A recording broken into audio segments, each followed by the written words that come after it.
The school board work session begins in 1 minute. Please take your seats. Again, the school board work session begins in 1 minute.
I now call the June 19th, 2025 Administrative Briefing and Work Session of the Marion County School Board to order at 9 a.m. Please silence your electronic devices to avoid disturbing others.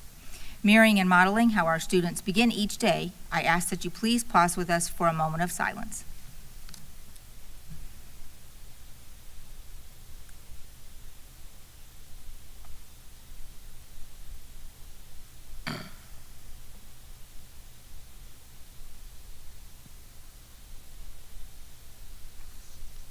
Thank you. I'll now read our board commitment statement. We are the Marion County School District Leadership Team. When we come together to work, we are efficient, effective, and productive. Our three most important characteristics are dedicated, transparent, and individually responsible. To work well together, we must demonstrate respect, confront reality, and be accountable. We will always put students first. We will leave a legacy of success. I'd now like to ask our school board attorney to explain the rules for the public workshop. Good morning, Attorney Powers. Good morning, and thank you, Madam Chair. This work session is a public meeting as defined in Florida's Sunshine Law. The board is dedicated to full transparency in its meetings and its work. In compliance with the Sunshine Law, the board has adopted a uniform meeting procedure, including the rights for citizens to participate. The board will allow public comment regarding any work session item listed on today's agenda at the appropriate time. Speakers must fill out a request form located in the lobby and hand it to the board clerk. After the board and superintendent have completed their discussion on a particular agenda item, the board clerk will call the speaker's name in the order received. Each speaker will have 3 minutes. As required by Sunshine Law, the board must maintain orderly conduct and proper decorum throughout this meeting. Speakers may criticize subject matter and decisions in a respectful manner. Finally, speakers must be careful not to violate the privacy rights of others, especially students or family members, by mentioning their names or other identifying information. Thank you for your attention to these important rules. Thank you, Attorney Powers. Good morning, Ms. Martinez-Young. Would you please provide the proof of publication for today's meeting? Good morning. The notice for the June 19th, 2025 work session was published in the Ocala Gazette on June 6th, 2025. Proof of publication has been attached to board docs under proof of publication. Thank you. We'll now begin our work session with item 4.1, workforce housing. Attorney Powers, would you please introduce our first presenter?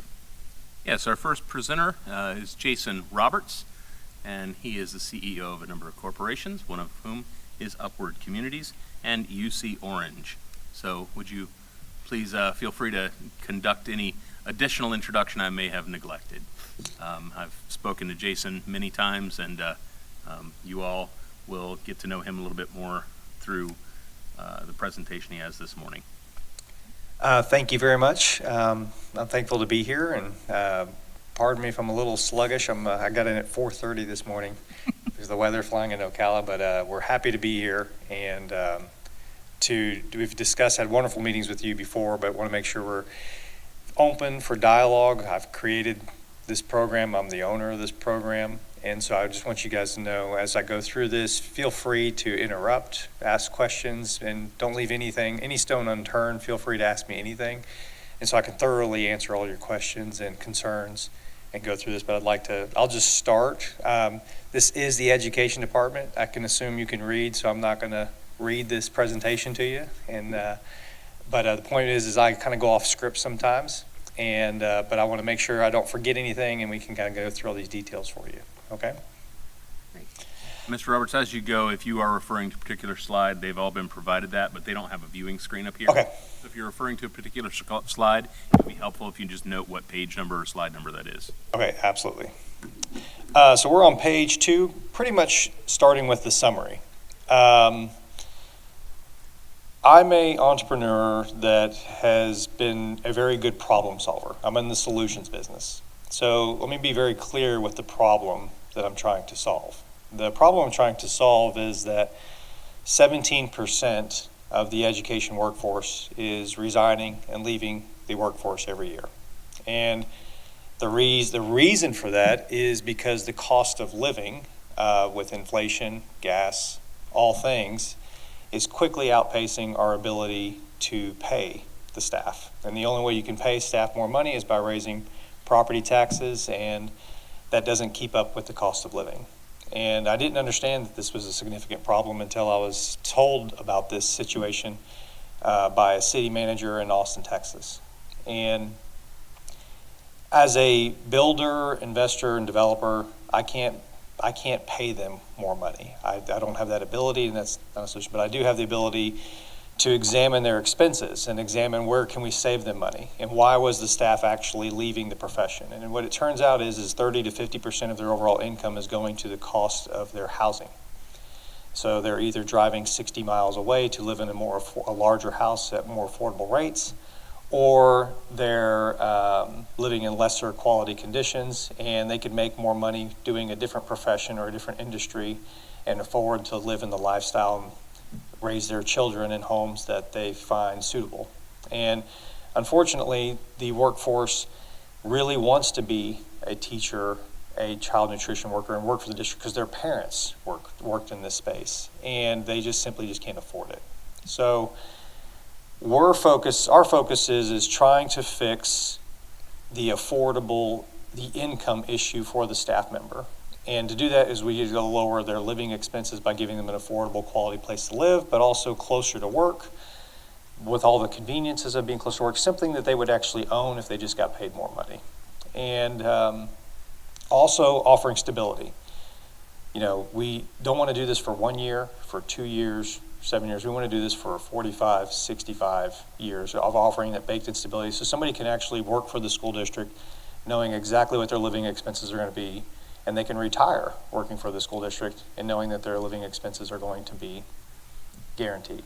So we've spent a significant amount of time, almost 2 years now, creating this program. We are 100% privately funded.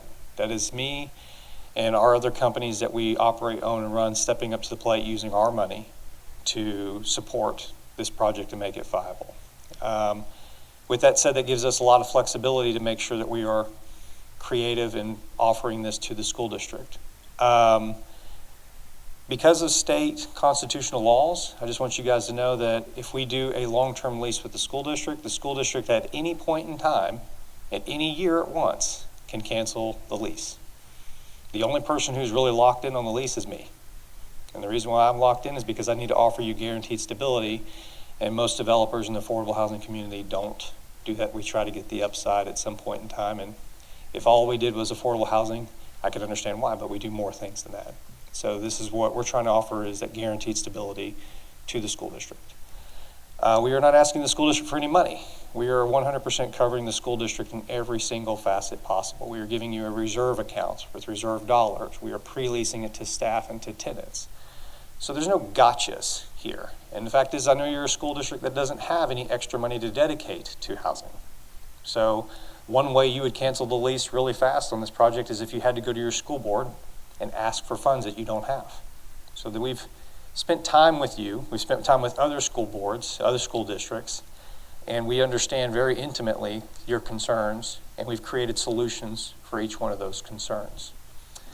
But overall, going back to what we're trying to do in summary, I'm trying to make one of the largest public benefits for a essential staff member is a house. And I'm trying to make that where a teacher says, wow, I get this amazing house at this amazing price because I work for the school district. Whether it's a bus driver, child nutrition worker, security, any one of those things. The essential staff that you need to be able to operate. That's the only way I'm going to be able to stop people from leaving the workforce and get them to coming into the workforce. Where you might get people now that are actually considering becoming a teacher with a college degree because they get this amazing house at this amazing price and get to live in this community. And so that's what we're trying to shift, is shift the entire leaving to get it coming in. So that's in summary. We're not against home ownership. In fact, every home builder should be very supportive of us because we are an incubator. We are the bridge. There is no bridge. 86% of your staff cannot afford to buy a house today. So if they can't afford to buy a house, how are you going to convince them to lock themselves into a 30-year mortgage on something they can't afford? You can't.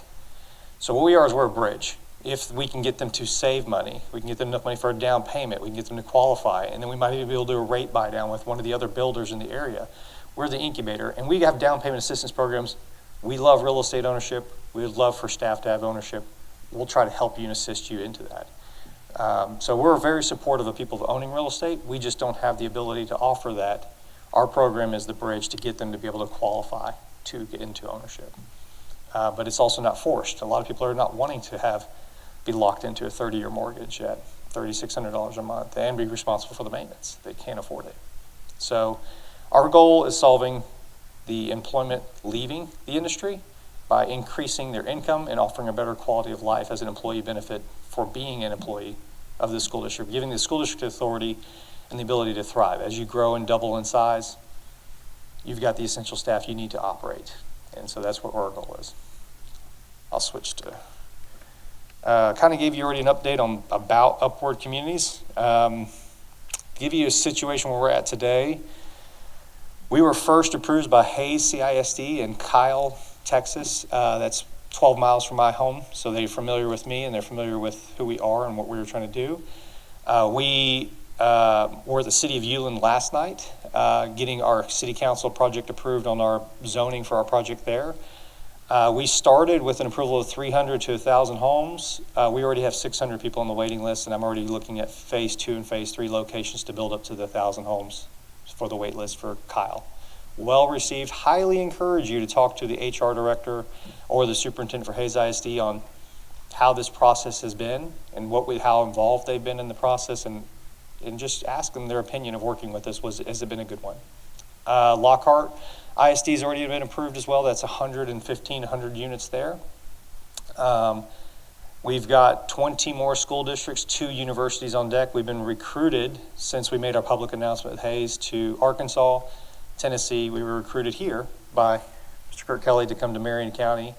And we also are going to be in Steamboat Springs, Colorado, the first week of July. So what we're doing is something special. I think we're the only private individual stepping up in this space right now. We hope that there are more people that step up and try to do the same thing that we're doing. We'd be very happy that there'd be more people to participate in solving this problem. This is probably our legacy that we're going to be able to leave behind. Nobody's going to love us for building a gated community of $1 million homes.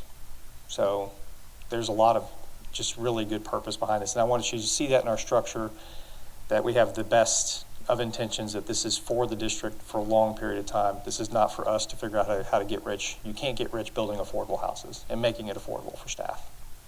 So, communities. So there's a lot more to living than just living in a house.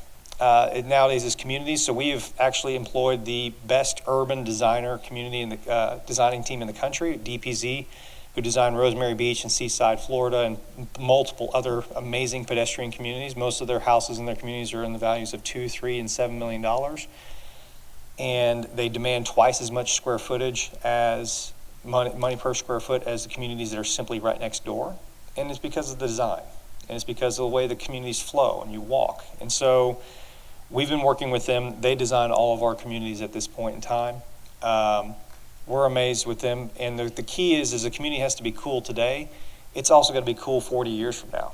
And so you need somebody who's got 40 years of experience of designing communities, and you can see the real estate values of those things upholding and standing up.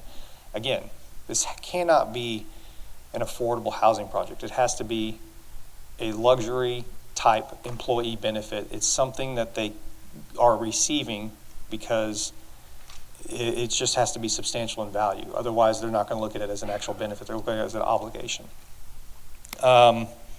We do all the pools, fitness centers. If you go to page 5, community design inspiration, this is some of the stuff where we've taken with some serious professionals. You know, we're back to America with porches. We're back to green spaces. Since it is a rental community, we take care of the yards, the maintenance, the landscaping, maintaining the quality of the look of the community for the next 45, 65 years. We're not passing that expense off to staff. Staff has just got to be focused on educating and working. We're going to take care of all those things. There's no, in the 1950s, there used to be a yard of the month club. That kind of disappeared, and robots mow our yards now. So there's all kinds of new things. So, you know, we're just trying to make sure we ensure the quality of the product, and it always looks great and always amazing, because we want our staff to be happy. We want the community to be happy. Otherwise, if it's not good looking and it's run down, nobody's going to want to live there. Okay. If you go on to page, these are just some more photos of design inspiration of Hayes ISD. I think I already touched on differences for renters. You know, we realized the community was not going to be perceived as a benefit if it was an apartment complex with a couple $100s a month cheaper than the other apartment complex. What we realized is staff felt like they were making a living sacrifice to be a teacher. They felt like, well, I would like to be a teacher, but I don't get the respect or the pay that I should get by working in any other industry or profession that I could. So by giving a staff member a single family house detached, separated with a yard, with the option of getting into at an entry level point here, and then even making more income and growing into a larger home from 2-bedroom to a 3-bedroom, or 3-bedroom to a 4-bedroom, or even back from a 4-bedroom house down to a 2-bedroom house because you don't need that much money square footage and you want to save money.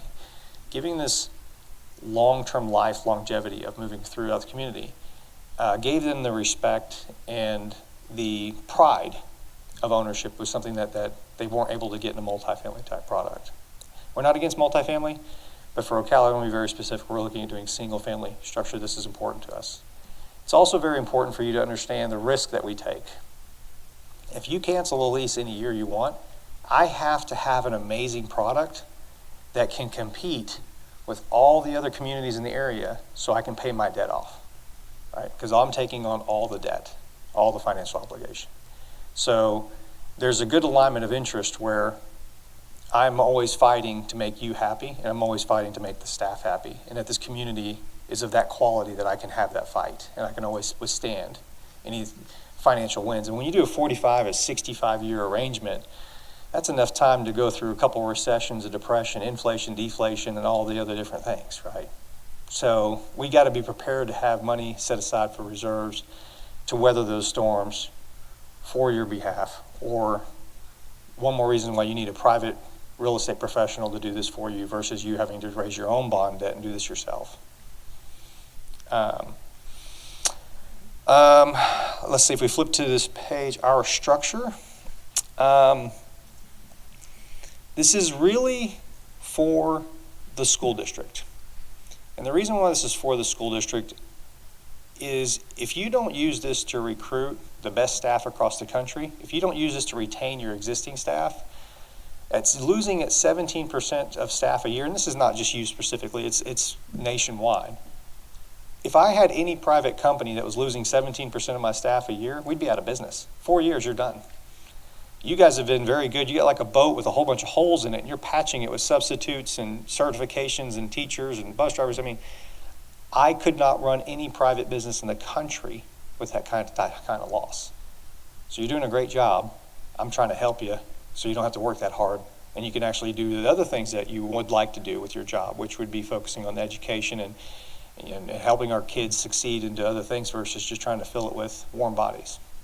So how do I give you all the rights and benefits of ownership without you getting in the real estate business and taking care of it for you? And that's what we've offered here, is we're giving it to you for you to recruit and retain staff for your current situation today and your projected needs that you need in the next 45 to 65 years. I think I kind of touched on benefits to the district. I want, right now, and we're seeing this with Hayes ISD, Christina Corson, the HR director for Hayes, is at the job fairs, and she's the only one of the job fairs offering housing as a situation. She's got more people at her booth than anybody else, and it's because it's a need. It is a need. And she's got no math teacher vacancies available, which apparently I didn't know that's a hard spot to fill. She's 100% booked up. And so we're seeing that it is responsive, it is reactive, and we're also seeing that it is actually effective, that this is something the district needs. And so they need special education teachers next year. That is a high issue for their program. They actually have houses now to go recruit the best special education teachers across the United States, not just the county over. And in fact, the reality is you've already tapped your local resources. And there's a lot of, between this school district and that school district, back and forth.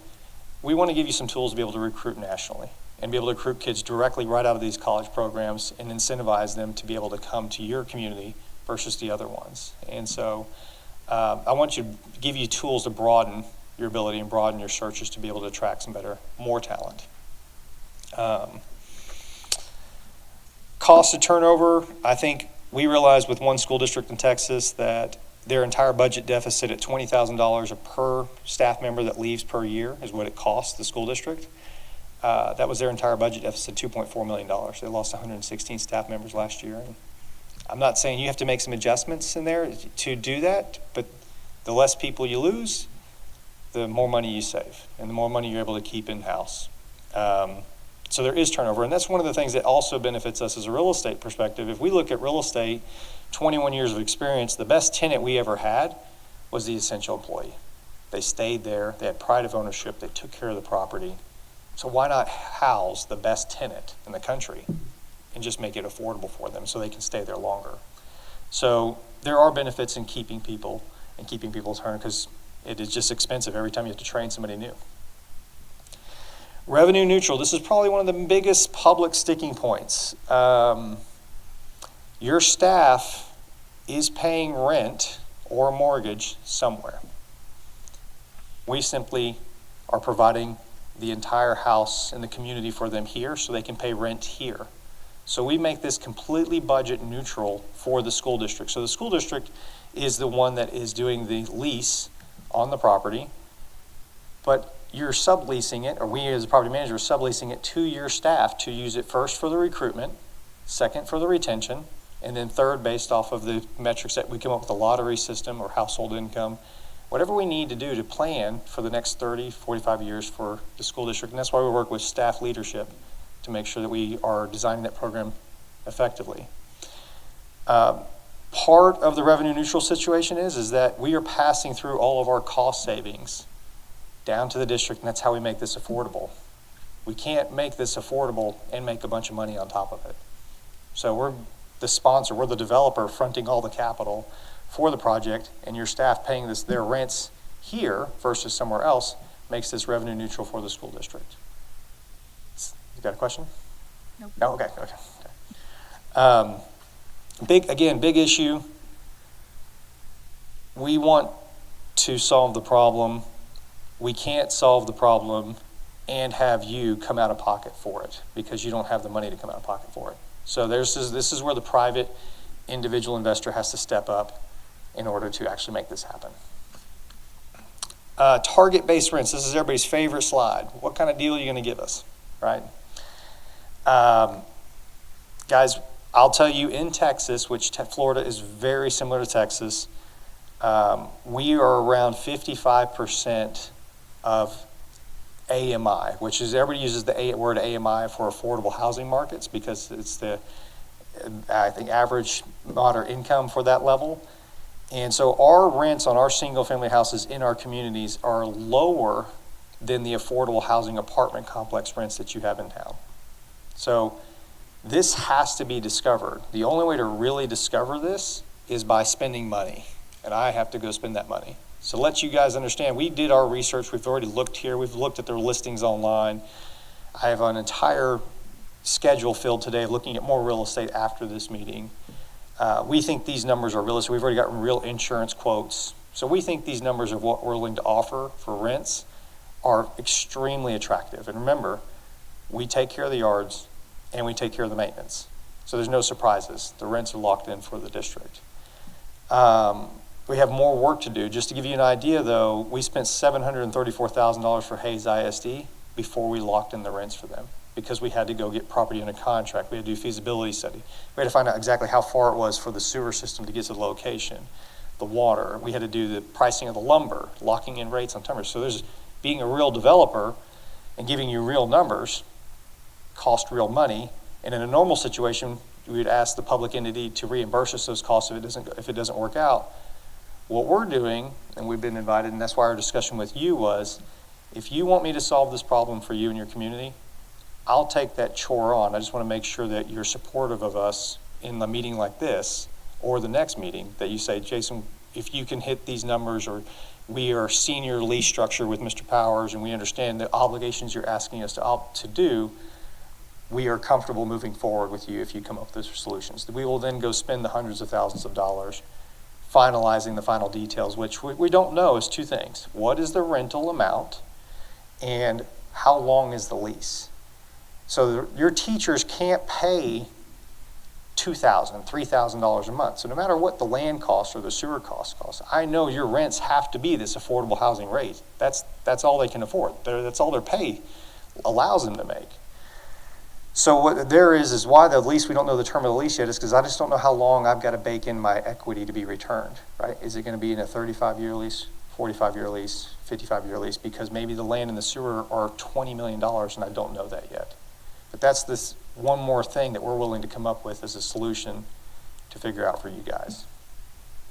All I know is our rents are attractive. And if they're not attractive, then we shouldn't do it. If it's not an amazing deal for the staff, we should all save everybody the time, energy, and money, and not offer something that's marginal. It needs to be exceptional.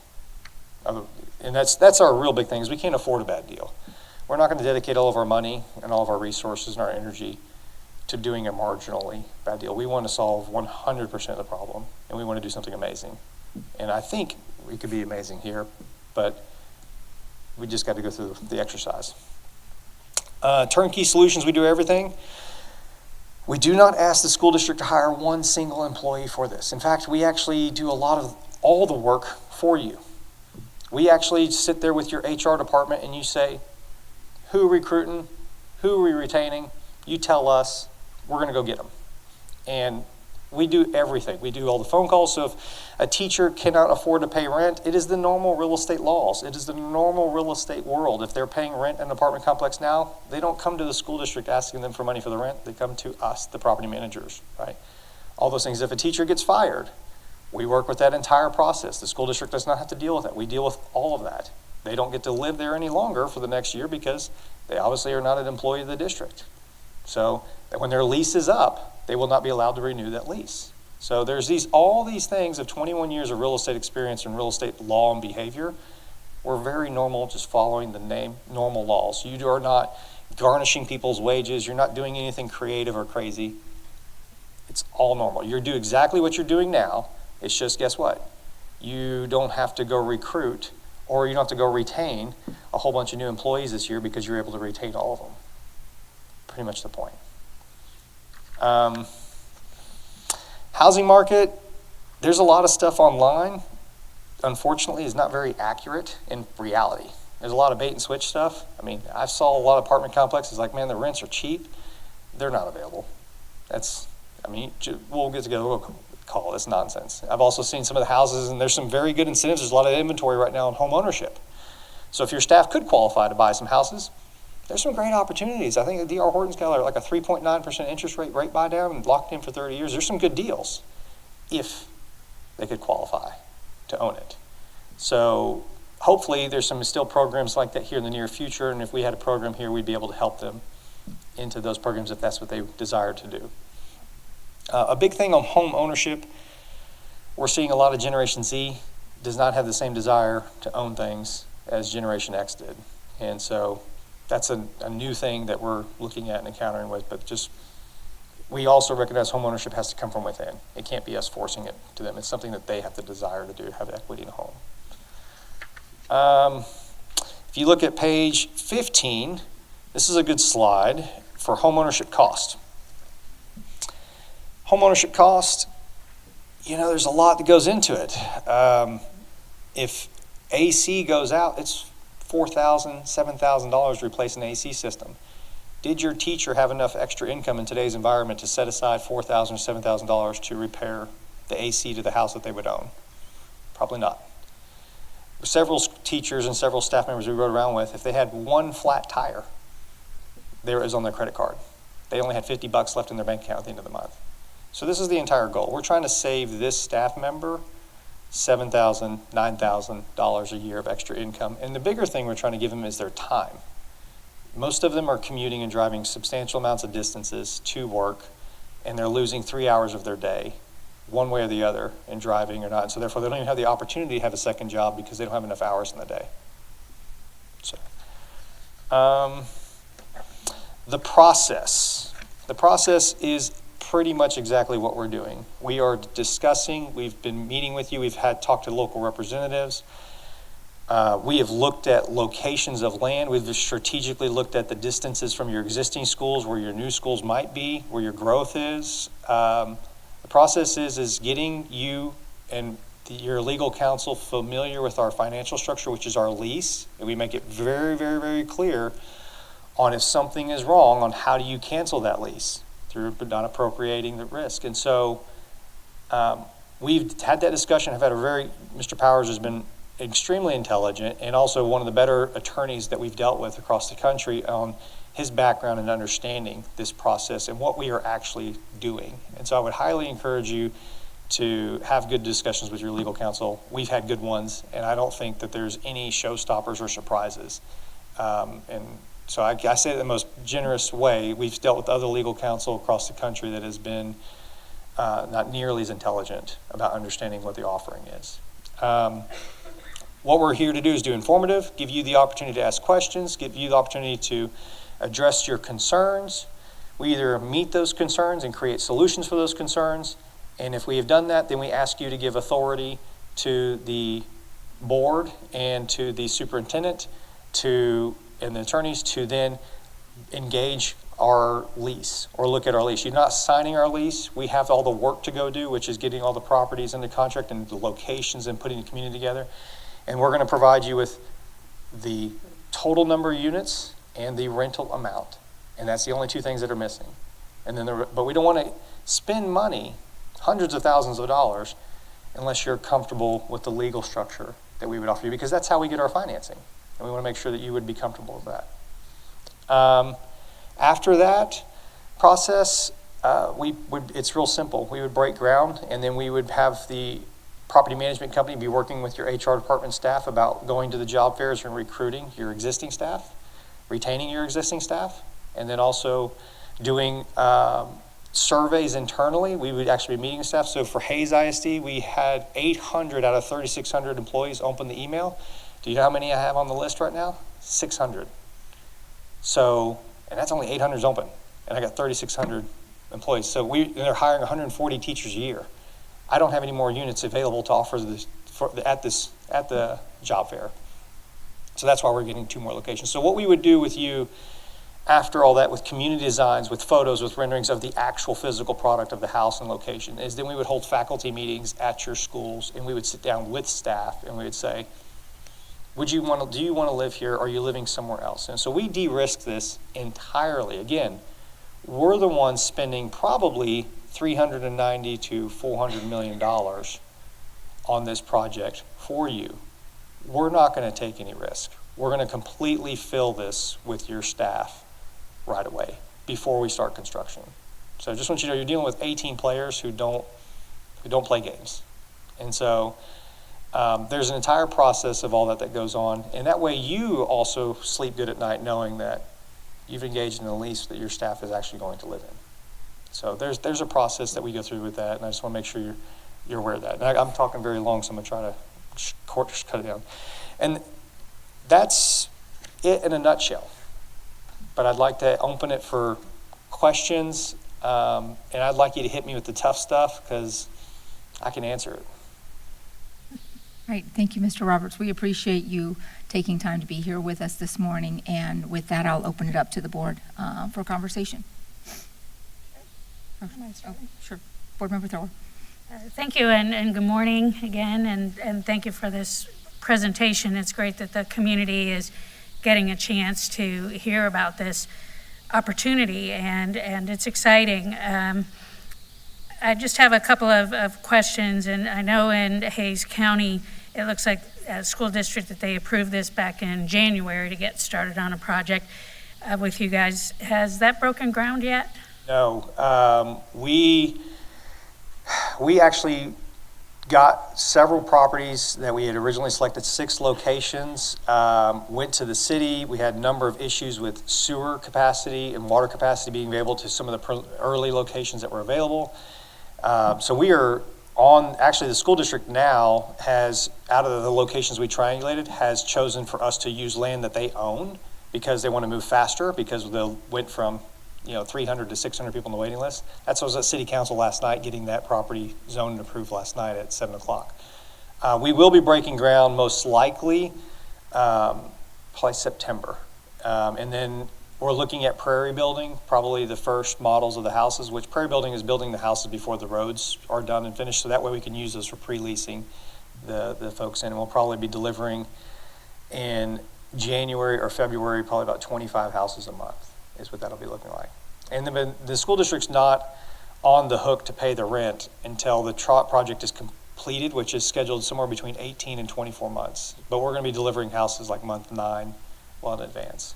Or actually, Lockhart ISD might be moving substantially faster. So the issue is not the board, the issue is not the approval, the issue is not the lease, it's the old school development stuff. Is the land entitled? Does it have sewer and water? Those are our normal issues right now. So Lockhart's sewer and water is all teed up and done and was already approved as a residential community, so it makes us like we're able to start right away. And that's what we've actually, so taking those lessons learned with Hays of how do we move faster, we've already pulled 7 developments and communities here in Marion County that are already fully entitled with water, sewer, electric, and platted into single-family home residential lot communities that we're going to go look at after today's meeting, and that's how we would just reconfigure those, and it allows us to move about 6 to 9 months faster. Thank you for that. Yes, because one of the things that I wrote down was local government partnerships, and so it would seem like the more buy-in there is across local government and support for our educators, and I say educators, everyone that works in a school setting or downtown is an educator at some level. So having that broad support, I'm sure, can grease the skids and move things forward more quickly. It stuck in my mind about the prairie building. It made me think of Little House on the Prairie, like homesteading. But I'm sure you'll get the roads in there soon, and that's a hot topic here in Marion County, so it just sort of jumped out at me. But truly, personnel and human resource management 101 is avoiding turnover, keeping the great employees that we have and treating them well so that they will stay.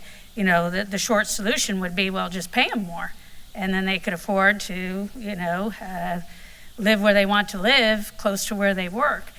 Well, if we could do that, we certainly would. And so, because we can't, and I don't think any other public school district can either, I just want to thank you for bringing forward this innovative, solutions-based opportunity. because it's greatly needed. We need all the friends we can get in public education right now. And your offer to partner with us is heartwarming, I will say. And maybe you can't share this yet, but I am wondering, and I look forward to hearing soon if this isn't something you can share today, where you're thinking of building. Because another hot topic in the community right now is preserving the essence of Ocala, Marion County. And it would honestly be my preference to find areas that are ripe for redevelopment, especially if your concept is to be close to, services. So I wanted to put that out there. I'm sure you're probably already well aware of that, but that's also something as an individual board member that is important to me. It also jumped out at me that almost every Texan considers housing affordability a problem, while I would offer that Florida is exactly the same. We just have wonderful people that would love to come and work for us that simply can't afford to be in this community unless they're offered some type of option. So I think that covers my opening questions. Yeah, let me help you. So you need to remember we're doing this for you. So we're building this community. Nobody knows your community better than you do. Nobody knows your staff better than you do. So it's very important that we build this where you think is the best location to do it. Not just me. I mean, I could find land that's $1 million cheaper further out, right? But it might be on the wrong side of the tracks or perceived as a bad part of the neighborhood, right? So we love redevelopment, we love repurposing, we love infield projects. We actually genuinely do. We just gotta make sure that staff likes that location, right? And staff likes going there. I have two daughters on the A&M equestrian team, so I've been to Ocala before this several times, and so I'm very much about preserving the culture of Ocala. Substantially, my wife is going to shoot me if I do something really bad here, and so, I've already been told that. And so, so we're definitely all about the culture, locations. We are looking at, because of logistics, probably 2 campuses, and strategically placing those campuses that service distance for one set of schools and another set of schools, but both being desirable. So we've been guided to going to more south of town, which has got closer to more some of the newer services, grocery stores and some of the things. That is important to staff to be able to get to Walgreens and to get to Publix, and all those things are important because all those things add to their cost. And we've also been told there are certain areas of the community that are being really reserved and preserved for horse heritage type farms areas. So we have talked to the city of Ocala, and knowing that we're probably going to have to use their city and water, and the city of Ocala has given us an indication they want to be in this too. They want to do 300 units for them. So we don't just evaluate school district staff as an essential staff member. Again, you guys are all paid the same way. You're paid through property taxes. So whether it's a public employee for the city, a public employee for the county, cost of living has gone up for all of them. It's not discriminating. It's going up for against everybody. And the only way you're increasing their pay is by raising taxes, and you all can't afford to do that. Otherwise you would, right? You'd pay them more if you could, like you said. So we are all about helping the essential staff member. It just so happens that school districts is the first one that we hit, and we saw school districts were getting hammered by far the worst on the pay scale compared to most. So we are cooperative, and we do want to incorporate more in the community, because most likely we will be using the city's water and sewer at some of these locations we've looked at to keep it close. And why not offer the same benefit to them for them facilitating us with utilities? We have also recognized, the ugly side world of politics. Some school districts and cities don't get along. And, we've firsthand experienced that. And it's a shame when somebody's up offering hundreds of millions of dollars to your benefit and you can't get past each other to make it happen. But I've been reassured by local representatives, y'all's community, y'all's character, the people that are here, and the people I've talked to outside of this have been amazing.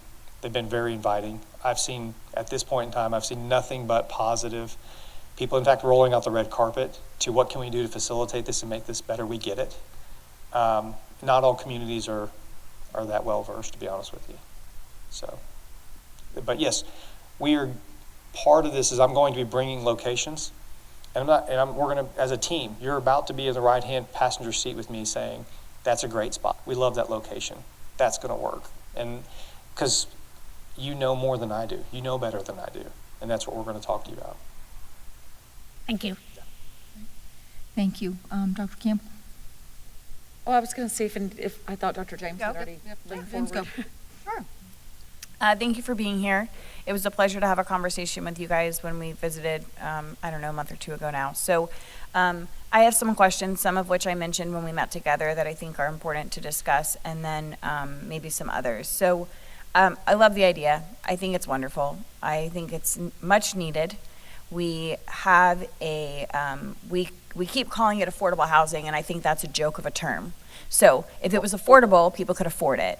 I think calling it workforce housing is a more appropriate term because it's not affordable, and the affordable housing rates that come down, and it's not attainable for most people. And so I would consider this workforce housing. With that being said, talk us through, if you can, how the rent rates are set, and then what does that increase look like if we're talking a 60-year term? How are we mutually agreeing upon what that looks like? So we'll figure out the rents, and rents are a function of total cost, right? So what we do is we'll figure out the cost of the entire project, the sewer, the water, the land, the houses, the construction, everything. And then we'll amortize that over like a 35 or 40-year type amortization, depending upon what the market's available. And the 30-year treasury keeps going up, so pray that it goes down, right? And so let's assume all of that averages out, and the average monthly payment on 400 units is $1,600 a month, right? So then that's what it'll be. We've been locking in our other districts, the annual rent increase somewhere between 3 and 3.75%. And the reason for that is because annual inflation CPI index has been over 3.8 or larger. And so just letting you know, all affordable housing projects in Central Texas, guess what? Their rent increase went up last year. It was 11%. And if you look at theirs on average, you take it on a 10-year average, it's like 5.8%. So what we need over time is we need the normal real estate market to continue to go up, but your stabilization is locked in. So as we go further down the road, your rent incentives you're offering your district are substantially better than what is current. And the reason you have to do a 3-point-something increase is because what hits you is not cost of living, it's the operating expenses. So in the rent is the operating expense. So the gas, the mowing, the weed eating, the labor for the maintenance, the monitoring. Like we did a ceiling fan switch the other day. It used to cost me $1.25. That cost me $9 yesterday. And that's in a matter of 2 years, right? So the rental increases are not to generate income. They're really to offset the expenses. And so when you're talking about a 3% annual increase, we lock that in. The only person who's locked in this arrangement is me.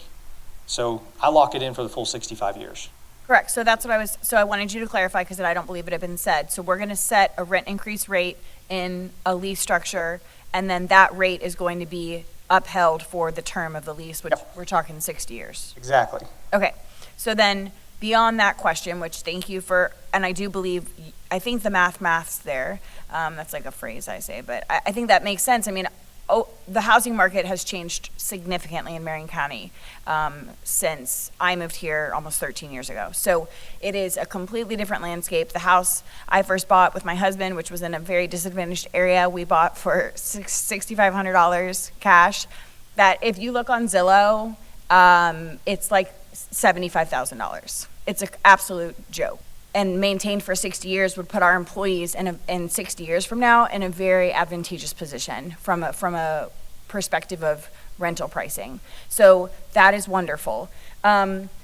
We talked about this in my private meeting, but talking about zoning and land use, a very hot topic in Marion County and probably in other areas that you have been in that are growing is the county government and the city as well, but they are pretty consistently willing to change land use and zoning, which our community doesn't love.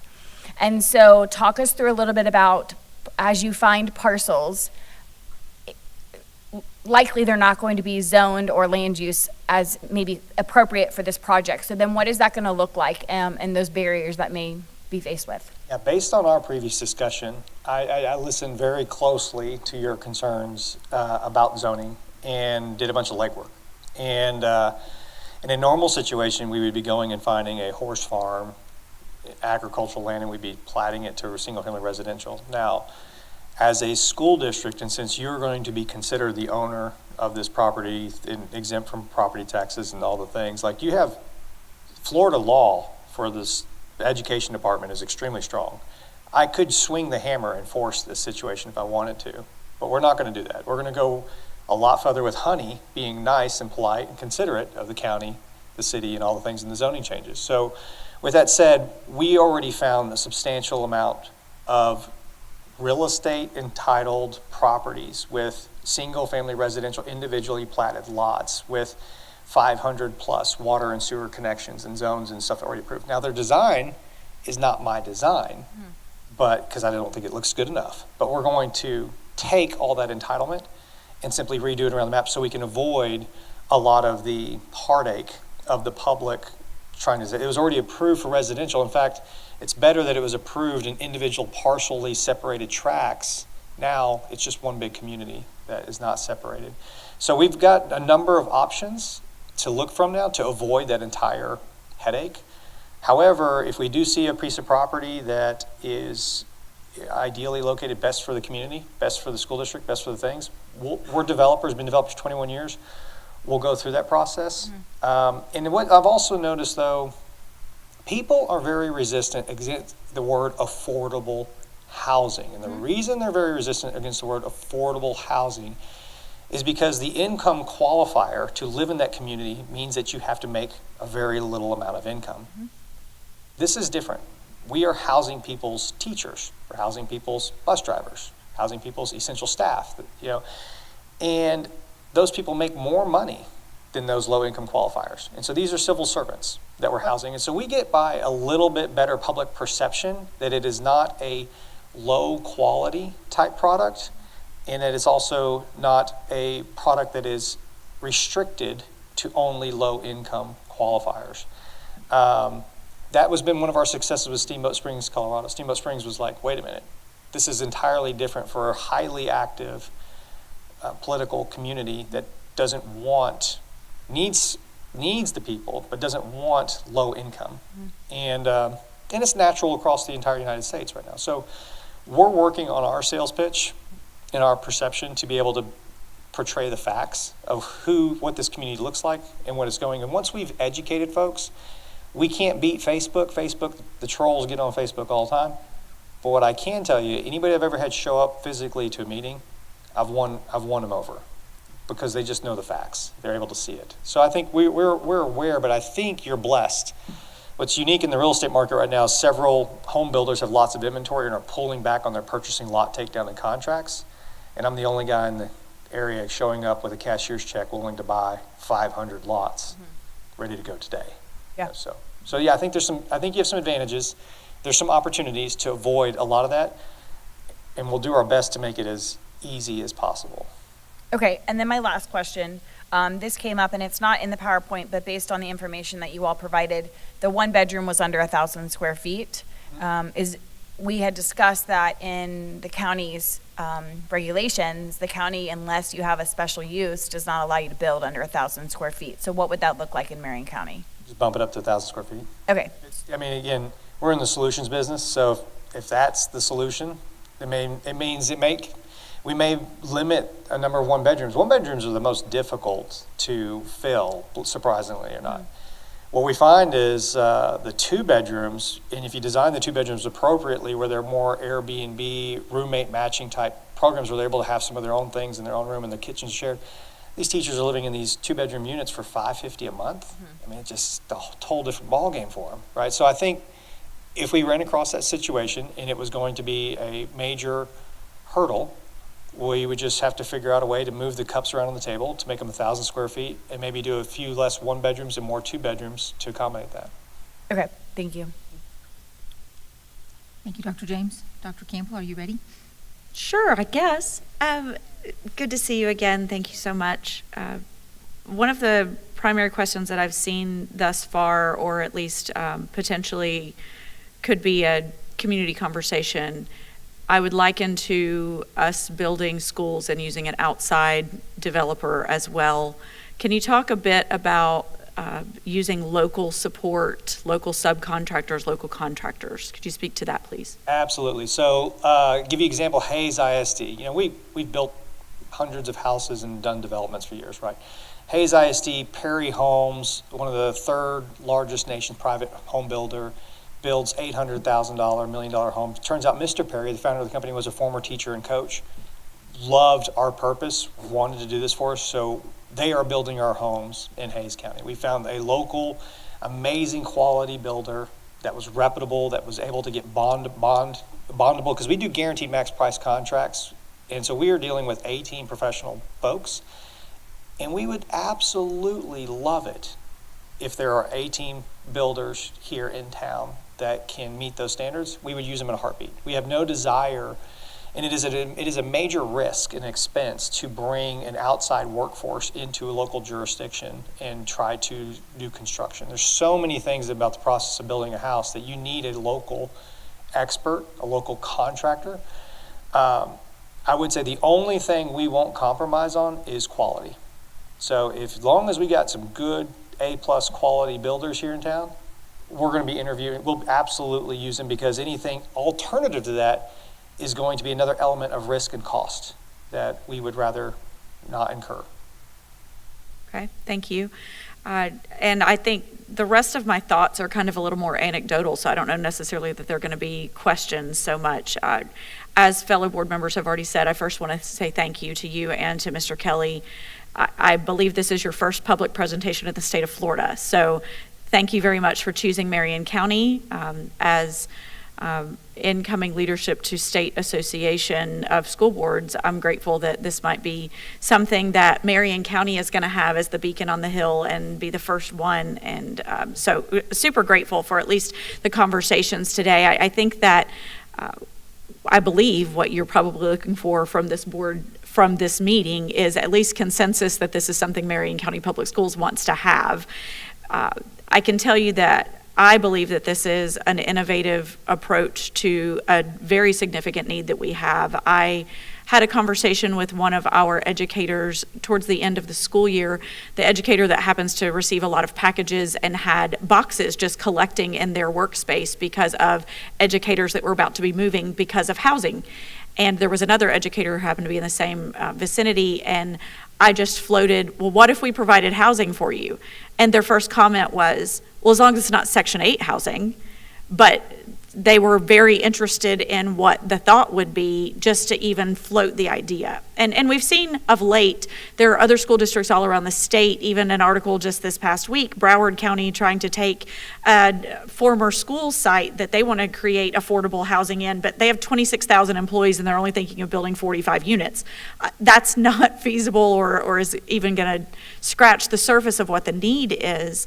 But as we think of these Gen Zers that will be 25% of the workforce in the next 5 to 10 years, and even 50% of the workforce even sooner potentially than that, and their transient nature and potentially wanting to not own something for a long period of time in a specific location, at least on the short side, I can see this being a significant benefit to folks that might be wanting to even try teaching out for a few years and see how that goes. And I know that's not the approach that we necessarily want to think when we're thinking recruiting, but we also have to switch our mindset to the Gen Z mindset.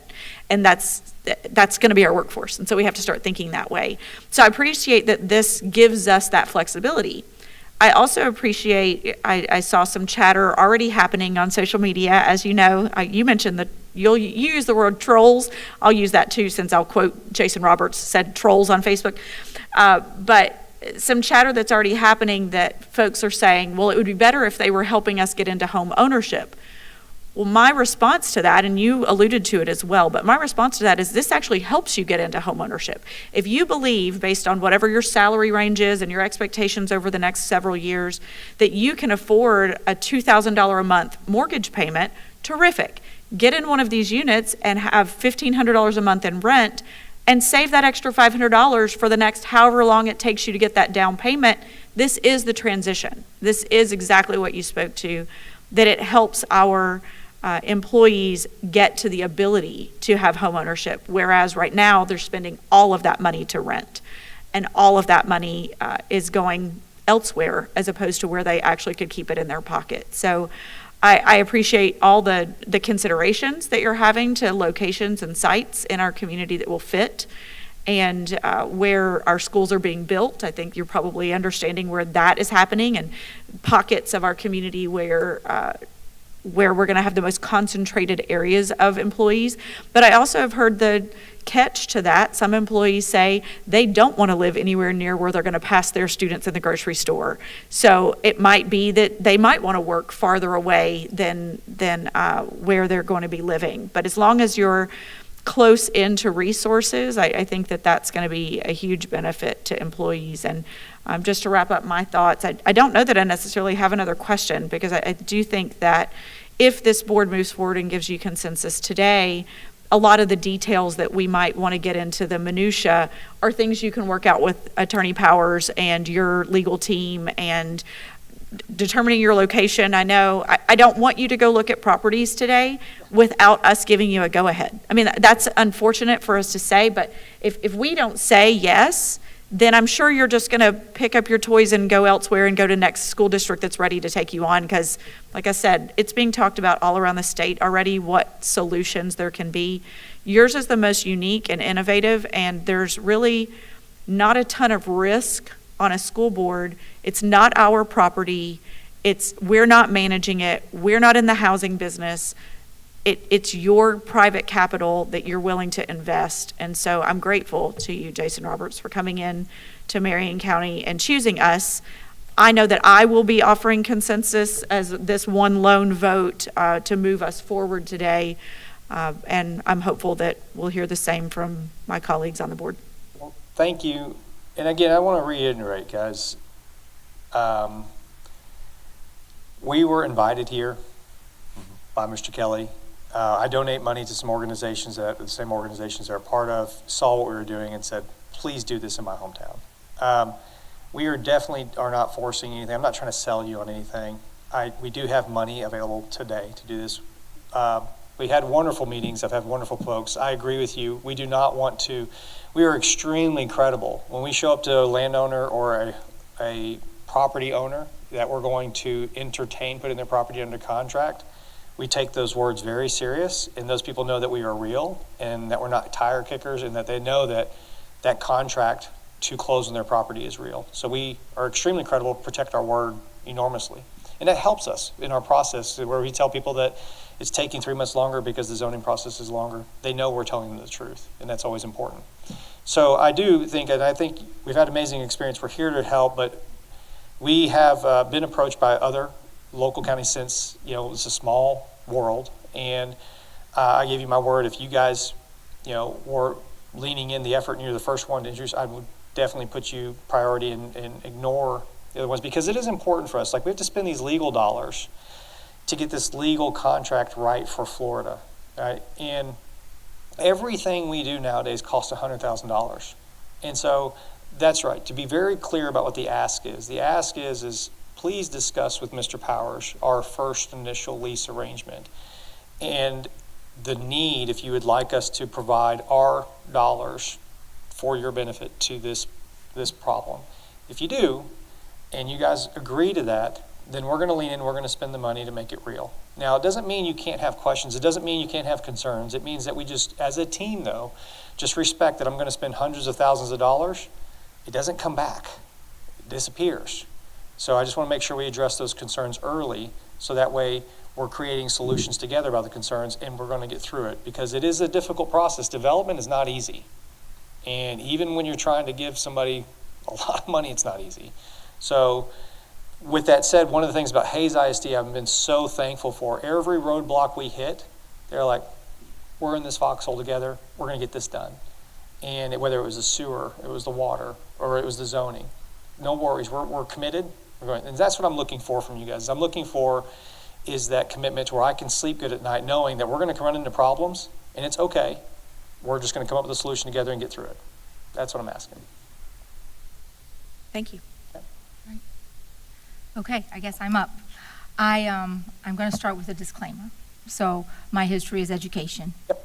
I'm not super familiar with real estate or building, so some of my questions are basic, and I just appreciate you helping me understand. Right. Okay. All right, so I believe our state statute states that we can have up to a 30-year lease. So how are you going to work around that? You can actually have up to a 99-year lease. The issue is in the event of us wanting to donate the thing to you is where we get into this, is it a rent-to-own contract, which then could be considered a debt instrument. And you don't need a debt instrument. You need to save your bond rating and your capital rating so you can raise more money to build more schools, right? That's what your purpose is. So this needs to be off your balance sheet, on my balance sheet, not yours. And so we do everything we can to stay away from this being perceived as a school district debt obligation. All this is a lease, real estate lease obligation that you can cancel any year with appropriations. It's just not appropriate. So the thing we need to discover going forward is the length and the term of the lease. And that's something I can't really figure out until I see what the costs are. But as far as knowing, we are fully prepared to give the school district a 99-year lease. And the only people boxed into that 99-year lease is us, because you can cancel any year. You're not. You're able to cancel it. So I think we need to do some more work with our legal team. And I can get you better clarity on that term, if that's what that is, for you guys. Because there's different numbers in different parts in the presentation. When we spoke with you privately, I think we talked about 30 years. Yeah. In our presentation here, it says 50 years. Yeah. And then I believe in the lease, we're looking at 100 years. So that's a big difference, a big range. And so to feel comfortable, I need to narrow in on that number. Yeah, and I wouldn't expect you to agree to a lease without the actual real numbers presented to you with real facts. The issue gets into is at some point in time, the project will need capital for improvements. So you can do a standard historical office space lease, which is, in 30 years, in 20 years, we need to do new sidewalks, new roofs, new deals. So you don't have money, I have money. So then therefore I'll put the $20 million into the project, but let's extend the lease from 30 years to now 20 more years. That's the traditional way of operating. However, some school districts have approached us and said, you know what, let's just set aside more money in the operating reserve each year, knowing that we're going to replace the roofs in years 15 no matter what. But we don't want the rug to be pulled out from us in 30 years on this property if we're going to have people retiring in the community. So we would rather a longer term lease of 65 years, knowing that, hey, if we've leased it from you for that long and the property's in great condition, otherwise we would cancel the lease in year 40 or year 30 if you're not happy with the condition, then would you be willing to donate it to us? And so what we found is by being a good guy, saying, sure, I'll give it to you for $10 at the end of 65 years. By being a good guy, we got you accidentally into this rent-to-own contract. So we're currently working through the language of, we are truly transparent. We don't want to pull the rug out from you ever. We want this to be for you for the rest of your days, as long as you can physically use it as a tool to benefit recruit. And if that means that we donate it to you, or my kids donate it to you, because I might not be around 65 years from now, that we're working on those documents to be able to do that. But as far as the length of the lease goes, we got to examine those options. That's things we have to discuss with you. Is your biggest concern that we aren't setting enough money aside, and do we want to do a shorter term lease? Because if we do a shorter term lease, then we got to renegotiate it 20 years from now. Or would you rather me lock you in at 65 years? And if you're a very good negotiator, you'd say, let's take 65 years and we'll just cancel if year 29 isn't working for us and you're out on your rear end. But so there's that dialogue that we have to have. And there's no one size fits all. But it's just simply creating that solution with you and what you think, what you're most comfortable with. And that's really where we sit down and go through the cost, because in a normal real estate transaction, if we were going to box you in for 35 years right now, if the sewer was $5 million extra, rent went from $2,000 to $2,200 a month. You can't do that in this situation because the people can't afford the rent increase. So the only thing you can lever is the length of the lease, of stretching it out, which means that we just don't get our money back for a longer period of time. Thank you for that. Excuse me. HOA fees. We're talking about a lot of maintenance. I see in the back that is left open. Can you give us an idea Yeah, of so what that looks like? real simple. We give the school district the rent payment with a projected expenses year. So with your tenant, if electricity is 8 cents a kilowatt and it goes up to 12 cents a kilowatt, your tenant is going to pay 12 cents a kilowatt like they would the apartment complex. So those expenses, all normal life expenses, get offset in the tenant's rental payment, just like it would anything. So any rental increases, your rent, the school district's rent, is locked with that annual increase that we spoke to Ms. James about. So there, on the operating expenses, the school district's rent is set, and there's just what they are, and they're passed through to the subtenant. So you should have no surprises. And we do that with you every 6 months. Every year we prepare an entire operating expense account for you guys, and we'll do that when we do this lease. We'll have that in our rental payment for the tenant and for you will be all the operating expenses projected out. All right, thank you for that. So we're clear, there is no HOA. So meaning if we were gonna, it's like an apartment complex. When you pay for your rent at the apartment complex, they mow the yard, clean the pool, and all the things. Or if you were doing a real estate transaction or development of a subdivision, then you would say, oh, there's this HOA fee and it could go up, and we don't, on our mortgage, it's on top of your mortgage, so then your overall expenses are increased. You can't have any surprises. Your staff can't have any surprises. So that's one of the ways we structure it that way, so it's just 100% consistent and locked in, and it's a pass-through to whatever the subtenant needs it to be, which would be normal. Okay. Would there be a possibility for you to send board members? We can do executive content, because I know some of this is tricky, what we can share, what can be said. But is there a way that you could send some information to us on the community that you're working on already? Sure, you have everything, 100%. All right, I would appreciate that. Yeah. I would like to see how that's moving along. One second, sorry, my notes are on the slide pages. Can you talk a little bit about the construction of the units themselves? Yeah, construction's, Block, are they? no, I mean, we're gonna build everything up to city code.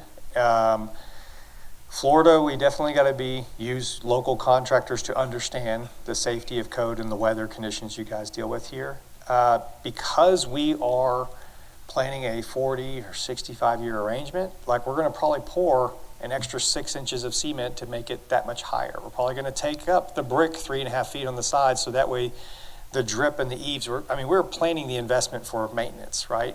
You know, we have to. We're not just building this and selling it like another builder and moving on. Like we are with you shoulder for shoulder for the next 65 years, right? And so we have to look after you like a parent to a child with 21 years of real estate experience of saying, these eaves need to be 8 inches, not 6 inches. We need to do gutters. We got to do drainage. We got to do zero landscaping. Like, otherwise, if you don't look at this and you look at a sprinkler system and you look at your number one expense of fixing and repairing sprinkler systems and the amount of water bills and loss, and water's only going to get more expensive going up. If you don't prepare for all that up front, you're going to be upset, and all those expenses will be passed through to the tenants, and then the teachers will be disappointed, and then we'll be known as the guys who made all the teachers upset. So there is an enormous amount of intensity that is put into the design of the community, the houses, and the construction to avoid maintenance and repairs, and to build it right the first time. And I would say with many, many, many communities, many houses and projects like Perry and these other builders, we're gonna take all that into account. So it may not be it's not gonna be the most affordable way for us to build. We could do it cheaper. But when you're looking at, you have to look at the long-term picture in order to actually, otherwise you're gonna spend more money in the long run. Yeah. I agree. Okay. You know, one of the challenges for us in that realm is that we have to build, I don't actually know what it's called, but it's so much more than what a regular builder has to do when they're building a structure. And so that's a challenge that we're presented with even in building schools. The standard is so high for education. I would say the code and standard for residential just doesn't get any higher. I think you have other governmental issues that you have to deal with on wages, labor, unions, and other things that we have municipalities asking us to build them fire stations because we're able to build them as a private individual developer for $4 million less than the city can. And again, because we're professional builders for a living and developers, we're better at it. So I think there are cost savings, which is one of the reasons our program actually works. It's not just the interest rate, it's not just the property taxes, it is all the categories of cost savings that make this actually make work. But you're right, we build much more efficiently than you do, yeah. Thank you for that also. On your, let's see which slide that is. On the slide where you list, it's slide 12. Yep. Do you have what the square footages would be for each home, or an approximation? Close. We have the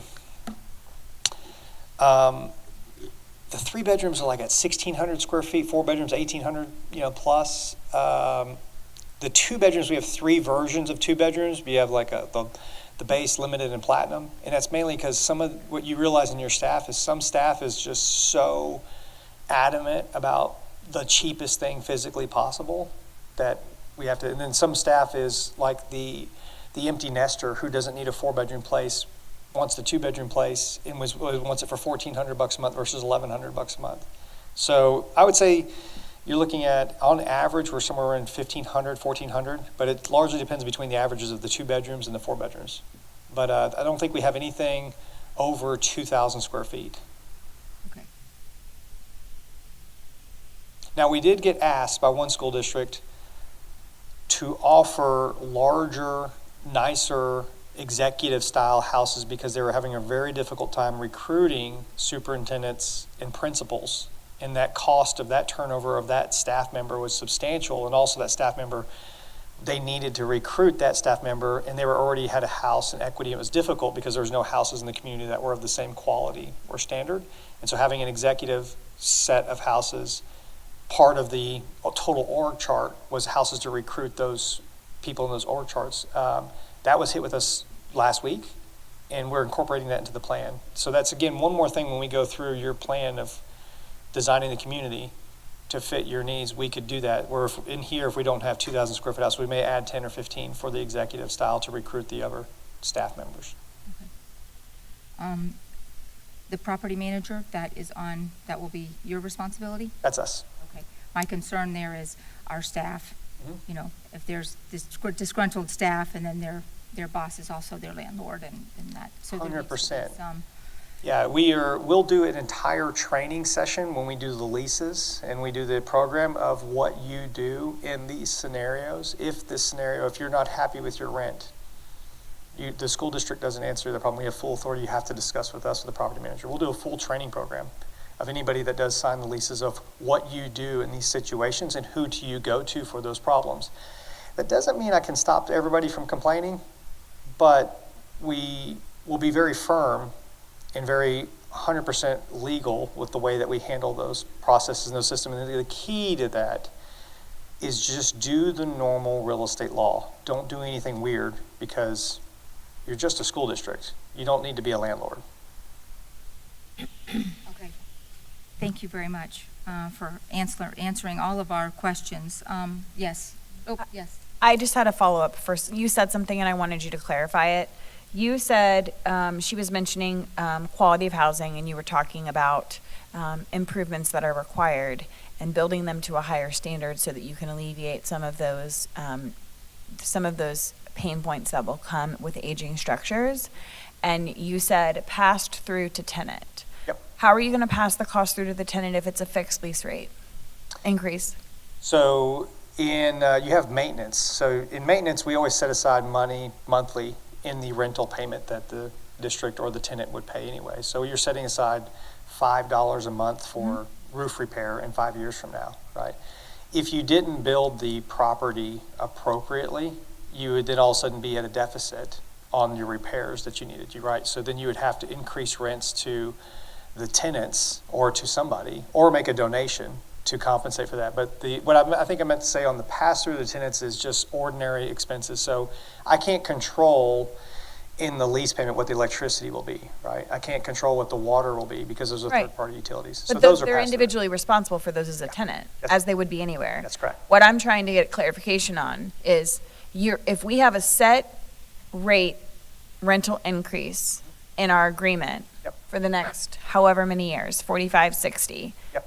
then you can't pass through a surplus of that rate rent increase to Correct. the tenant. That's correct. And that wasn't clear when you said it earlier, which is why I wanted to clarify that. You're Because we are going to contractually agree to an increase in rent every year. Yep. And if you build the product, or if the builders you hire build the product to a standard that is not where it needs to be, and you have to replace something Yep. that is beyond what you expected, you are not going to pass that through to the tenant because we have a set agreement to the increase in the rent. Exactly. You're exactly correct. Okay, So I that- wanted to make sure that was clear because I heard it differently and I wanted to make sure we clarified that. Yeah, you're exactly correct. And again, you as the school district have the ultimate authority. If you are not happy, or if something happens to me and my wife takes over and you're not happy, you have the ability to cancel the lease. I do not. And so, or my wife does not, right? They're obligated to maintain that arrangement and follow through with that. And so that's why I just always make sure is you always remember you have this amazing golden gavel of control. And just so you know, like, it costs us an enormous amount of money if you cancel the lease for us to refinance or pay our debt off.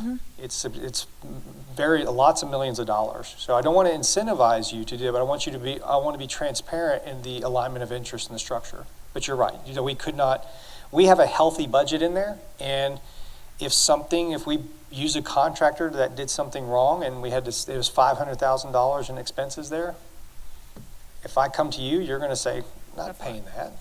And I'm like, okay, we'll have to figure that out. Right, okay. Because you're for the long game. Because I think the ultimate takeaway is, this sounds too good to be true.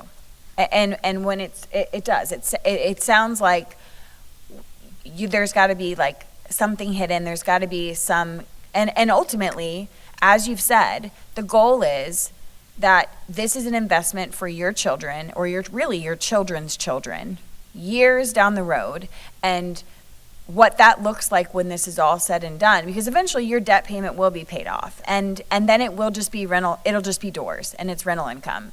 And that's a wonderful retirement plan, and you're a businessman, and I think that's wonderful. And so I think that I trust Attorney Powers and our attorneys to work through the behind the curtain stuff with you all. I feel comfortable moving forward as a board member. I think there's a need in our community for this, and I would love to be the first in the state to set a precedent for how we're doing this, especially Board Member Thrower just mentioned this at a recent meeting. We're one of few districts that actually have increasing enrollment. So we are not the norm across the state. Marion County is unique. And so I think we could really set a precedent for how we're going to handle this as a district and as a county.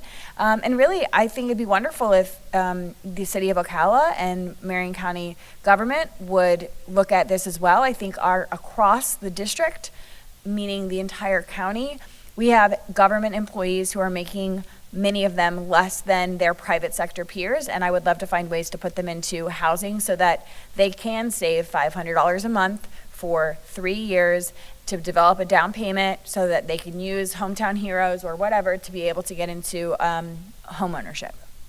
So you have my approval. Awesome. Well, thank you for that. Thank you for clarifying. Again, it's very important to us to get this right. And the only way this is going to get wrong is if you have an inaccurate perception of the facts. And so we've got to go through the facts several times to make sure we all clearly understand the operation of the program. I understand I would much rather put money into the community that goes first instead of Facebook ads. So point being, I understand there is certain political risk with being the first. Hayes took that political risk for us, and I'm coming out of my skis with extra millions of dollars to make that place amazing for them.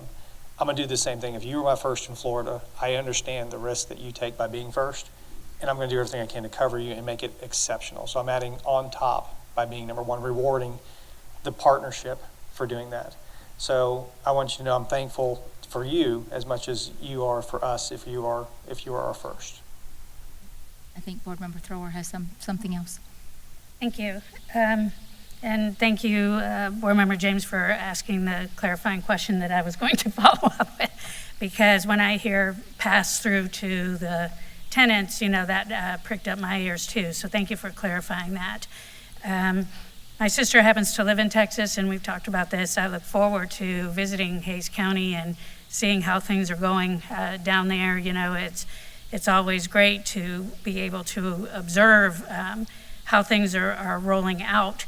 And I definitely, wish you the best on that continued project. It's also interesting that you're getting started, it sounds like, in Colorado as well. Is that right?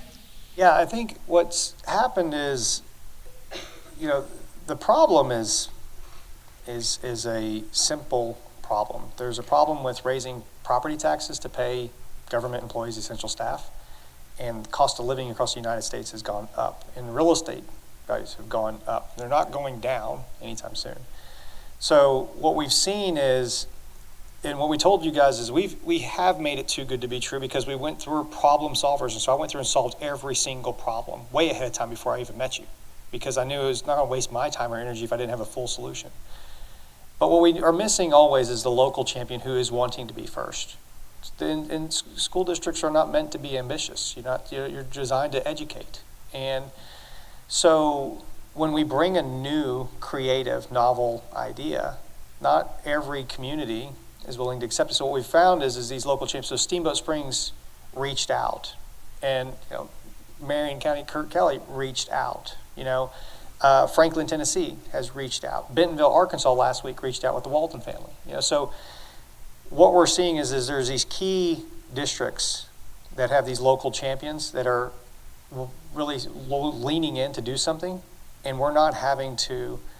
We're not selling something. We're just looking for those people because we understand development is difficult, and if you don't have buy-in the first time it gets difficult, you just wasted hundreds of thousands of dollars of time and energy. So that's why we've been looking at these other communities, because they've been asking us to go there, and if they'll ask us to go there, we'll back them.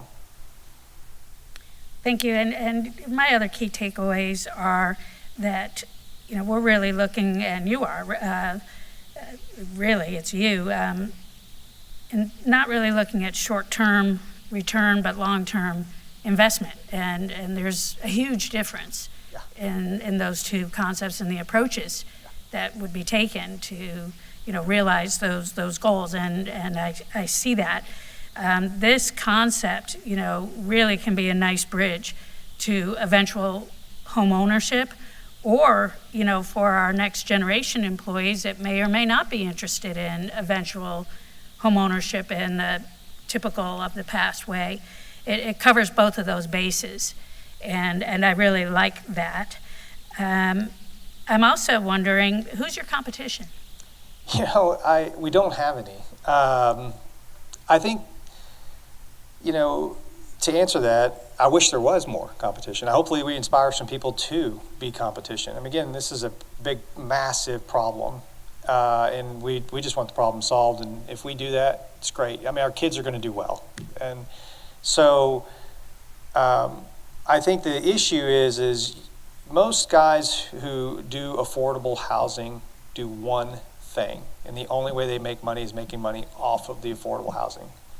I have a long established career of doing many different things, and I think that's one of the things is if we've learned skill sets over the 21 years of building, developing, starting businesses, oil and gas service companies, all these things, that it took all those lessons learned and failures and all those years of running those other companies to be able to develop the skill set to actually provide an all-encompassing solution for this problem. So I hope there are some. I hope some people look at our playbook and say that they're willing to take the same risks that we are, and that they're willing to defer their income for a later day to solve a major need and good. I think some diversity in this space of people providing solutions competition is great. You either evolve and compete or you don't. And so I think it'd be awesome.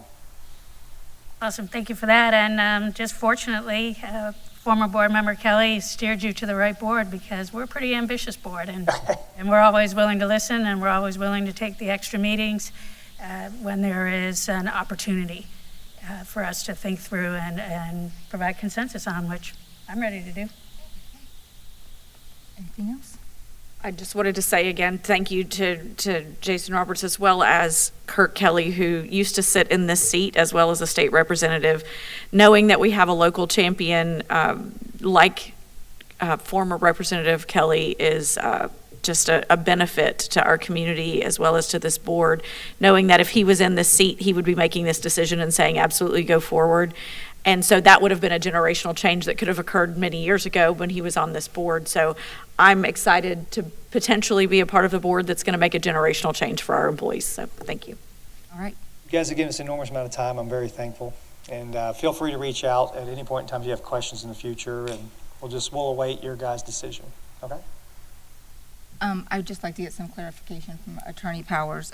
It does sound like the majority of the board wants to move forward. What does that look like? Okay, from here, what we need to be, I've already been in contact not only with Jason, but also with Gray Robinson, who's representing him. We've had some initial discussions regarding terms of the lease, because there's a lot of work to be done. I mean, I think everybody agrees on that. You're taking Texas law and Texas concepts and trying to work them into similar concepts in Florida law that are non-identical. So that's going to require drafting, some back and forth, some research, things like that. We've already begun sort of initially that process. So what we will need ultimately, I can continue that process and we can continue to work on getting those items drafted, worked out, shake out what are easy fixes, and then figure out what things present larger challenges that we can, put our heads together on. Now, that's all stuff that can happen behind the scenes. I don't, need specific board authorization for that. It's just what I do. However, ultimately, for the long term, this will need, staff is going to have obligations as to reporting requirements and things like that. Their participation and expertise is required for some of these items. So ultimately, it doesn't have to happen today. It doesn't have to happen until we're closer to getting the lease done. But we're going to need a business owner for this to move forward, because it can't just be a board item. And that means that as we get forward, maybe some of those things are solved in such a way that we are able to better see which department it should properly fit under and how we, how we move forward. And then that's something that Dr. Brewer and I can have conversations about and figure out where that needs to lie. Because obviously, I don't want to go committing other staff, and I need their expertise as well. I mean, we've got a facilities department, we've got a finance department, we've got people who I'll need to make sure that I'm coordinating with, so that they lend their expertise. And then once we're able to do that, then we can move into.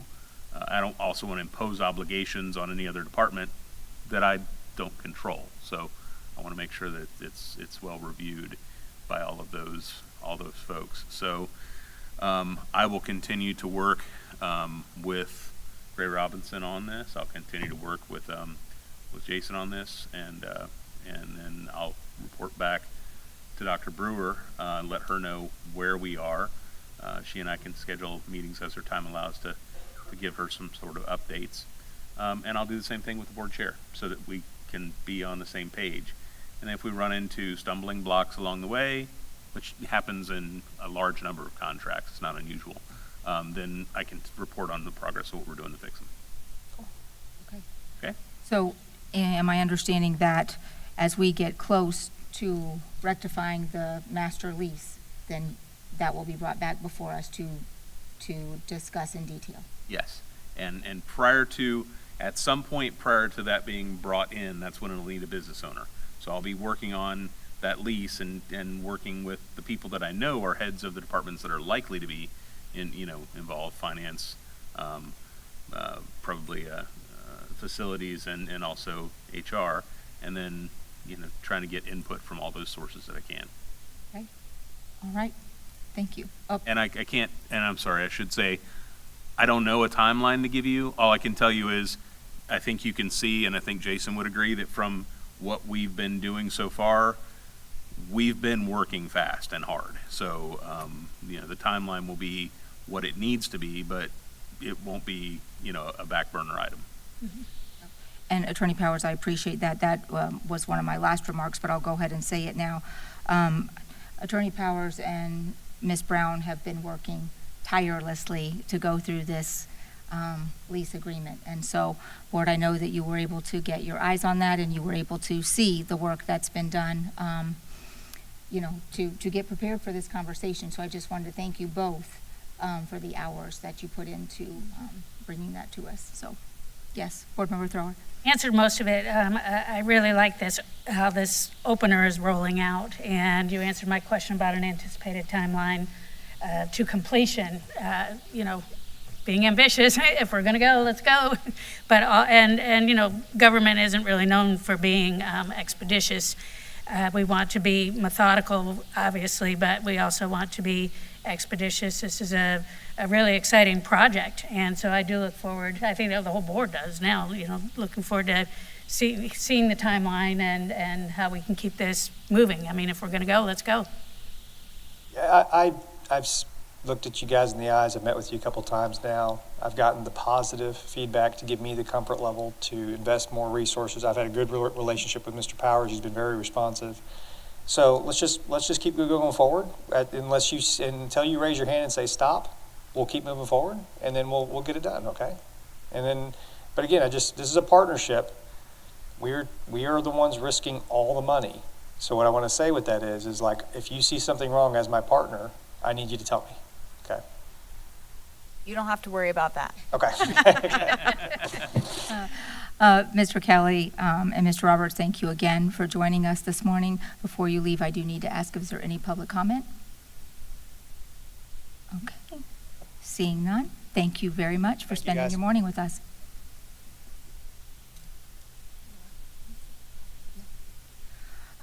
Board, with that, we just had quite a long presentation, and we have several long presentations. So if we could take a quick 10-minute recess, and when we come back, I'd like to skip code of conduct, and we'll do the health insurance plan and general insurance because they are here waiting in the audience. So I think as a courtesy to them, we'll, after our recess, we'll come back and jump into the discussion on insurance. All right, thank you. With that, we'll recess at 10:37. Thank you.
At 11:45, I'm going to give you a nod, and I'm going to Okay. Well, hopefully we can. Good morning again, and welcome back from recess. It is 10:49. Dr. Brewer, I think you're going to introduce our next speaker. I will. I will bring Ms. Boston Ellis to the podium, and she will introduce our guest. Thank you. Good morning, Ms. Boston Ellis. We are glad to see you. Thank Good you for morning. waiting this morning. On behalf of our visitors, I say thank you. They really appreciate being moved up. And even though the information is very, very interesting, we just appreciate you moving them up to provide their reviews. So we began the journey with self-funding about 5 years ago, and the board looked over this, how do we self-fund, and with the help of staff and Gallagher, you took the leap of faith and moved to a self-funding for our health insurance. We had always been self-funded for property or general insurance, but this was a new endeavor. So far, so good, I believe. So good morning, Chair Conrad, board members, and Superintendent Dr. Brewer. I would like to present to you today, you've seen her many, many times, and we have developed a partnership with her through our risk management department. Stacy is our representative, and she works very well with Gallagher under the leadership of Laura Lingle. And so I will get out the way, and so she can present her review for the past year and what they anticipate what the calendar year 2026 will look like. Thank you. Thank you, Ms. Boston Ellis. Thank you. Yes, Ms. Boston Ellis and Stacy and her team, Dr. Brewer, board members, Attorney Powers, always grateful for the opportunity to come and present on the self-funded health plan and then the projections that we have for the 2026 calendar year. So we'll talk about our benefits team, those that are kind of behind the scenes reviewing the plan for you. We'll also review the RFP timeline, some benefit updates that we'll be requesting for the 2026 plan year, and then really focusing on those projections for 2026, as well as review some upcoming items that we have. So Stacy is the person that we report to in the risk management department. She, along with her team, are an incredible asset to this organization and the self-funded health plan. Myself, Kelly Davis, Danielle Markwell, and then Angela Hooper is also with me here today. Are the team that review and analyze your information and assist in managing to that self-funded health plan. And then Sally Donovan is really the brains behind all of the numbers that I'm going to present today. So she is reviewing your claims every month, providing that to us so that we can make these projections for the coming year. As we look at the RFP timeline, we had 2 huge RFPs this year. The actual TPA for your self-funded health plan was up for RFP, and we had the opportunity to go to RFP for pharmacy benefit manager services. I'll refer to that as PBM management moving forward. As a self-funded health plan, you do have the option of keeping that carved in, which it currently is, so it's administered by the same organization that your self-funded health plan is, or you can carve that out to a standalone PBM. So this is the first year that we have done that PBM RFP. So we started both of those in February. Anybody that receives a call from Stacy Roth at that time usually doesn't take it because they know they're being asked to serve on that committee. And it is a huge undertaking, particularly with these two RFPs. They're very technical. There's a lot of time and effort that go into that. So those were posted in February, March, and April. The committee reviewed and scored those RFPs. We presented to the insurance committee before school let out at the end of May. Last week presented to the executive team, and then are bringing that information to you here today. Next month, we will be asking for your approval to vote on those RFPs. We are currently in contracting now. In August, we will start the RFP process for the stop-loss insurance. Just as a reminder, stop-loss is the policy that starts paying on the district's behalf once we meet a certain deductible for any claimants that go over that number. It is an RFP that we go to every year, and we cannot start that process until August because the stop-loss carriers require at least 8 months worth of claims to bid on that. So we'll be reviewing those, asking for giving you our recommendations and asking for your approval in October, which is also when open enrollment is, and then all of these plans will start for the 2026 calendar year in January. Just a heads up, in 2026, for 2027, we will be doing a vision RFP as well as an RFP for the Employee Assistance Program. On slide 4, just to review a little bit of the RFP results, we are currently still in the cone of silence, so I can't discuss all of the information. But for the medical RFP, again, this is the carrier that serves as the third-party administrator for your self-funded health plan. 3 carriers submitted responses: Florida Blue, Aetna, and United. So the committee scored those responses. The scoring rubric was based on costs, not only looking at what the per member per month administrative fee would be, but also any additional costs for certain programs.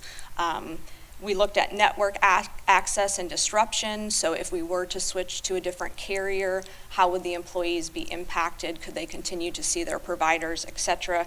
Claims repricing and discounting. This is obviously huge, not only for the employees, but also for the district. So the cost of the claim and then how much discounting are we receiving based on the carrier that we use for that TPA. Utilization management, administration, which includes how the district actually pays for the claims, and then wellness services. So when the scoring came through, this is publicly posted information, so I am able to speak to that. Florida Blue scored 92, Aetna came in at 79, and United Healthcare was 71.67. Because of those scores, the committee did not see the need to go to interviews. That's usually the next process. But because there was such a discrepancy between the first place and second place, they did not go to interviews. So we will be recommending to you in July that Florida Blue remain the carrier for the self-funded health plan. For the pharmacy RFP, again, this is a new RFP for the district. We had 4 carriers submit responses: Florida Blue and Aetna, who again also submitted under the medical carrier, and Med Impact, which would be a standalone PBM, and Vivid Clear. So those were the 4. Again, scoring was based on cost. When we look at PBM services, we're also looking at rebates. So when they fill prescriptions for brand medication, then we receive rebates from those manufacturers. So when we look at cost for the PBM services, it's usually related to how much in rebates we would likely be receiving. The experience and reputation of those carriers, how they process claims, and if it was a standalone, how that would coordinate with the health plan. Adverse member impact. So are there any medications that would be covered now that would not be covered on their formulary? Or if it was covered, would there be a significant cost discrepancy? We also looked at member impact as it relates to what pharmacies the members could be using. So are all of the pharmacies that are currently in network, would they continue to be in network if we were to change carriers? And then overall service. Again, scoring was Florida Blue 88, Aetna 69, Med Impact 58, and Vivid Clear 40. So they decided to not go to interviews as the discrepancy was enough where they didn't think the interviews would make a difference. So I will be back in July to present kind of final numbers, but also requesting your approval on those contracts for both the medical and pharmacy RFP. As we move to slide 5, some benefit design updates for 2026, we would recommend an enhancement for the value choice provider. Some of you may have received emails about this coming to Marion County, so this is a new opportunity for Marion County. There's also been some discussion in the past about what it would look like to have an on-site clinic for our employees, and we've gone back and forth. We believe this is a good solution that does not require any additional capital or building projects for the district. So the value choice providers, employees could go to, there are 2 locations, employees could go to those 2 locations and receive care at no cost. So primary care, some specialist care, urgent care, lab work, and then virtual visits also. So that would be for January, starting in January 2026, themselves and any dependents that they carry on the health plan.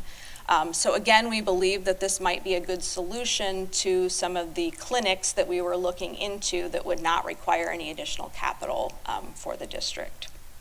And then there is a required benefit change that we have to make, and that is due to IRS regulations on Plan 2. That is the HSA compatible plan. The deductible, we have the lowest deductible that the IRS allows on our HSA plan, and they change that every year. It's $50 on the individual plan every year and $100 on the family plan. So you will see that we will be required to make that update. For January of 2026, it will go to $1,700 and $3,400 respectively. So some updates on where we are currently with the self-funded health plan. Again, these numbers are through March. We did receive April's numbers, but we were not able to analyze those and present them in time to have this information to you last week. But we will have both April and May numbers for the July presentation. So we will be able to update you there. So total expenses through March, just over $14 million. If we look at a per employee per month, based on the number of employees that are enrolled, it's about $811 per employee per month. We also analyzed large claims. So because our stop loss deductible per individual is $400, we look at any member who has met 50% of that stop loss deductible. So anybody that has had claims over $200,000, we are analyzing and watching. You can see that they represent just over 10% of our total medical and RX claims through March. This is not uncommon. We see this across the board as those members that are considered high-cost claimants usually take up a larger percentage of the total claims. We do have 2 claims that have already exceeded that $400,000 deductible. This is through April, so we can pull that information out pretty quickly. So the other numbers are based on March, that is through April. And we are already receiving reimbursements on both of those members.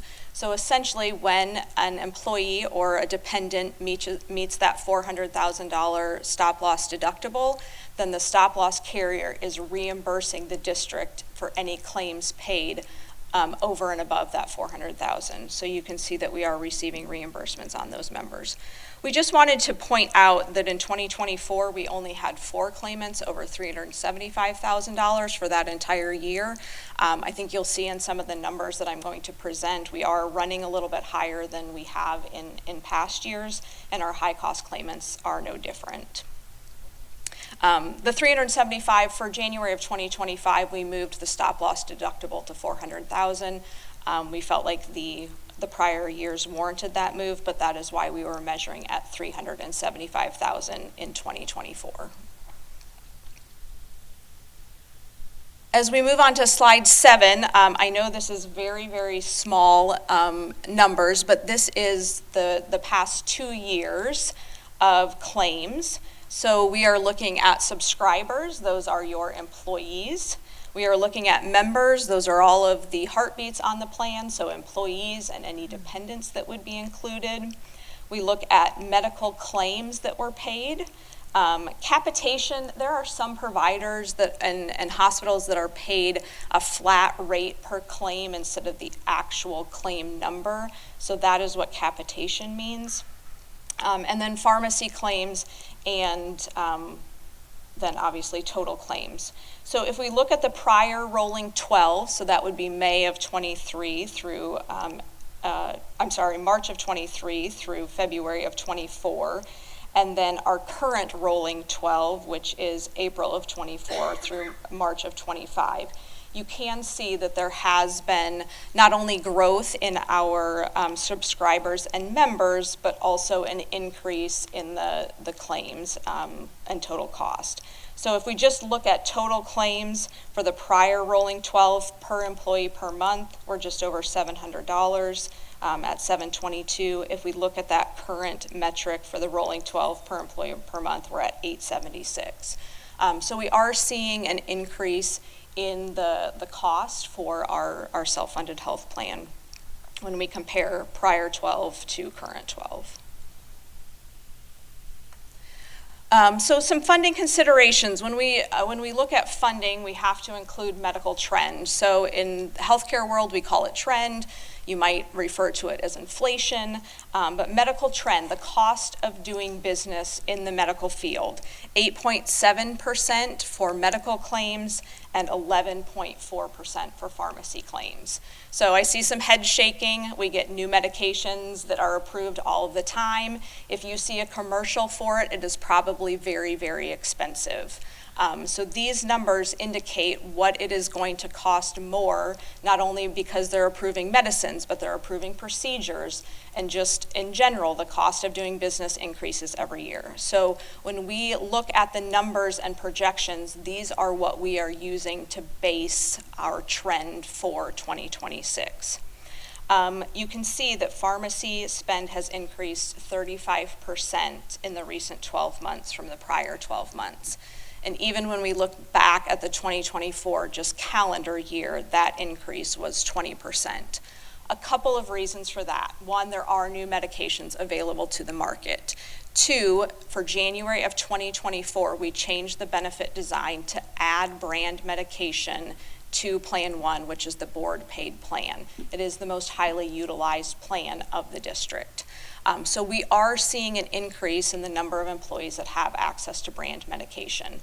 These numbers are a result, but we also believe that if members are taking care of themselves and taking the medication that they need to manage their chronic conditions, we will see results that are favorable in the end. So for example, if somebody is managing their diabetes, are we less likely to see amputations in the future? Yes. Are we less likely to see chronic kidney issues and kidney failure in the future? Yes. So I do also want to point out, we reviewed Plan 1 to kind of see where that utilization went to. Plan 1 still continues to be the best performing plan in the portfolio. So when we look at dollars paid in versus claims paid out, even though we enhance this benefit, Plan 1 does still continue to be the best performing plan that we have. You can also see an increase in medical spend in the last 12 months. And then just keep in mind, historically we see more claims in the last quarter of the year, because that is when employees have met their deductibles, they've met their out-of-pockets, so the district is responsible for paying those claims. It is also the time when people may have met the stop-loss deductible, and our reinsurance or our stop-loss carrier is covering those claims. But we just want to point that out, since we are only representing claims for the first quarter, and the last quarter sometimes can hit the plan hard. So rate projection for the 2026 plan year. So again, with claims through March, if the district did not increase their funding at all, we would project a loss of roughly $8 million from the self-funded health plan. Again, this is if there is no increase done at all. That is not the position that the board has taken in the past. We just wanted to present what that would look like, because it is the first year that we are projecting a loss.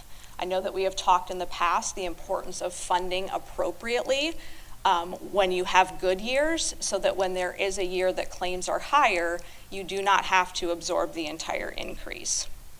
As a reminder, you are required to maintain at least 60 days in your reserve of medical claims.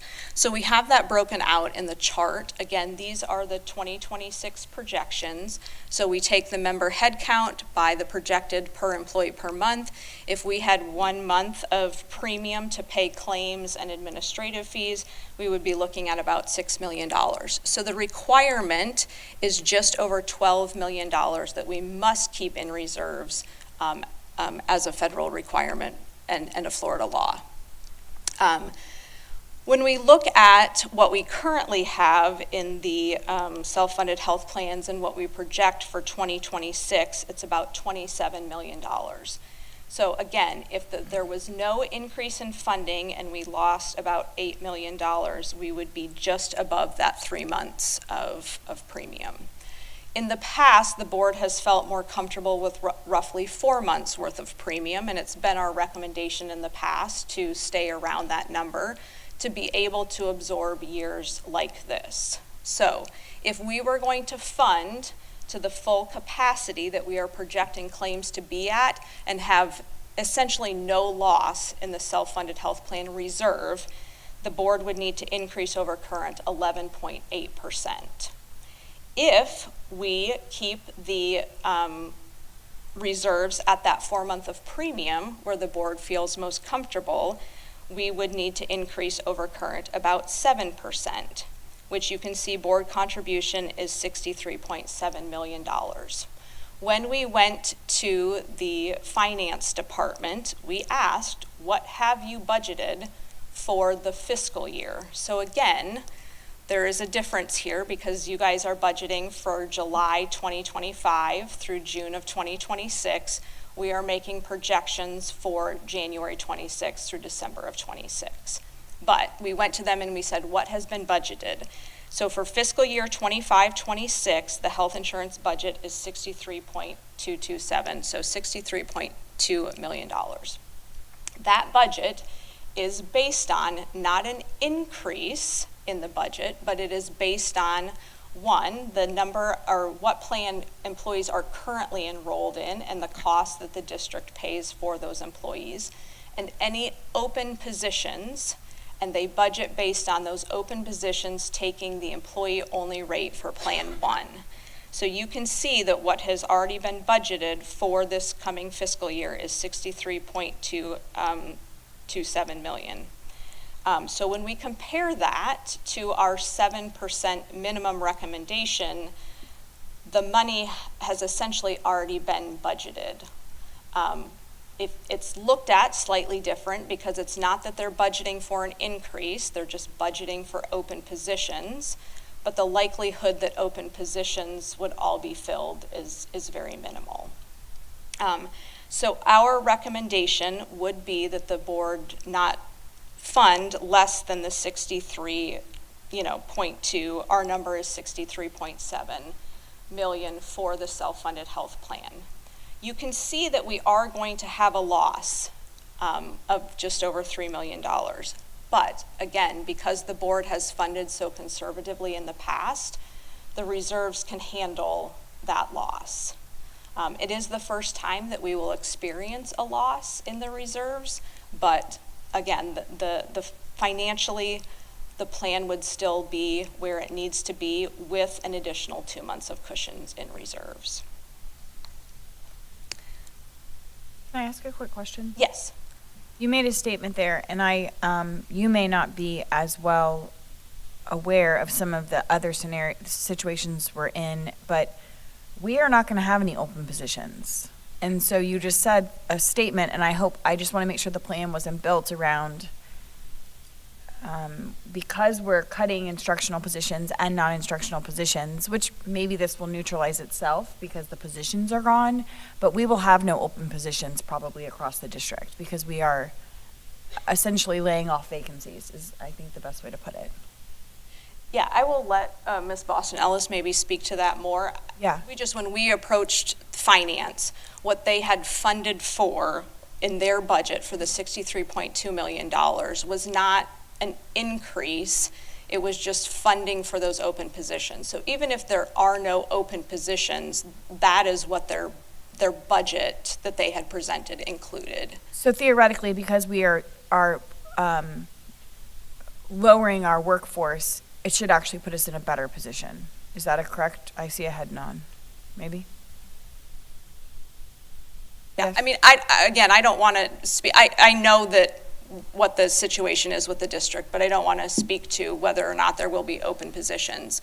I guess my point is that the finance had not funded for an increase, if that makes sense. They didn't say, we're going to fund 7% over current. They just looked at the open positions and the current funding requirements, and they said we would need $63.2 million if every single employee stayed on their same plan and any open position that was there took Plan 1.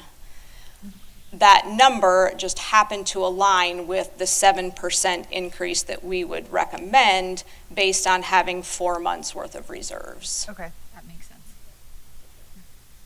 Come right on up, Ms. Yeah. Boston Ellis. You want to add anything to the? I'll step No, aside. she answered it correctly. We're budgeting on a fiscal year, and they're looking and making projections on a calendar year.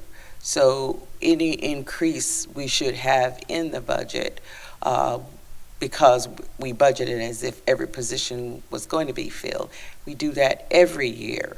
That's been our process every year. And that's probably why the fund balance has grown. And it is pretty, because the numbers are close, it may appear that we're looking at two different things differently, but we're not. We just look at the staff that was originally approved, calculate what that would be, and it just ended up being close to what their projections are. So just remember, that won't kick in. Their projections don't kick in until January 1. So right now, what we're paying will be paid through December under the current body of individuals. So even though we will have fewer people, I think it's been the same always because we've always had those vacancies. Okay. Does that Yes. kind of clear it up? Yeah, we've always had the large number of vacancies. So I guess though my question would be, and I don't have to keep harping on this, but if it was budgeted assuming all of the vacancies were full, which is always the most appropriate way to do it. Correct. And now we are essentially getting rid of 250 positions, vacancies.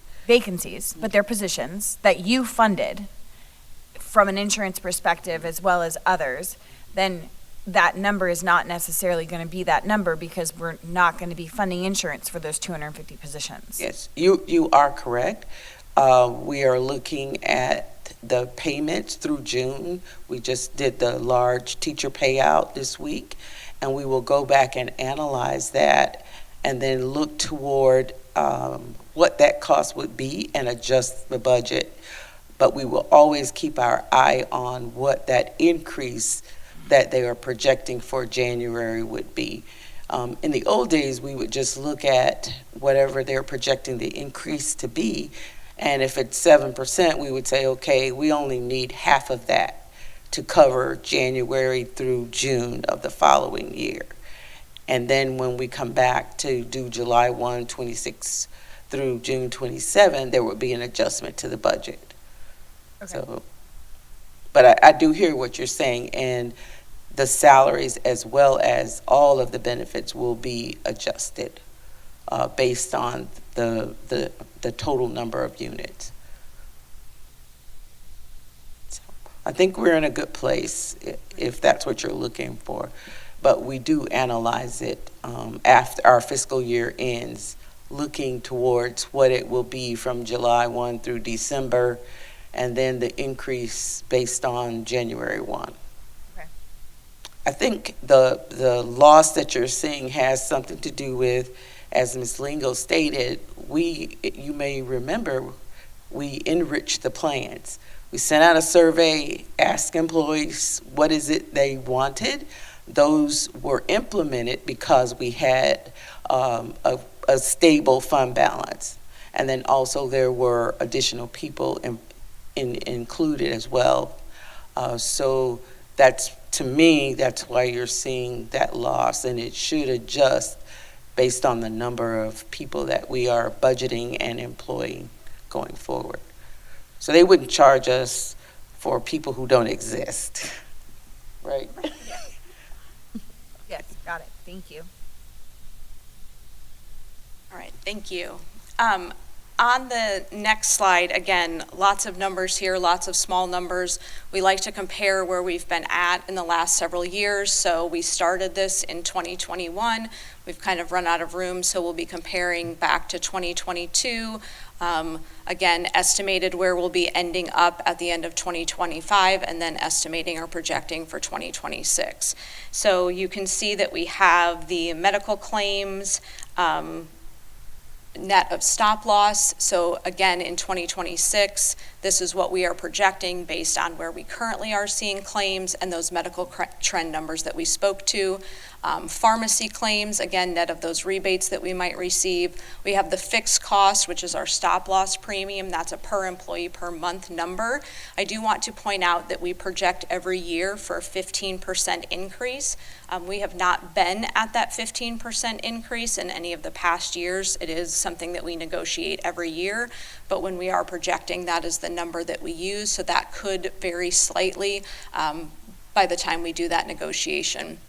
The administrative fees, that is the Florida Blue, currently PE, PM number, and then some small internal expenses give us our fixed costs. So you'll see total expenses, and then projected board and employee contributions. This is if the board funded the projected 11.8% increase that we need to not lose anything out of the reserves. Again, this is not our recommendation this year, but if the board were not wanting to use any reserves, this is the number that you would need to fund at. These are the numbers that represent, again, that 7% recommendation that aligns with what had already been budgeted, again, based on current enrollment and those empty positions. So you can see a slight loss in the plan, but because the district and the board has contributed appropriately in the past, we can stand to have a decrease in the fund balance. I would also like to kind of point out that when you're fully insured and the insurance carrier comes to you and says, we need a 10% increase or 5% increase, whatever that is, while that is a negotiable number, you don't just get to choose to fund less than the requested number. So that is one advantage of being self-funded and having a reserve that can help you absorb a year where we have had some larger claims, we're seeing some claim increases. When you have the reserves to accommodate that, you can choose to fund slightly less than what the plan is essentially calling for and still be in a good place. Upcoming items, we've talked about that stop loss RFP. I do want to point out that this year we will be seeing if we can include gene therapy reimbursement into that. So gene therapy, we see medications now sometimes hit the plan that are $20,000 a month. Gene therapy is hundreds of $1,000s, millions of dollars for some of these gene therapies. Again, they are always bringing new medication to the market. There were 5 gene therapy medications. There are now 15 therapy medications. So this is things for like hemophilia, sickle cell anemia, multiple myeloma. So there is a rider that you can put on your stop loss policy to cover those conditions. So the policy reimburses for the medication for those conditions. It also stops lasering. So on stop loss policies, stop loss carriers can pick out employees that maybe have high claims and say, we are lasering them out of the policy, we will no longer be paying for their claims. Obviously, the district does not want to have lasers. So the gene therapy rider would stop any lasering in addition to covering the medication for the conditions, the 15 conditions and medications that are outlined in the policy. So you'll see the timeline there. Again, we'll be starting soon. I actually just got an email from the stop-loss carrier to start that process early August, and we'll be looking to get your approval in October for the recommendation.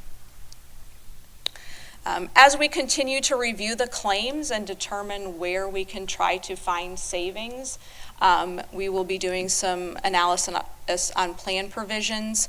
There's opportunities, again, because you are self-funded, to carve out certain benefits. So we've brought to you before Surgery Plus. That's a program that uses the highest quality surgeons at the lowest price for particular surgeries. There's also a program called Renologics that deals with chronic kidney failure.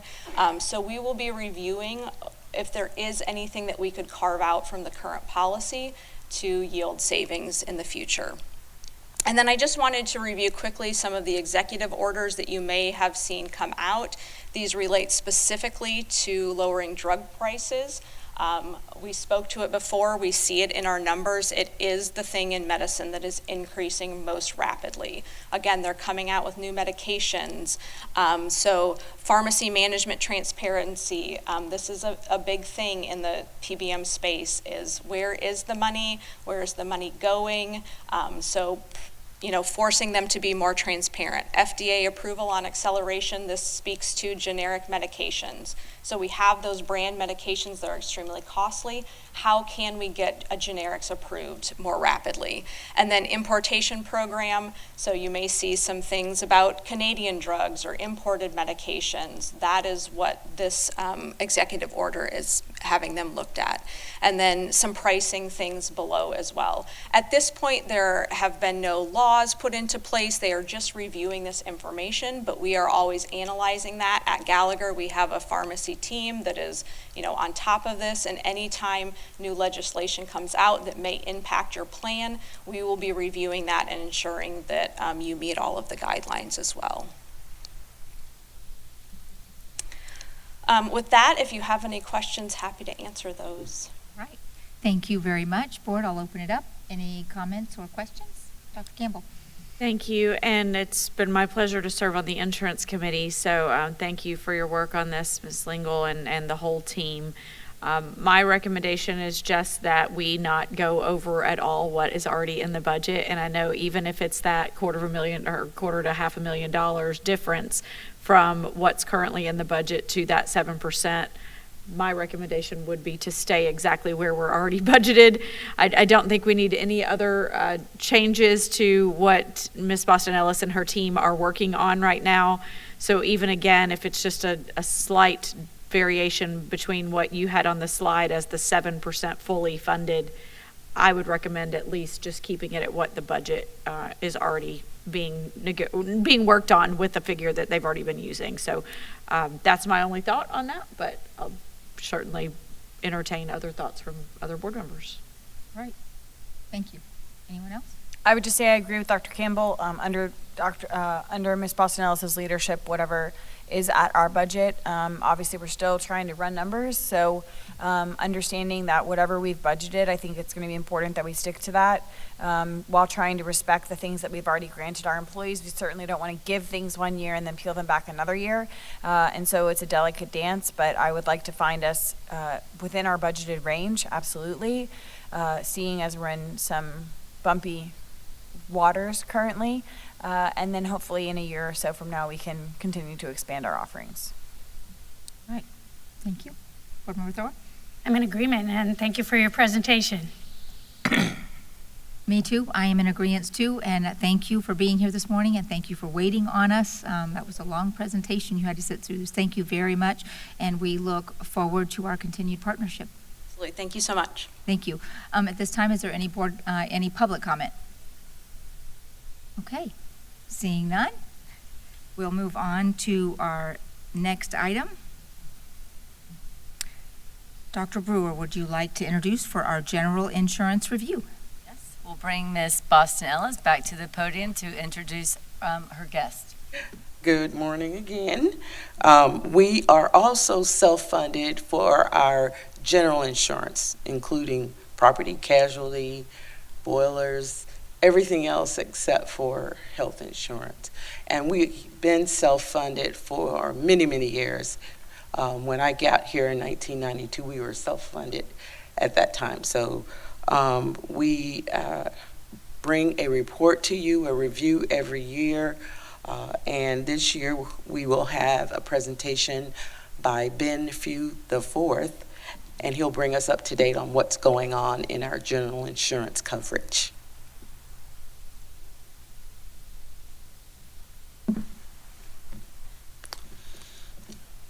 Good morning, Dr. Brewer, Chair Conrad, board members, Attorney Powers, Madam Clerk. I'm Ben Few of Ben Few and Company, risk managers and insurance consultants.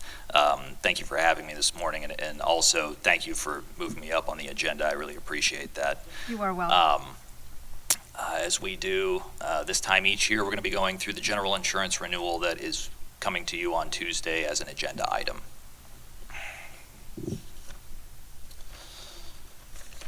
All right. Oh. Do you have control as well? Okay. Just real quickly, in case you haven't heard my spiel before, a little bit about who we are. We are an outsourced risk manager. We are a fee-only consulting firm. We do not sell any insurance products. We do not work for carriers, agents, brokers, underwriters, you name it. We love all of those people, but we are completely independent. We do not sell insurance. And the way that we work with our clients is that we either function as your risk management department or in a supplementary capacity to the existing risk department. I've listed a number of line items: policy management, exposure management, legislative updates, loss control, et cetera, and so forth, to include liaison with your brokers and various service providers in the discipline that all fall within what we do for the board in the district.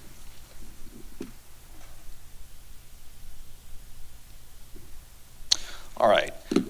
Generally speaking, as it relates to market conditions, this is the 10,000-foot view.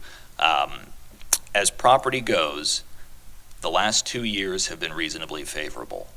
From about 2017, culminating in the renewals for 2023, you saw what was a tightening insurance market with respect to property, especially as it relates to Florida-based exposures.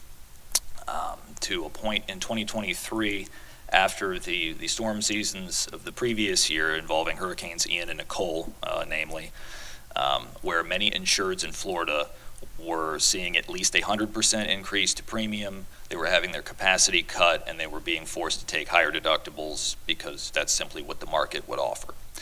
It was truly a hardened insurance market. Now, I look at it more like a market correction. And the market, I do feel at this point in time, has corrected itself, because in 2024 and 2025, at least through present, rates have generally fallen for larger Florida-based property exposures. If you are coastal property, is still unattractive to the underwriting market. They don't like that. But those that are relatively stable and are not facing extreme loss experience are sort of riding the wave down from 2023, as it were. This year's renewal for the district is no different. As casualty markets go, for larger self-insured public entities, the market has been relatively stable. We really haven't seen much change there. There was a lot of chatter going on prior to some legislative changes as it related to cyber insurance, ransomware, and all of that.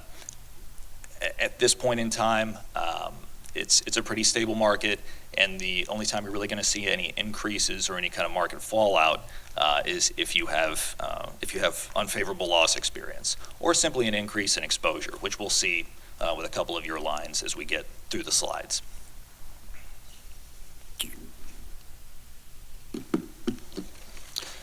All right, so this is our line by line. I'll just hit on a few highlights. I have a few slides toward the back of the presentation that really gets in more to the detail. But as far as the numbers go, this is the line by line as far as property casualty insurance program goes that you purchase.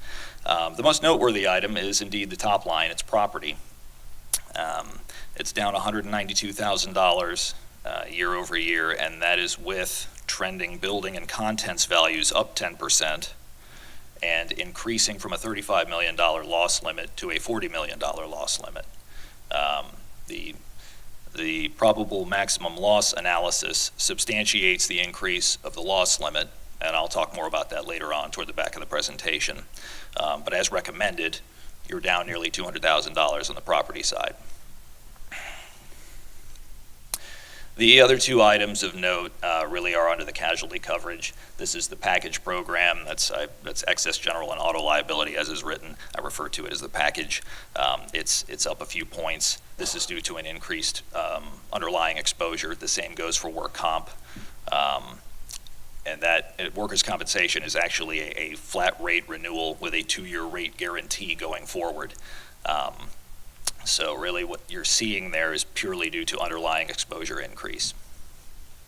As far as the other changes to the lines, a lot of these, as you'll see, they're fairly nominal. We may switch cyber liability carriers. That line has calmed down considerably in the last few years. So this would be the grand total picture as it relates to premiums year over year. You're down 4.5% if the recommendations are approved. I include this last item here because I've harped on this for a couple of years running now. Maybe not harped on it, but just mentioned it. That in order to maintain the most efficient program you can, a lot of this is based on what your construction costs are, your actual replacement costs are. What this represents right here, and I'm strictly trying to show this as an illustrative point, is that the actual cost for replacement cost appraisal at this point in time for the district, and this is real pricing, though I'll say this is not going to be on the agenda item. This is separate and apart from that. It's just strictly for illustrative purposes. There's enough savings within the premiums to afford a replacement cost appraisal.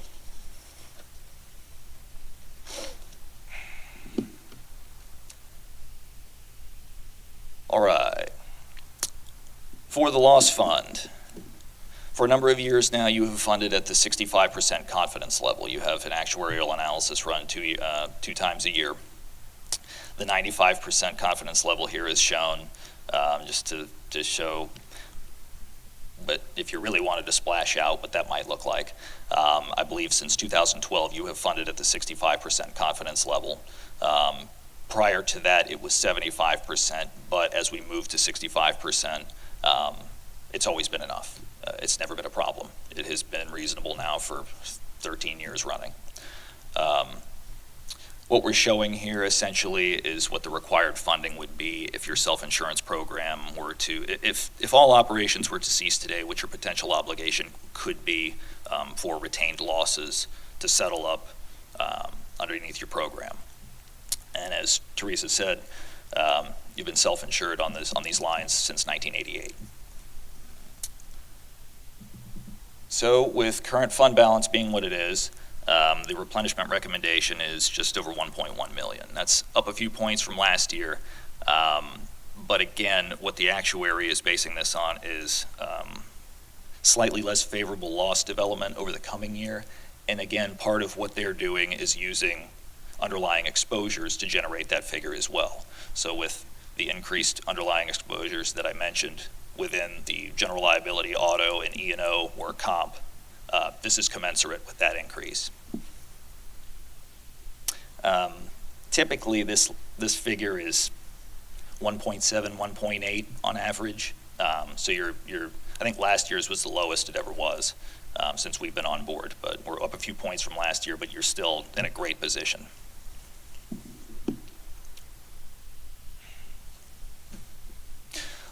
All right, so this is the support to what I've been talking about so far. And largely, I think the biggest thing for you all, as it is the lion's share of your premium, is the property exposure. Your total insured value has increased over $100 million. You've got more new facilities coming online very shortly, and another very large project coming on in the next year or so. And if I'm understanding correctly, perhaps even more property projects that may be coming on. So you're at over $1.3 billion in value right now.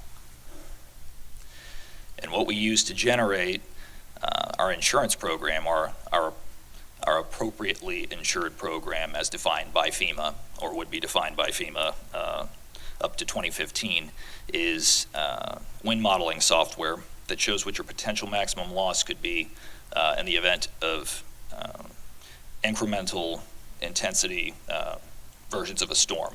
250 years is pretty much the standard for all insurance carriers at this point. And what yours is this coming year, given the increases to total insured value, is just over 37 million. Your loss limit of 35 million wouldn't cover it. So we're recommending the increase to 40. Given the fall in rates, we think this is a good idea. It's a prudent move. As I mentioned previously with the replacement cost appraisal, the district has not had one since 2013. That is an integral piece of the wind modeling that this RMS software utilizes. And what up-to-date replacement cost gets you is the most efficient modeling that you can possibly obtain. Now, there may have only been a few buildings added, but over the course of 12 years, you're constantly updating. There are inflationary trends. There are changes in construction cost. So it's essential that we capture all of the underwriting data via current replacement cost analysis to generate the most efficient property program. In a situation where the carrier or the software just doesn't know, it's going to default to punitive. So that's why this is important. And as I mentioned before, the 92,000 figure is actual pricing. That was a proposal in hand that was sought by the district's broker at my request. Obviously, that would have to go through separate purchasing protocol. So if you eventually see that, please don't be surprised, but that is definitely a recommendation that that be something that's taken on sooner rather than later. As casualty exposures go, this is a constant review of various curricular programs, contractual risk transfer, and it made it to my desk that there is going to be an aircraft maintenance program that's new to MTC, which is really cool. But when I saw the agreement, I thought, they don't have aircraft liability coverage, because that's a standard exclusion in most general liability forms. Now, my understanding is that the rotors are going to be chopped off of the helicopter upon transfer of title. Having other clients that have aircraft, I cannot overemphasize that if that is delivered and somebody gets excited and wants to take it for a spin, you can't do that. So the way the coverage is set up now, it accounts for maintenance, for educational purposes. I just don't want to see anybody, but yeah, let's take it for a spin, because I've seen that before, and it doesn't go well. The Guardian and Law Enforcement program is something that I always like to bring up. This is kind of a unique situation. If you were a city or a county, or indeed just straight up sheriff's office, this would be well known, but with sworn officers comes a handful of things that are unique to the position, being Florida statutes out of 112, the presumption laws, it's the Hart-Long Act, and then the statutory death benefit should one die in the line of duty. Your current program accounts for all of that. I just think it's an important thing to bring up.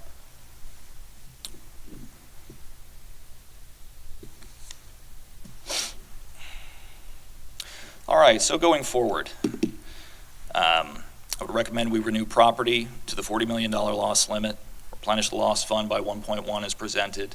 Highly recommend engaging an appraisal company, and whether that has to go through purchasing separately as its own item.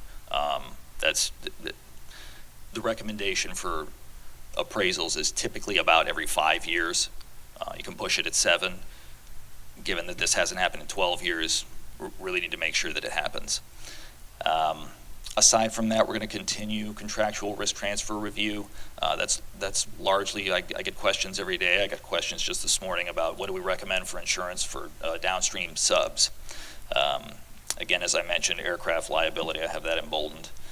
That's the current one. We're going to work with actuaries again for each of the reports this year to develop the loss fund recommendations further refined statement of values, hopefully in concert with an appraisal company, and prepare to do it all next year. So with that, are there any questions? I kind of blew through that. I want to make sure that all questions get answered. Thank you, Mr. Few. We appreciate you. Comments or questions? Yes, Dr. James? I don't know that you have heard this from me before, but I don't speak insurance, so I'm just gonna, a lot of this went like way over my head. My main question is, can we afford this? Is it within our budget? And so I see a head nod from our CFO, and I'm trusting that she thinks this is the best direction for us to go. So Yes, that's all I got on it, to be completely transparent. I get real into my acronyms, so I get stopped all the time with doing that, so I'm sorry. Yes, that's all right. All right, thank you. Yes. So that was going to be my question as well. Is 1.1 what we've budgeted, or were we anticipating something higher or lower than that? Is that's exactly what we budgeted, and we already knew that coming in? Not exactly, but Close enough? Okay, all right, thank you. You can stay seated, Austin Ellison. My other question, I appreciate the recommendation to engage an appraisal company.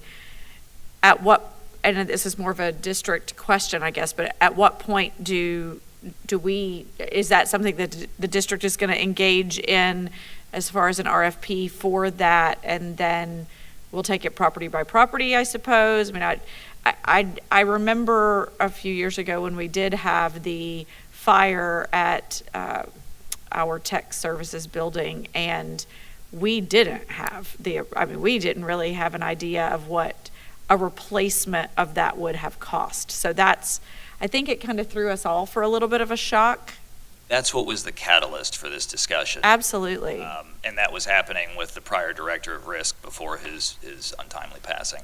Absolutely. Well, I certainly appreciate the recommendation, because one thing I'll also tell you, Mr. Few, is that this board is not shy from doing things that haven't been done in more than a decade.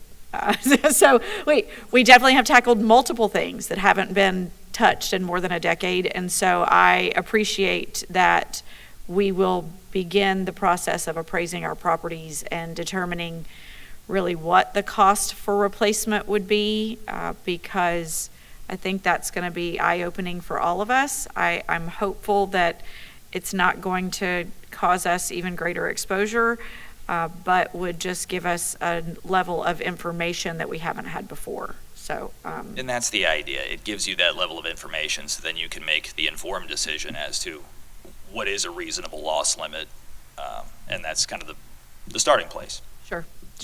Thank you for your presentation. Thank you, Dr. Campbell. Board Member Thor.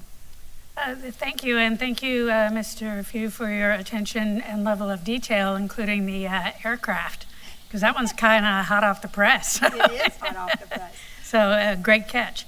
And I guess I was thinking in my own head, living near the Ocala airport, that we're just having more aircraft traffic lately, so I hope we're covered if, God forbid, a plane goes into an unoccupied building. Well, yes, that'd be a property exposure, and if it's somebody else's aircraft, that's a different story. But yeah, aircraft liability, if you're the one owning and flying the plane, is a different insurance product. Yep, thank you for that. And also, just as something to keep in mind for future boards and discussion, I'm not sure what the appropriate amount of time is to have a replacement cost appraisal, but I would think that it might be a good idea to get some sort of mechanism in place, simply a reminder of some sort that says, hey, it's been 3 years, not 10 years, or whatever the appropriate cycle is what I'm getting at. Sure, happy to do it. Okay, thank you. All right, thank you, Board Member Thor.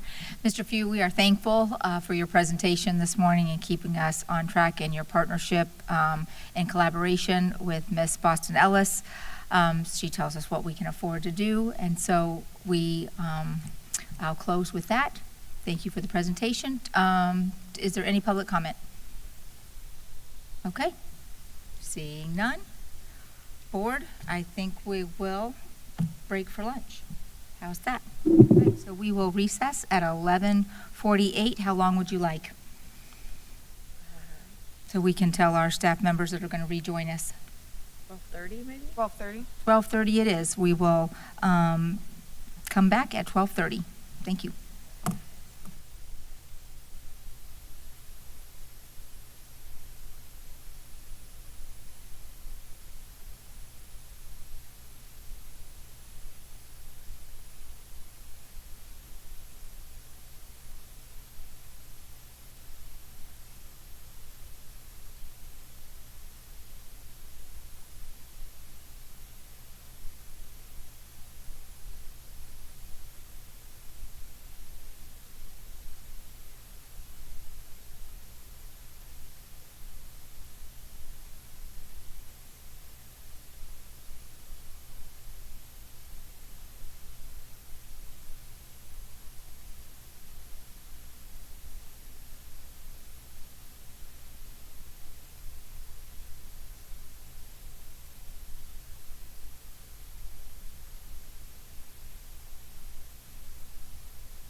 Good afternoon and welcome back to our June 19th work session.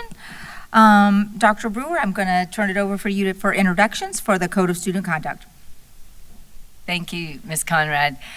Cynthia Lugo Hampton, come to the podium now. She is going to provide the presentation of the recommended revisions for the Code of Student Conduct. There are, for those following, there are quite a few items attached to board docs, so I encourage those to click on those links. She will explain which document she is referring to, but it might be helpful for those listening to open board docs as well.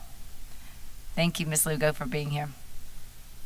Good afternoon, Chair Conrad, board members, and Interim Superintendent Dr. Brewer. Thank you for the opportunity to present the revised 2025-26 Code of Student Conduct for your review and approval. For today's presentation, please turn to the blue tab in your binder. It contains the revised elementary and secondary Code of Student Conduct along with a detailed change log. I invite you to follow along with the change log as I review the revisions to the Code of Student Conduct. As we redesigned the Code of Student Conduct, we focused on several key goals. First, we ensured legal compliance by aligning the code with Florida statutes and local board policies. We also prioritized clarity, streamlining the document by removing unnecessary content and changing the language to more user-friendly language. Another major goal was consistency. We wanted to ensure that discipline practices are applied fairly and uniformly across all schools. At the same time, we preserve school autonomy by giving leaders the flexibility to respond to student behavior within a clear and transparent framework. To further promote transparency and uniformity, we created a new discipline reference guide, which combines offenses with their definitions and appropriate mandatory actions and possible corrective actions all in one place. Finally, we focused on fairness and support. The new code strengthens the connection between discipline and interventions, ensuring we're not just punishing behavior, but supporting students in making better choices. The revision process was designed to be collaborative, thoughtful, and inclusive. Approximately 42 professionals volunteered their time to serve on the committee. This included administrators from 17 elementary, middle, and high schools, administrators from the Alternative Learning School, as well as district personnel from key departments such as student discipline, mental health and wellness, student information and state reporting, safe schools, and exceptional student education. Members from the Marion Education Association attended, parents, Staff Attorney Blackman, and Vice Chair Cummings, whose participation added valuable insight. Our work began with a combination of whole group and small group discussion to establish the priorities guiding the revision process. As we moved into deeper review, particularly of the discipline section of the code, we transitioned into small work groups. These work groups analyzed and revised the offenses and definitions, developing the discipline reference guide. Another group proposed procedural updates, and the last group worked on the layout of the code itself. This work began January the 16th, meeting weekly until its completion on the 24th of April. The committee selected Mr. David Stapira, Assistant Principal of Discipline at North Marion High School, to serve as chair. Our work group leaders included Mr. Stapira, Ms. Gwen, and myself. Their leadership and collaboration were essential to moving the work forward in a timely and thoughtful way. When looking at the current code in comparison to the revised code, one significant change you'll see is the focus on prioritizing discipline and conduct. In the current code, discipline began at the 5th section, kind of towards the end of the document, while in the new code, Discipline begins in the second section on page 5. This reflects the true purpose of the document and makes it more functional for users. The committee grounded its work in Florida Statute 1006.07, which outlines the required elements for a district student code of conduct. We use this statute to ensure legal compliance and to guide our decisions about what should be included and prioritized. We streamlined the code by removing sections not required by statute, as well as particularly lengthy descriptions and full policy text. That often made the code difficult to navigate, but instead, we now reference key district policies through direct links. This keeps the document clean and user-friendly while still providing families and staff with access to supporting details. We're also working with technology and information services to ensure that all policy links are fully accessible in the online version of the code. We also reorganized the structure of the code into clear, user-friendly sections. If you can, please turn to page 1 of the secondary Code of Student Conduct. So you may review the new sections of the code.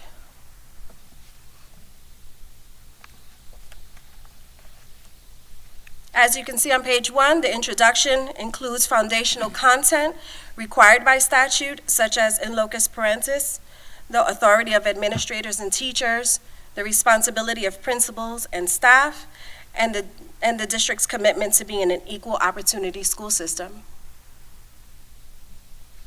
The second section begins on page 3. This section summarizes student and parents' rights and responsibilities.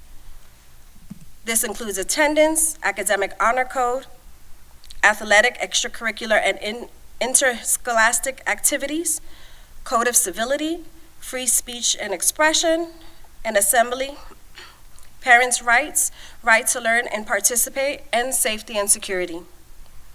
Each subsection is presented in an abbreviated paragraph with a link to the full district policy or state statute. Now, if you can please turn to the third section, that begins on page 5. This is the heart of the code, student discipline. It starts with expected behavior and proceeds through our new discipline reference guide on page 7. This outlines offenses, definitions, and responses in a transparent and practical format for all stakeholders. Right, if you follow the discipline on to page 33, the code includes essential information for families, such as bullying and harassment, substance abuse consequences, and the dress code.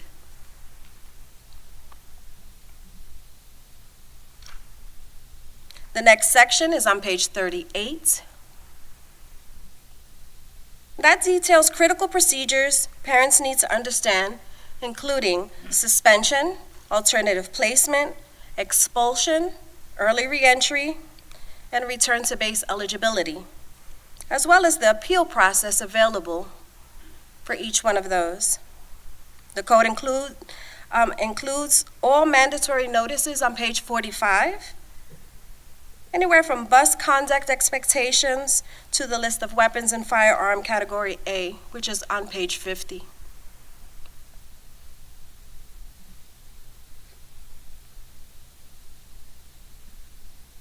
Now, some administrators provided feedback after the code was finalized that they missed some of the sections that were omitted, and so we have created 2 companion documents. The Administrative Reference Manual, which houses detailed internal procedures and compliance guidances, and inserts that will be provided to schools electronically to include with their school student handbook.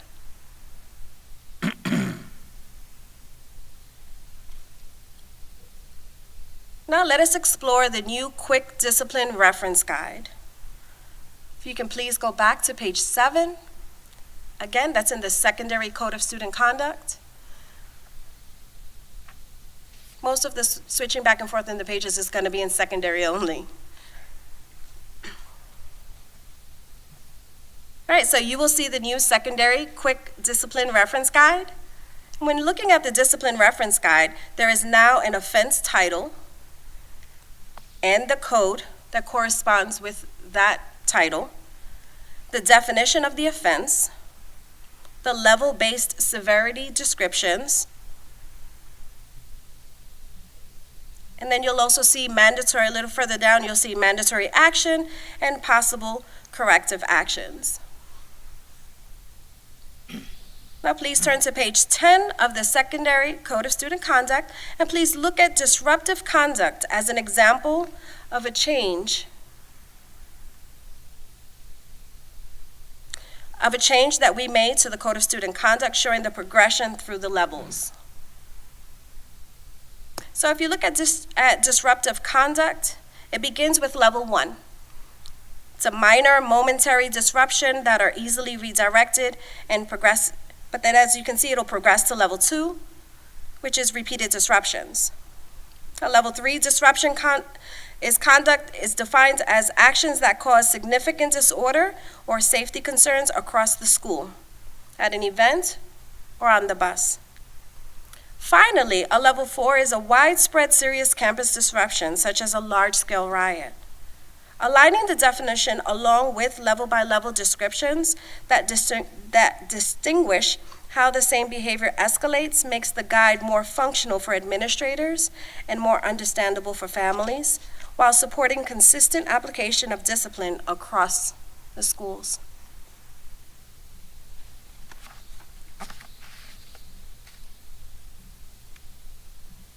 The chart located under each offense and definition is a new feature of the code.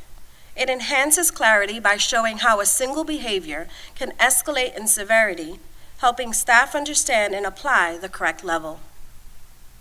Under offense, you'll see a 1 to 3 word descriptor that summarizes how the behavior progresses from level 1 to level 4. This helps users visualize the progression of conduct from minor to severe and support consistent decision-making. To the right of that column, the school level response identifies the expected level of behavior. The next column shows the mandatory actions. It's important to note that the discipline reference guide is not a discipline matrix. The committee was strongly opposed to a discipline matrix. They felt that consequences should not be based solely on the offense. They advocated for the ability to consider the full text of a situation and the need of the student when determining a consequence. To strike a balance between the committee's desire for professional discretion and the board's need for clear expectations, we created mandatory and possible corrective actions. The mandatory actions column reduces inconsistency by clearly outlining what must happen when a behavior occurs. This may include interventions, restorative practices, disciplinary action, parent contact, and CESA-related requirements such as notifying law enforcement, offering a HOPE scholarship, or contacting DCF. Under possible corrective actions, a range of corrective strategies were created, helping staff determine other interventions that can be used for this offense. Please take a moment to look on page 29 through 32 of the Secondary Code of Student Conduct to see the possible corrective strategies that can be used in each level.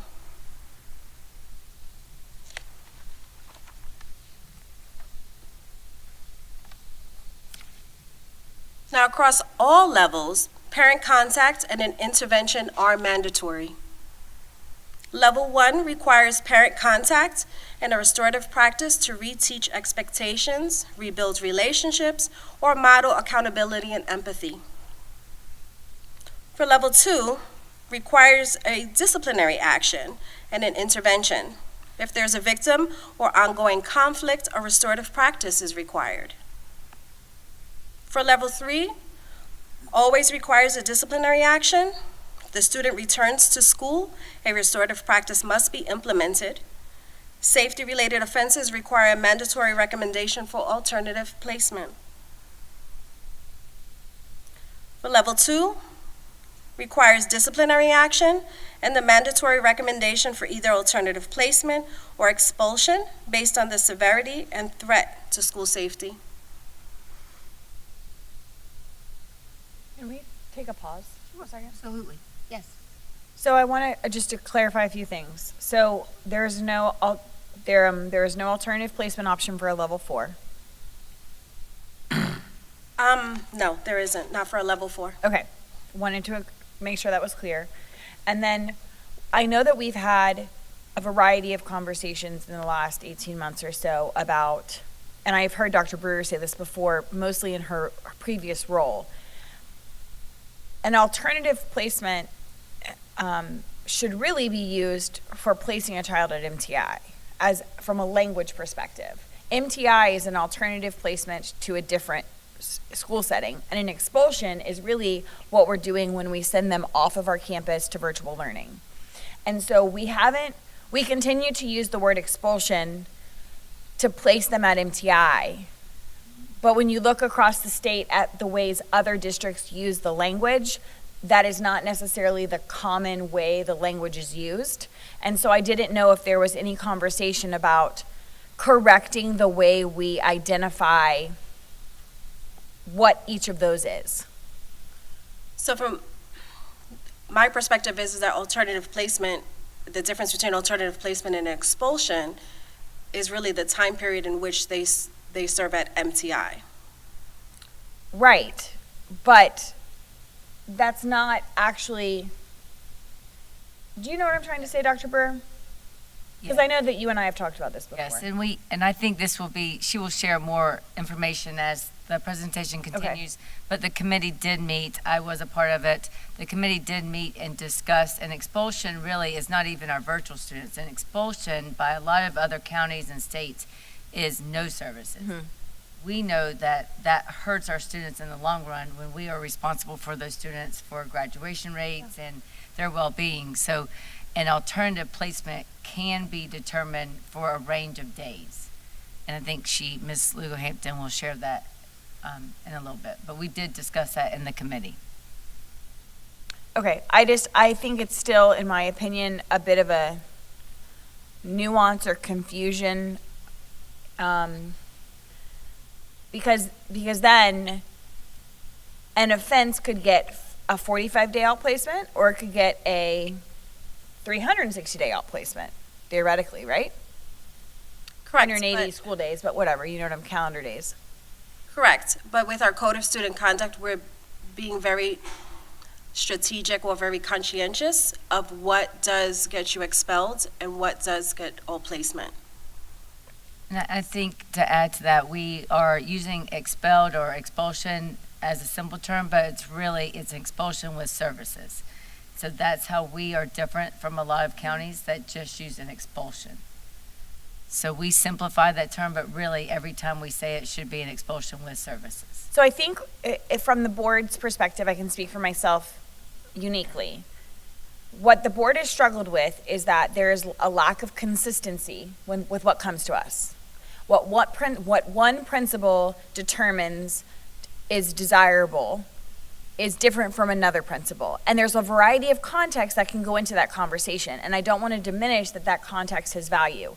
My issue as a board member, though, is I have to look at the whole picture, not at what one school is doing. Our job is to look at the entire district. So when we're looking at recommendation for alternative placement for a level 3 behavior on page 31, and then it's not listed on page 32, meaning that any level 4 offense, you're not going to have an alternative placement. You will have to get an expulsion, and then those are pretty standard frameworks of time based on when you offend. We've already kind of predetermined that. But we have no level of predetermination for alt placements. Unless I'm missing it, do we have a framework that says this offense gets this many days alt placement?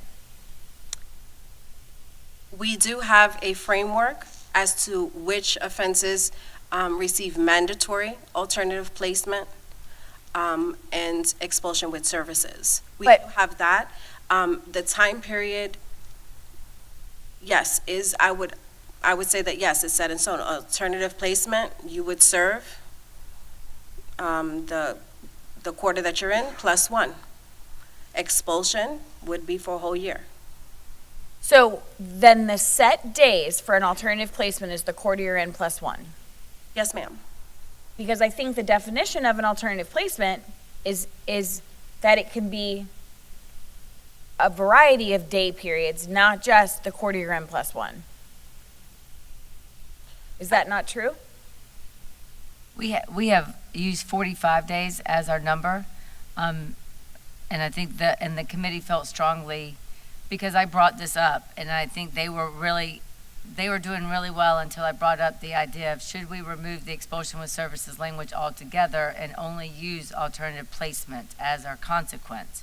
And so then the committee went back and they discussed that, but it's confusing to parents and the community when some students are alternatively placed for 180 days and other students are alternatively placed for 45 days. And so the committee felt strongly that we needed to keep the expulsion with services as at a year length, and then to differentiate the alternative placement for the quarter you're in plus the 45 days. Okay. Did that answer your question? That does answer my question. Has an alternative placement always been the quarter you're in plus 1? Or is that? I would say in general that is. I have had principals that have requested more. They've asked for a semester or more, and that is on a case-by-case basis. But the standard is 45 days, which is current quarter plus 1. But I'm sorry if I'm like really beating a dead horse, but 45 days is not equal to the quarter you're in plus 1. Correct. So we like to have it aligned with the return to base so that we don't have kids all over the place. Outside of Wyomina, that's how we've just logistically done it. I'm not against the quarter you're in plus 1. I just think we should drop the 45 days language then, because those Yes. two are not synonymous. I mean, I agree. It's not a 45 day. If you offend on January 10th, you're getting the better part of 80 days. You're not getting, right? I mean, you're not getting 45 days. You're getting the quarter you're in plus 1, which is going to round, I'm assuming, to closer to 80 days, Yes, ma'am. right? We can definitely, put that language in the Code of Student Conduct when we come back for revision, and we can definitely look at that. I just think that would be helpful to clarify, because I certainly wouldn't want a parent thinking that an alternative placement is 45 days when, unless you offend on the last day of a quarter, it's not. So I'd like to clarify that, but also clarifying that every alternative placement is the quarter you're in plus 1 unless there's an extenuating circumstance. Because the board doesn't see alternative placements. And so, but we hear about them. It doesn't mean people don't talk to us. And so I would like to be able to feel very confident that we're staying pretty consistent in that delivery. Yes, ma'am. Okay, I think I'm good for now. And just for clarity, the board is notified by policy of alternative placements, but you're right, the board only takes action for expulsions, just for those listening. Yes, sorry if that was unclear. Yes. All right, I will continue. There are some key updates that we've made to the Quick Discipline Reference Guide to improve clarity, consistency, and fairness in how we respond to student behavior. We did add a level 2 and level 3 offense for arson, recognizing that not all fire-related incidents rise to the level of expellable conduct, and allowing for a more proportional consequence. We retitled criminal gang-related activities to gang-related activities to remove the legal threshold and make the code more practical for school-based discipline while still addressing serious concerns. We added level 2 and 3 to the existing inciting violence level 4 so that we can now appropriately address students who provoke or escalate conflicts, even if the behavior doesn't result in serious injury or riot-level disruption. The consequences for sexual offenses have been revised. The first-time offenses may now be addressed through sex diversion, while repeated incidents can still result in alternative placement or expulsion. This change supports early intervention without lowering accountability. We made several title changes across the guide to ensure consistency and show clear behavioral progression from level 1 to level 4.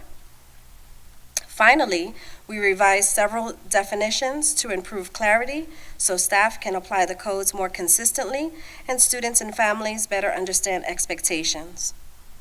As I stated before, there is a complete list of changes included in your binder for reference under the tab Rationale. Are we saving our questions or should? Well, I was letting her go through. I think it would be best if you held your questions and let her finish everything, and then, because she may be able to address some of your burning questions. Okay. All right, this year we also developed a separate elementary code of student conduct. It mirrors the secondary code in structure, but is developmentally appropriate and reflects the unique needs of younger students. So to highlight, it's required for level 1 students to have restorative practices to reteach expectations, just like in the secondary code. Level 2 also requires disciplinary action with autonomy for school-based decisions, but still allows for interventions and supportive plans for both the student and victims. As part of our effort to create a more consistent and supportive discipline process for elementary students, we've made significant changes to the consequences for level 3 and level 4 offenses. For level 3 offenses, any behavior that compromises the safety of students, staff, or the school now requires a mandatory recommendation for alternative placement. These include repeated substance use, fighting, threats, and violations involving weapons, contraband, or safety procedures. While school continues to have flexibility for some level 3 incidents, these specific offenses are mandated to result in a recommendation for alternative placement. In the past, all level 4 offenses were considered expellable. We have redefined this approach so that only the most serious safety-related level 4 offenses remain expellable.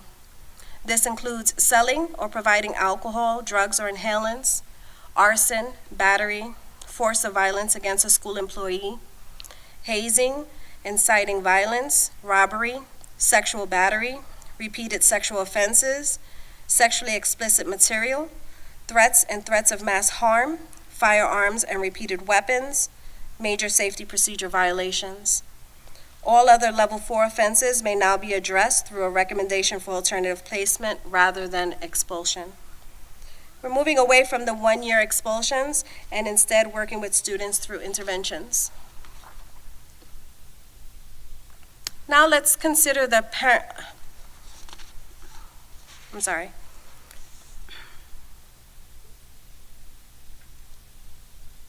Now that we have taken some time to discuss the changes, allow me to walk you through how an administrator and a parent might use the Code of Student Conduct during a disciplinary referral. Our scenario is for a harassment offense. If you can please turn to page 17 of the Secondary Code of Student Conduct so we can explore this offense together. In our scenario, an 8th grade student was referred last month for mocking and name-calling a classmate. At that time, the behavior was investigated and treated as a level 2 harassment. It was the student's first offense and wasn't directed at a previous target. The administrator contacted the parent, held a restorative conversation with the student, and put a supportive intervention plan in place for both the student and the victim. Now, just 2 weeks later, the same student has received another referral, this time for insulting and targeting 2 other students, both during lunch and on the school bus. A bus referral and 2 teachers reported this behavior. The Code of Student Conduct is critical in guiding the administrator's response. The administrator first reviews the definition of the harassment and reviews the mandatory actions. According to the Code of Student Conduct, a harassment investigation is required. After conducting the investigation, the administrator returns to the Code of Student Conduct and confirms that this qualifies as a level 3 offense due to its repeated nature. At this point, the administrator must follow the actions specified in the code. These include immediate parent contact, notifying law enforcement, providing the student with a HOPE scholarship. Additionally, the creation of an updated intervention plan that incorporates a no-contact contract and a restorative conversation with the student. The victim will be provided with a support plan, which includes assistance from the school counselor. The administrator also decides that a recommendation of alternative placement will also be made. Now, let's consider the parent's perspective, guided by the same Code of Student Conduct. After the administrator concludes the investigation, they contact the parent for a meeting. During that meeting, the administrator presents the findings from the harassment investigation, explains the rationale for identifying this as a Level 3 offense, and shows the parent the definition of harassment directly from the Code of Student Conduct to ensure transparency. They walk the parent through the required actions for a Level 3 offense. The administrator then informs the parents of the consequence: a 10-day out-of-school suspension and a recommendation for alternative placement. The parent, understandably upset by the severity of the consequence, chooses to dispute the decision. They turn to the Code of Student Conduct, which outlines a clear dispute process on page 40, step 4. The parent must make an appointment to discuss the reasons for the dispute with the principal. The principal upholds the referral and the recommendation for alternative placement. The parent may then schedule a meeting with the student discipline coordinator for a final review. The parent follows this process and meets with the coordinator, and at this stage, the coordinator reviews the facts, confirms that the behavior meets the code's definition of repeated harassment. And based on this review, the coordinator upholds the recommendation for alternative placement. The decision is then communicated to both the base school and the parent. From there, a school follows the internal procedures outlined in the administrative manual to complete the placement process. This scenario demonstrates how the Code of Student Conduct is not just a list of rules, it is a guide for due process, consistency, and fairness. It ensures students receive interventions, parents are included and informed, and when disagreements occur, families have a clear path for appeal and review. Now that we've walked through how the code guides both administrative decisions and the parent experience, let's shift to how we ensure this process is implemented consistently across all schools. The implementation plan focuses on making sure administrators understand the revised code and feel confident applying it. The goals are straightforward: build clarity around the updated policies and procedures, strengthen the use of restorative practices and interventions, promote consistent application across all schools. Training will be rolled out in phases, starting this summer with a mix of in-person sessions, virtual Q&A, and support from program specialists. We're also creating a feedback loop so we can respond to questions and make adjustments as needed. I'll present the revised code at the Leadership Summit on July the 15th to give district leaders a clear picture of the changes and what's expected moving forward. As we wrap up the presentation, I'd like to briefly share the main benefits we expect from the revised Code of Student Conduct. This new version is clearer and easier to use. By removing unnecessary content and organizing the information into logical sections, staff, students, and families will be able to find what they need more quickly. It also supports more consistent discipline. The level-based definitions and required actions help reduce confusion and how to respond to different behaviors while still allowing schools some flexibility. We've also added support that reinforces positive behavior, like restorative practices and interventions, particularly for lower-level offenses. This helps schools focus not just on consequences, but also on addressing the root of the behavior. Overall, this version of the code gives schools a more practical and structured tool to support student behavior and school safety. Thank you for your time. Thank you. That was a lot of information for us. Sorry. Yes, Board Member Thrower. Mine's just super quick, and I can see the level of work and attention that you put in. So on page 31, both elementary and secondary level 3 behaviors, and this is just easy fix, robberies listed twice, both of them. Okay. Robbery. Thank you. In case you didn't catch it the first time. easy. Yeah, that is an easy fix. I just didn't want to lose track of forget. Yes. I just want to also acknowledge, we have some committee members here with us today. Mr. Brent Johnson spent quite some time as a community member advocating and working on the Code of Student Conduct, so I want to recognize him and thank him for his time. Also, Mr. Jones, and of course, Attorney Blackman also is here with Ms. Lugo Hampton for support. So I want to say thank you to all of them for their work on this project. Mr. Stapira was here as well, but unfortunately he did have to leave. So she's available now for questions, and also Mr. Whitehouse can answer additional questions as well. Okay. All right. Sure, thank you. So last year, I believe we had Discipline develop like a offense consequence one-pager that we shared. Is that intended, as the code is updated, is there an intention to send that out again at the start of the year? Yes, I absolutely can. I believe that in board docs, there's also the mandatory possible for elementary and as well as for secondary. Yes. So you can see exactly what, all the codes are there, what's mandatory, what's possible. Yes, I think last year we kind of, we'd have to look for it, but it kind of just did a quick consequence in a glance of like our highest offenses and then what kind of consequences come with it as kind of like a, hey, reminder, if you get in a 2-on-1 fight, it leads to this kind of, that's kind of what I recall. So I would love to see that go out again as kind of one of those first week of school papers that we send home, even if just for secondary, so that we're reminding families and students what our expectations are and what will occur.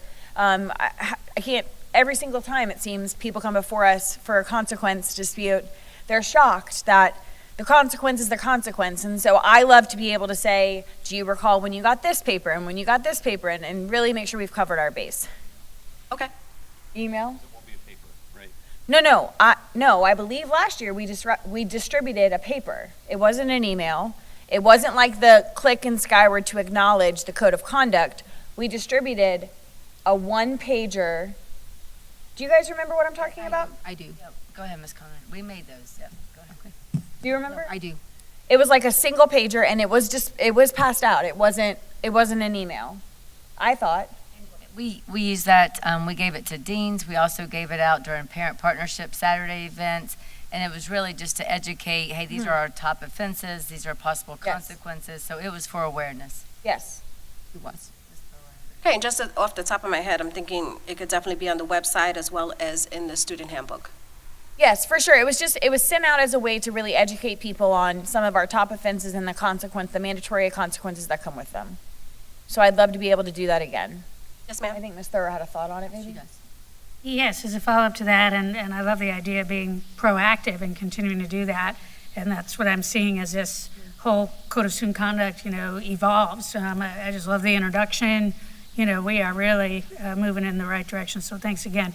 My point that I wanted to make was, at least in my school visits, first couple of days of school, teachers were busy, going over the Code of Student Conduct with kids. I think, most principals were requiring that, and I would love to see that included, that quick reference so that it goes to the kids. And teachers then can, they can do their graphics or whatever they want to do, they're so talented at those kinds of things.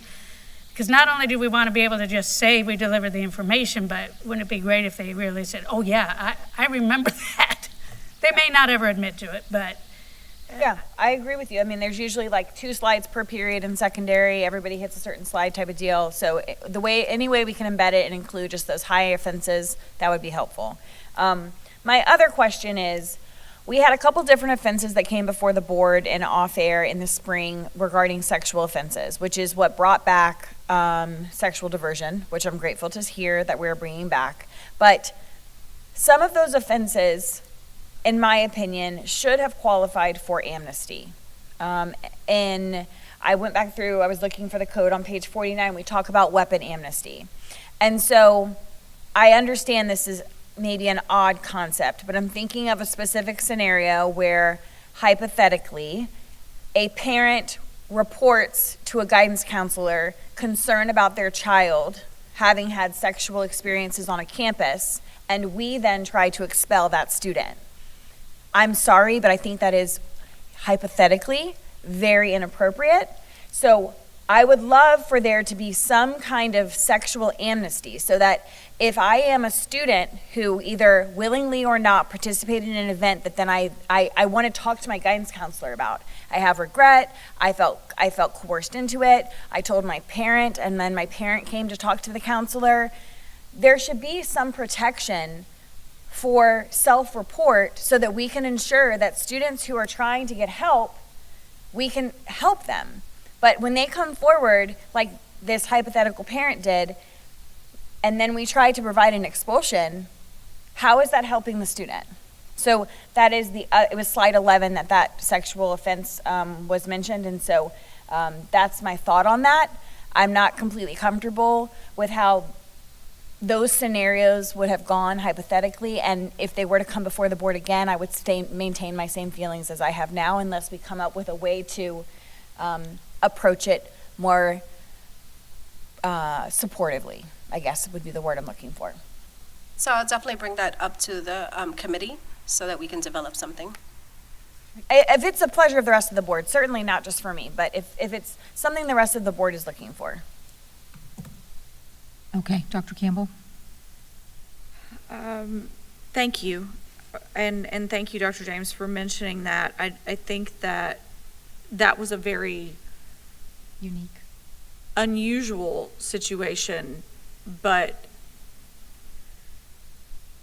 if I'm looking at it, I don't believe the principal had any choice other than to recommend for expulsion, I think, in prior cases.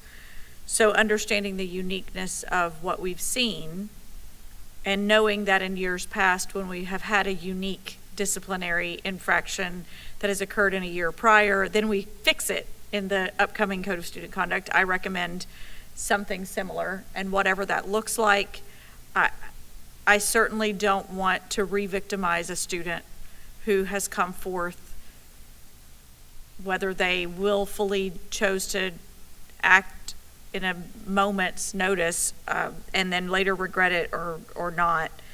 I think there has to be some level of grace that can be given in those typical scenarios that happen with hormones raging. So, okay, that's what I'm going to leave with that thought process. If you guys can take that back and figure it out. I'm looking at a couple of things. I'm struggling with the heading known as notices. I don't know how I feel about that. It feels like these are more definitions as opposed to being notices. And the reason that it came to my thought process is I'm looking on page 15 of the secondary Code of Student Conduct. Is probably 15 in the elementary as well.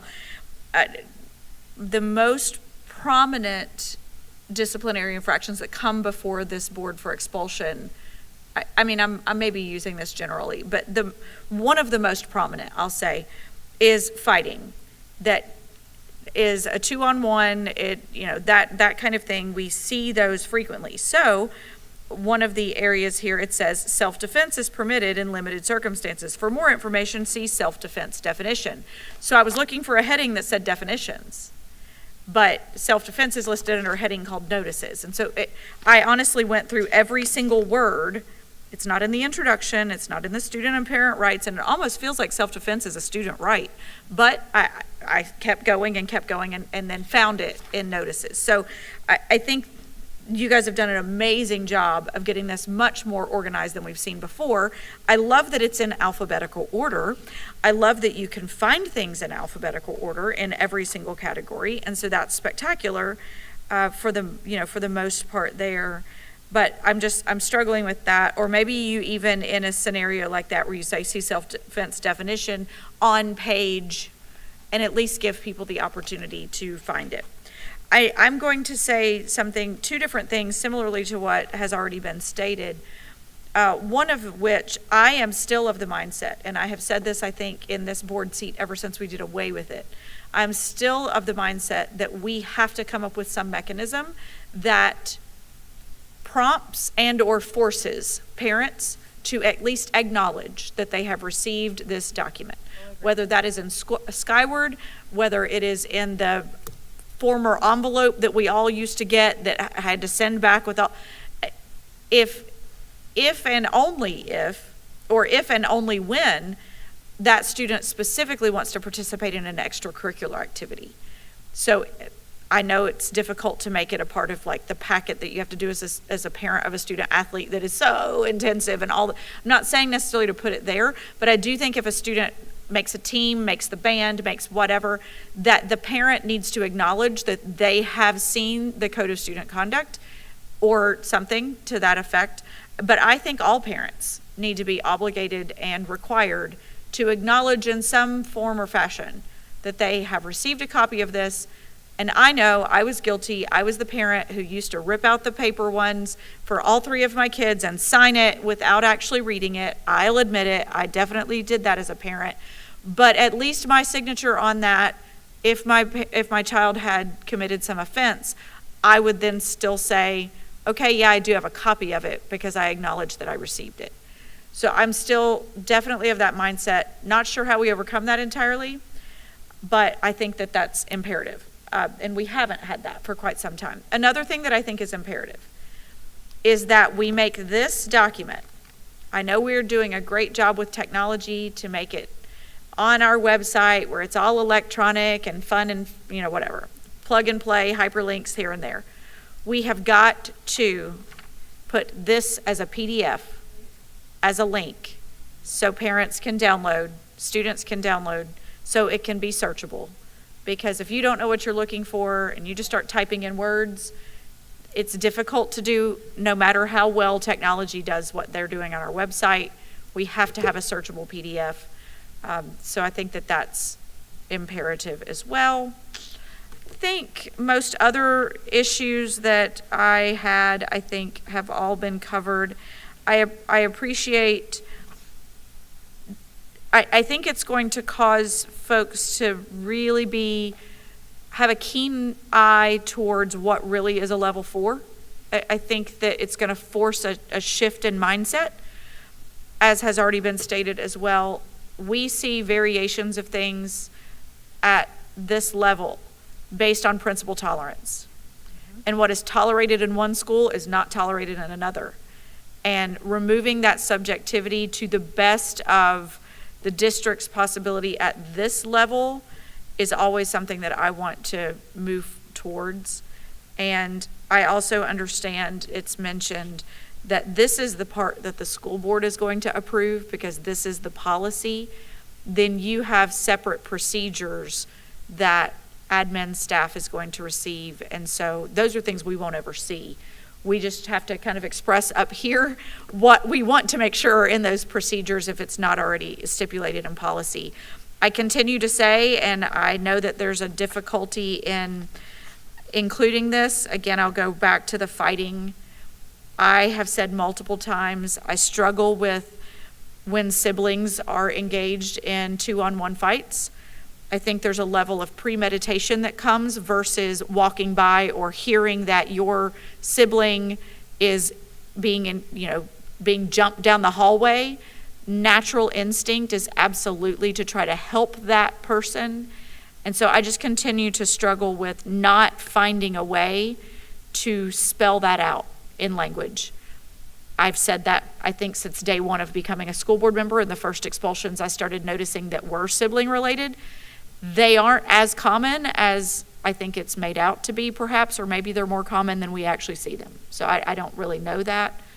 But I can't imagine, I don't have a sibling that would be involved in that sort of thing. But if my children are in the same school, and they have been for a couple of years and will be again this next year, and for some reason one of them is involved, even if it's a self-defense and they are backing away like they're supposed to, I still could see a sibling jumping in because they're wanting to protect that family member that is in that kind of scenario. So I don't know how we make that in here. I think other than saying premeditated versus not, I think those are knee-jerk reactions oftentimes, those 2-on-1 things.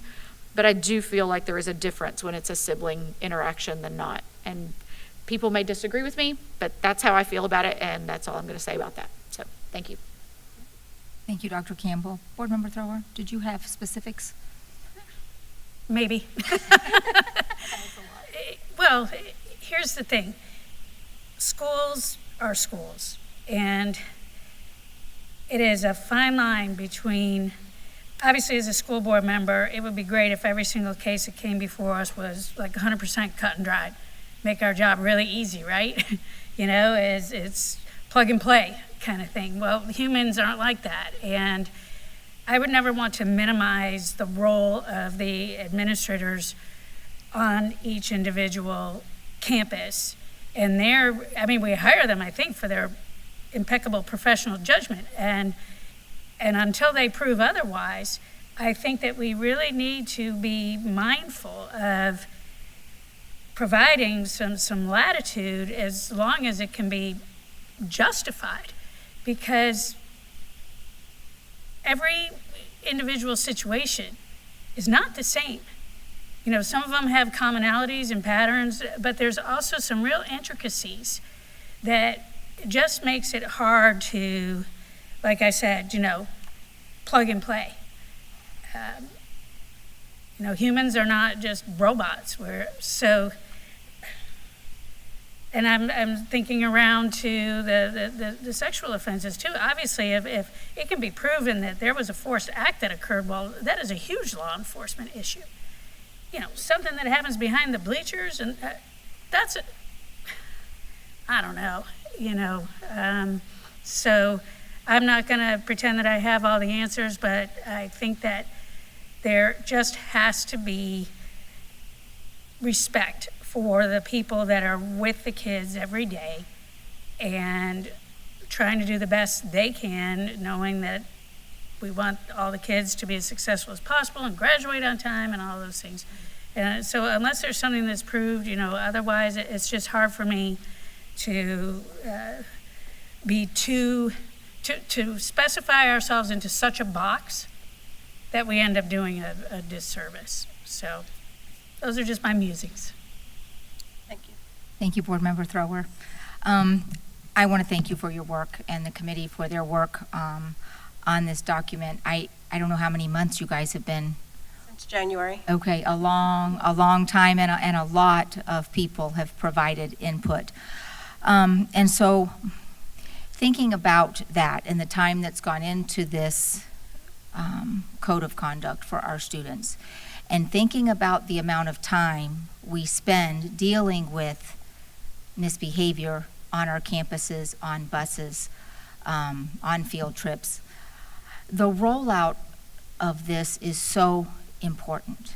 It has the potential to save us so much time and energy, and money, and resources.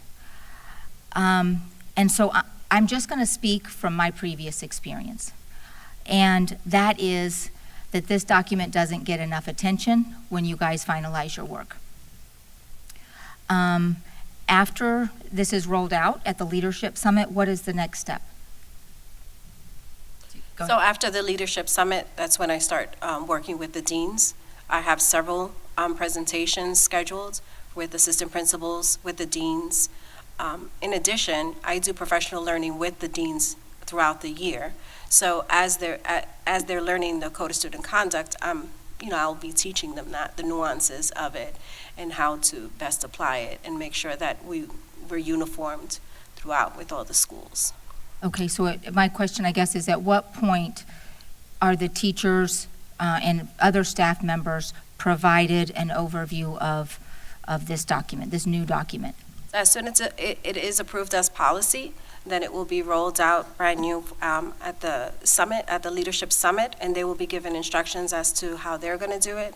Definitely am taking into advisement. I think it's a great idea to provide them with those slides so they can give to the teachers. And so they will be given instructions on how to roll it out in their schools for that first and second day.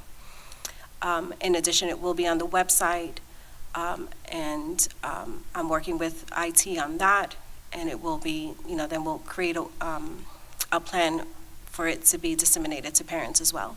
And so some of the things that you brought up today will also be part of that implementation, such as creating an acknowledgement, creating kind of almost like a cheat sheet for them to know exactly, which offenses will give them a level 3 and level 4.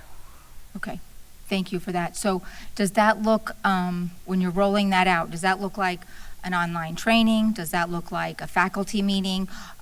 When the deans are passing that information on to staff, what is your vision for that?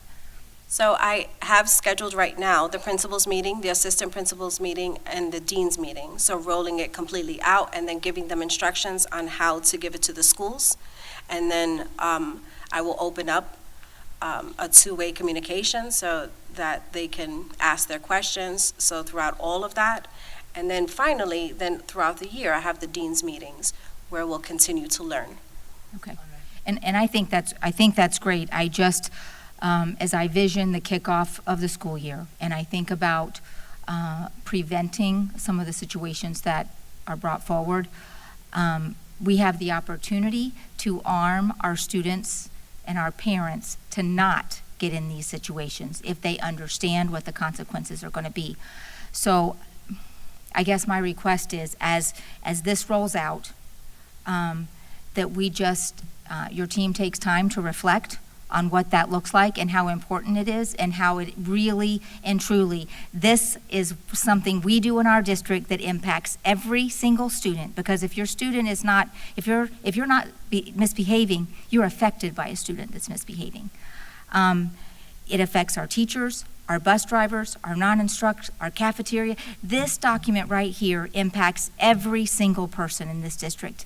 And I just feel like in the past, this has been neatly packaged and then dropped on the front desk. And I think that we have room, and I think I'm hearing from fellow board members the same concern that all of this work, we're not meeting the potential of positivity that it can have.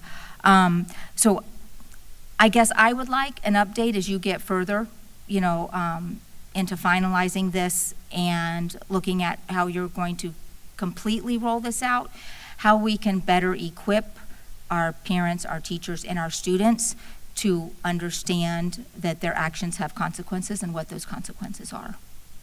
Yes, ma'am. Okay, thank you for that.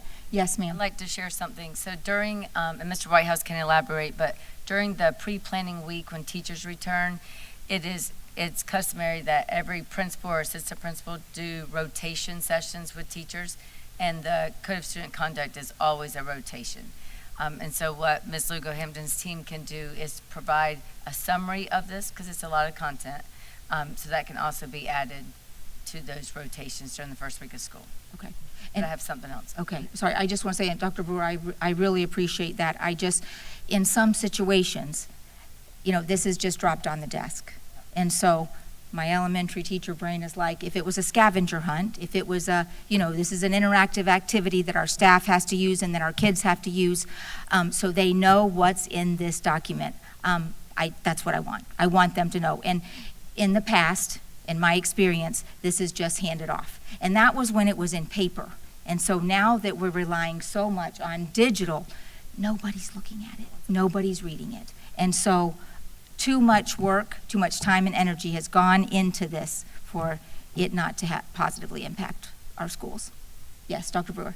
Yes, so I need to clarify a couple things. I want to make sure, one, do we have a scheduled work session 2 of 2 on August 7th? Do we need to continue with that work session? Or let me tell you the items that I captured that I believe you want us to take back to the committee. I have that the self-reporting for sexual offenses be reconsidered. I have the sibling, I'll word it better, but the sibling situation that involves some of our fights be redefined or considered in our code. And then the other things are not changing in the language, but the request for a flyer to simplify or to showcase the top offenses and the consequences, and the addressing of bringing back that skyward notification to include family access, like a push out for family access to gain more email addresses. That was our barrier before. No, when we did that, we had less than 20% of our families actually acknowledge this Code of Student Conduct, but we can include that in our back to school sessions to try to capture more of our families with their email addresses, because that was the limiting factor there. And I want to just touch on what Dr. Campbell shared about the principal tolerance. That's incredibly important to us for consistency across the district, and that will be shared during our leadership summit on July 15th. Yes. Okay. So the question I have with that is, do we need to return for the second work session, or can we provide an update to you through email? I feel like it needs to be included in a work session Okay. just because there may need to be some discussion, and that's the only opportunity. I think it hopefully won't be Okay. as long as this and as robust. Maybe we can just hit, the things that might be changed. But I do feel like, because otherwise we can't discuss it. Absolutely. Chair. Yes. I just had a few other things that came to mind as other people were discussing. With regard to the siblings, I think that the challenge is, and I was watching Mr. Jones, but I think it opens up a can of worms. Understanding that we felt that way about self-defense, and we've kind of been able to neutralize the use of self-defense with a very clear definition. So I think if we were going to do something with siblings, it needs to have very crystal clear definitions, because we open ourselves up to, oh, well, it's a sibling, and then we've just kind of expanded upon opportunities there for violence. So I would just really look for a very crystal clear definition there if we were going to walk into that territory. I noticed something as I was listening to other conversation on the code of conduct, one of the addendums, the mandatory and possible discipline actions, the 3-pager. I think if you could do a rolling header, that would be helpful. Essentially, the header is only on page 1, and then as you scroll to page 2, you're missing that information. So I had to scroll back up. So if you had a rolling header, that would be helpful. A thought popped in my head, Dr. Brewer, as you were just sharing about ways to capture that acknowledgement. If there was a way we could engage the Community Foundation and the other backpack giveaway programs, because they have to register online for Community Foundation, I know for sure, backpack giveaway. So if there was a way, because they have to put in the student number, if there was a way that we could have the Community Foundation somehow have agree to a terms and conditions with except it be the code of conduct, and essentially when they're acknowledging picking up the backpack, they're then subsequently agreeing to the student code of conduct. Like that's a condition of getting the backpack, is they have acknowledged receipt of the code of conduct. Because I know they give away thousands of backpacks. Certainly that's not going to capture all of our students, but it was a thought that popped in my head as a way to possibly get that to happen. I would love to see videos, student-led videos, PSA videos on social media. I think that we have amazing student-led media programs from elementary all the way through high school, and we see them make all kinds of site-based videos all of the time, because when I come to the media festival in the spring, there's tons of really cute videos done. And they're making those year-round. So as those schools start rolling out, is there a way that we can fine-tune through our media programs some directed videos on different topics, and then we use the ones on social media? That is what I want to see. I want to see these videos student developed on how does a one-on-one fight go to a two-on-one fight? And there is a high school that does a video about what is the difference, because it seems like everyone is so surprised. Well, when he jumped in, the other one jumped out. Well, that doesn't matter. It was a one-on-one that became a two-on-one, right? So let's have student-directed videos created that we then put on social media so that everyone can see what we're talking about. And it, again, continues to spread that messaging of what our expectation is. Lastly, I've shared it every year, maybe not from the dais, but certainly with discipline staff. I would love to see in the trainings done at a district level, tabletop activities where we take previous referrals, get rid of student name, get rid of any student identifying information, people who did the referral, all of that, and then put the student discipline history for that year and put it on the table. Every single adult that's sitting at that table should give the same consequence. It will not happen, because it is not happening, which is what is fundamentally, I think, for me, and I hear often from Dr. Campbell, it's our frustration, because there is not consistency. But if we remove student name and the person who wrote the referral's name, and it's just the offense, the summary of the offense, and the student discipline history, and then obviously including whether they're ESE or not, right? Every adult at that table who works for us should be giving the same consequence if we're following a matrix and we're all using the same toolkit to come up with the consequence. Because if we have the student history and we're using that as a way to context what the consequence is, it should be crystal clear. And that's not happening, which is why then when we see the expulsion packet and school A is making this consequence, and school B is this consequence, and we look at the kids, like we have had kids up for expulsion, and they've never had a discipline consequence in their entire career. And then other schools have a kid who has done many offenses, and it hasn't even made it to the expulsion yet. And so that is what I continue to struggle with, and I think as an area of professional development is taking it down to Jane Doe, John Doe's, but actual real referrals that we have done, and really seeing what is the consequence supposed to be. I think that would help me as a board member feel more comfortable as we get into approving expulsions next school year. Yes, ma'am. Okay. Thank you. Thank you, Dr. Jones. Yes, Attorney Powers. Ms. Storer, please. Oh, Go ahead, and then me, that's fine. Just two items I want to add for the board's consideration. One is, we've been much more aggressive in dealing with Office of Civil Rights complaints over the past 4 years or so. And frankly, looking at ones that we don't agree that we've, in any way failed, and deciding that we're not going to enter into mediative agreements with those. We do have one from 2017, I believe it was, in which there was an agreement regarding code of student conduct and lack of clarity that we would have at every school the ability to have printed copies on hand for anyone who requests them. So we have to maintain that, not just it's on the internet so it's fine. We have to make sure, because that's part of an Office of Civil Rights decree, that we have to have that available. Somebody walks in and says, I need a copy, we need to be able to reach in a box and say, here it is. Secondly, I would urge the board also, and anyone working on it, as we go into discussion of the worthy, sibling issue, that yes, definition systems do need to be clearly defined, specifically because we need to have a distinction between siblings and just a broad friend group, and that's going to be siblings. What if they're not siblings but they're cousins? What if they're not? What if they're unrelated but there's a close familial connection? What if they're unrelated but there's a close community connection? What if they are just a friend group? What if they know each other from neighborhood and call each other uncle, brother, friend, nephew, whatever? And then also, what level of proof can we demand of that?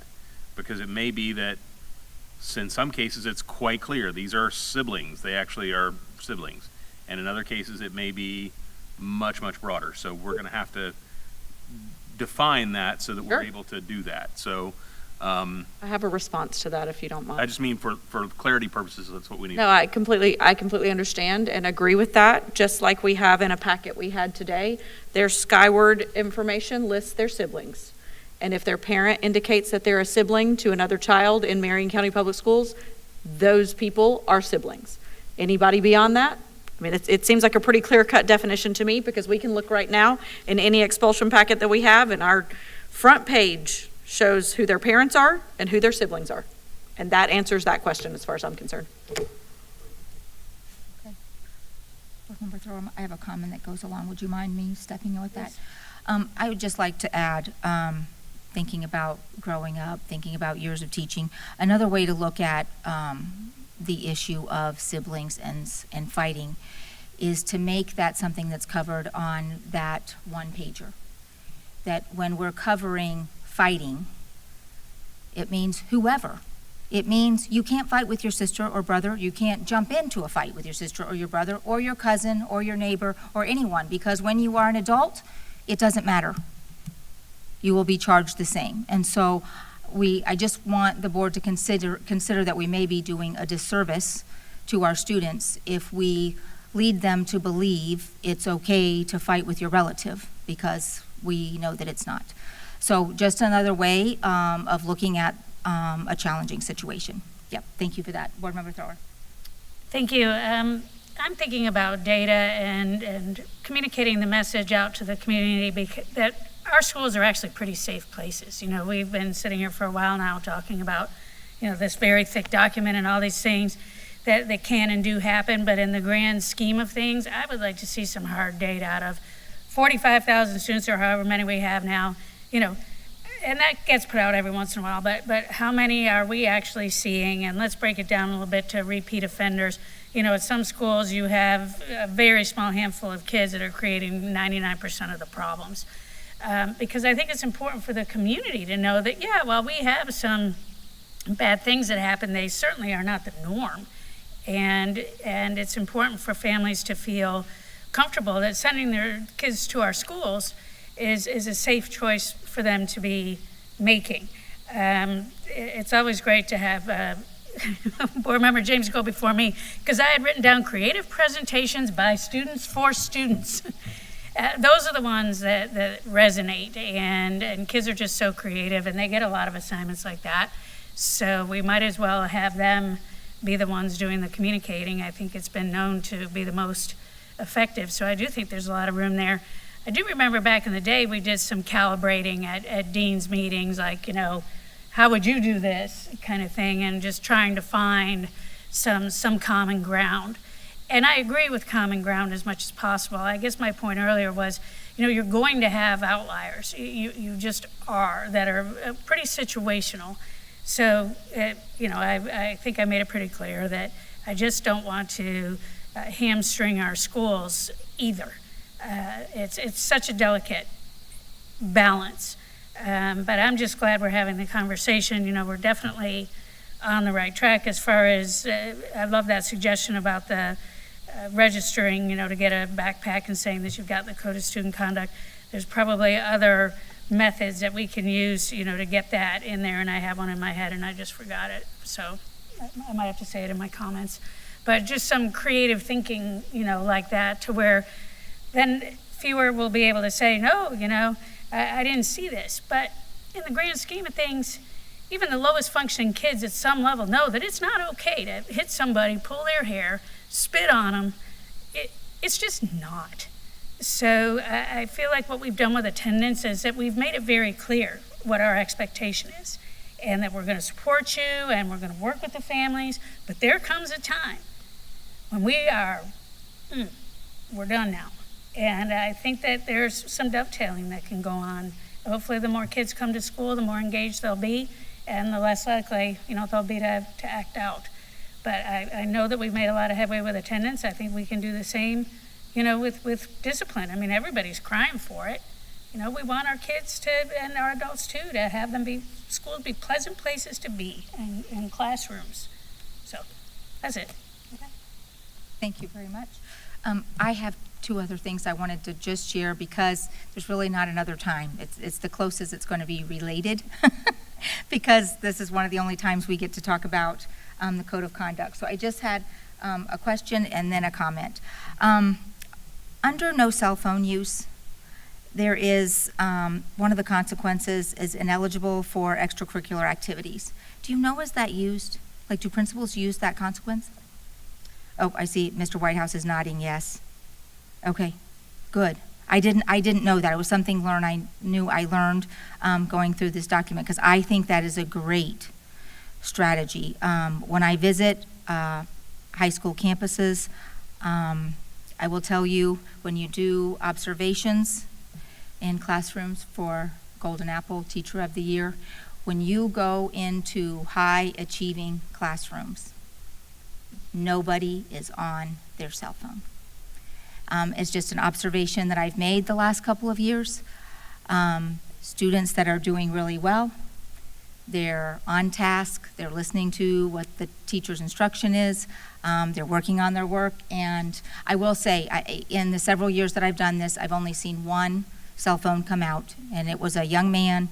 I felt like he was answering his mom or something about pickup, because he literally did boop, boop, and put it right back away. So I just want to make that acknowledgement.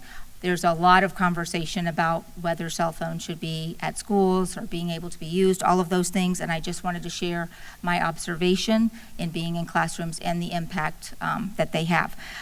So thank you for that clarification about cell phone use and, I think I switched topics on you here. I was talking about dress code, and I got sidetracked.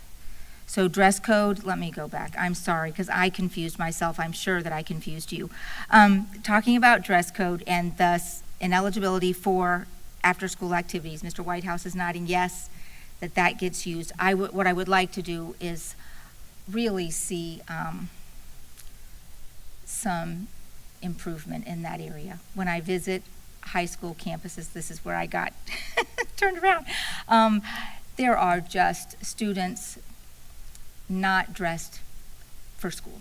And I guess I'll leave it at that because I'm not trying to put anyone down, but I think if we raised our expectation that children would show up to school in regular clothes, jeans and a t-shirt, whatever that is. I think it's difficult to manage. I know our principals have a lot of other things to do, and I've spoken to a lot of them about it. And the challenge is if they do a corrective measure, they go home and don't come back, and so then they're losing instruction.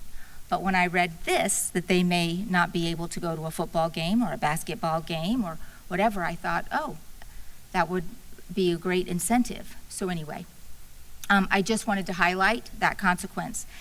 And now I'm going to go to cell phone use. I'm sorry that I got so mixed up while I was talking to you. Just to highlight again that students are performing and participating when their cell phones are put away. And I think, I know that's by class, by teacher, but those that enforce it get better results. So I just wanted to share that. Actually, if you turn to page 47, there's a student use of wireless communication device. They've recently changed the Florida statute. And elementary does look a little bit different Yes. than secondary. And so that is reflected in the Code of Student Conduct. Exactly your sentiments. I think many people felt the same as you. I'm sorry, what page were you on? 47, and this is the secondary. Okay, 1 second. I'm almost there.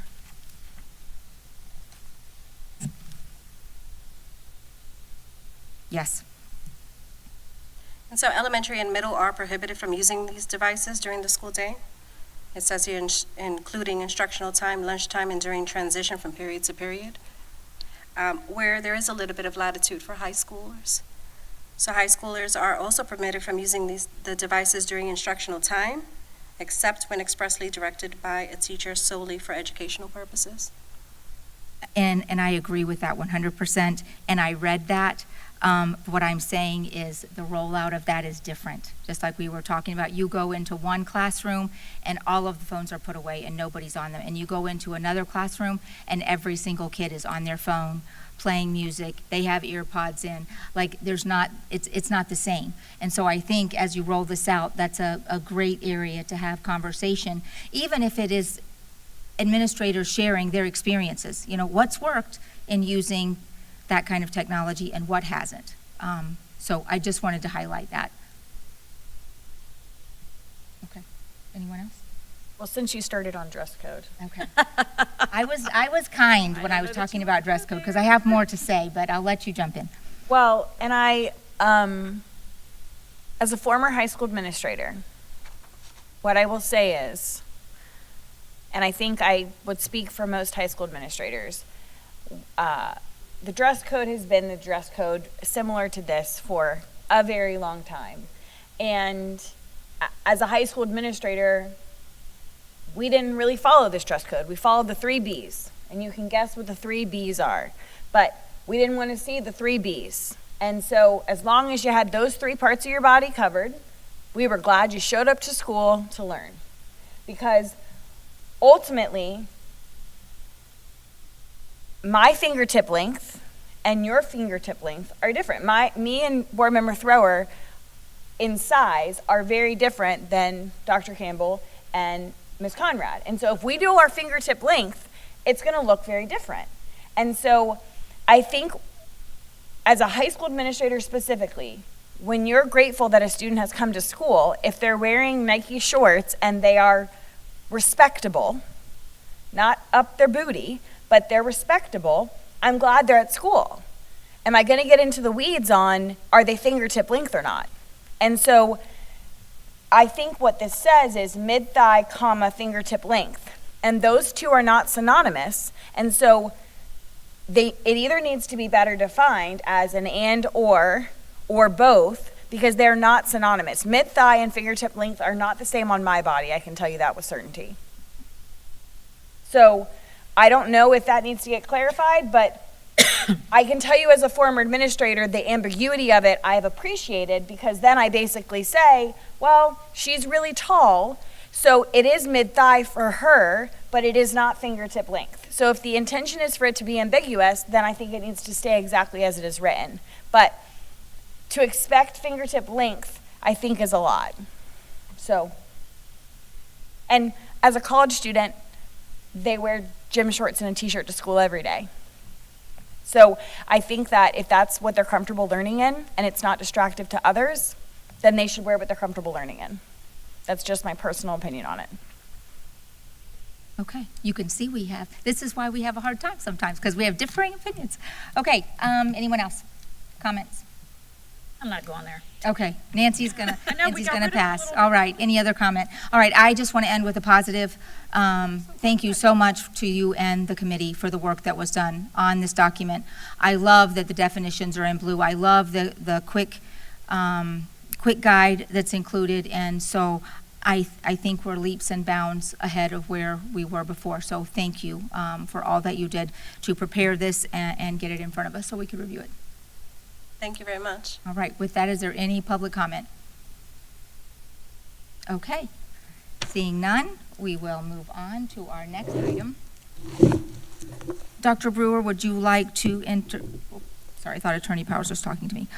Dr. Brewer, would you like to introduce sales tax project update? Yes, ma'am. She's been waiting all day. Yes, thank you. Ms. Usher and Ms. Boombach are walking up now to provide this presentation. And as they're walking up, we appreciate you all for waiting all day. Okay. Thank you. Thank you, Dr. Brewer. Good afternoon, Chair Conrad, board members. Today Ms. Boombach, she's our Director of Facilities, and myself will be presenting only on those projects that you all recommended to be funded by sales tax. In July and August, after we work with our finance department, we will come back with the entire capital plan with funding from the millage, the sales tax, impact fee, and capital outlay and debt service. So it does not include all of those projects. The projected revenues for sales tax over the 10 years was $335 million. The projects Ms. Boombach and I will present today total the $335 million. But to date, we have received $17.3 million. So you'll see that only the first 3 projects have money allocated to them. And the objective of staff today to get from you is to see if this is still your priority, so that when we meet with the Sales Tax Committee on July 9th, we can tell them that these are the board priorities or these have changed. So we plan to do that on July 9th. So to start off with the first 3 projects that are funded, I'll ask Ms. Boombach to go through those.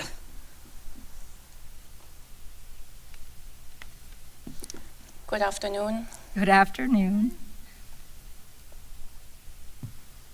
Like on the first slide you see, and it's really small there, but you probably recall that those were listed in the order that were the priorities. And I will go through the first 3 of those in detail. The highest priority, or the first priority for you, was East Marion Elementary School. You know, it's a large building and there is no walls in the building. Very high security concern. So we started with that. We visited the site. We evaluated internally. Our maintenance department is a huge help in there too. They know what to look at and what to see. So we developed a detailed scope. We sent it out to the architect. The architect has visited the school already. They put together a proposal. They received a notice to proceed after we received the first sales tax funds from finance. And the architect is starting to work on the drawings. They already were there. They're scanning the building and taking a good takeoff of the building and creating the drawings. There is $4 million of funds allocated for this project. And I wanted to mention the architect is Monarch Design Group. They have been with us under continuing contract for a few years. They are working on the MTC Auto Diesel Aviation Building, just to give you a perspective of that. We are planning on bringing on a CM, a construction management firm, very early, so they can help during the development of the construction documents, to look at how construction could happen. Do we need a phasing plan? How we can plan it? The goal is that we have construction documents by December, so we can send it out for pricing. So we would be ready to start as soon as students are out next summer and get into the buildings. And the design also focuses on the single point entry. Right now, when you enter the building, you are free to go wherever you want. So we need to secure that front entry and provide that first layer of protection. The next priority was, is Osceola Middle School. We're talking about Building 2 there as well. That's the library building. There are no doors.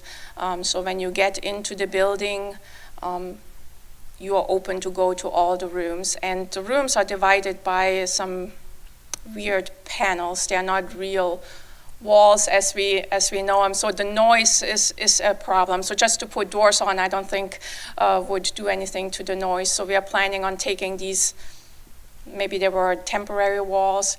Well, taking them out, we want to put new doors and new walls in. So that also includes then also the wiring, whatever is in the walls for all the outlets needs to be put back inside the walls, and some soundproofing.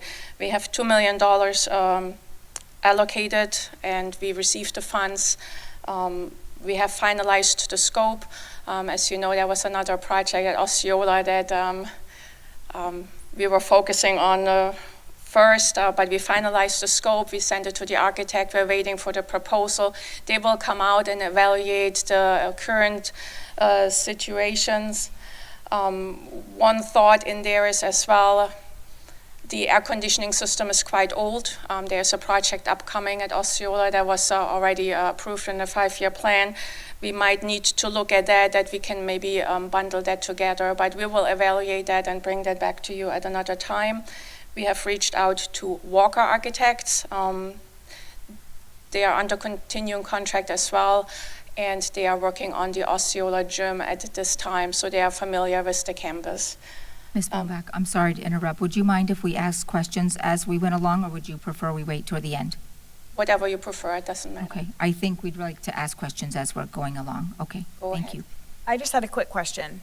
The way if I'm remembering correctly, for Building 2 at Osceola Middle, it has a buzzard entry because essentially once you get in to that door, you're then in the entire space because there's no doors for the classrooms and then no door for the library. Is that correct as it exists? Correct. Yes. So is the intention to put walls around the library space and an entry door to the library so then that exterior door can be unlocked for easier access to the space? Because I would imagine it's a bit of a pain for students because we're doing the key card, right? And the key card is the pass, right? And so is there an intention on changing that access to that building since there will be walls and doors and then putting the library behind a wall and doors? Or are we going to leave the library open and just put walls and doors for the classroom?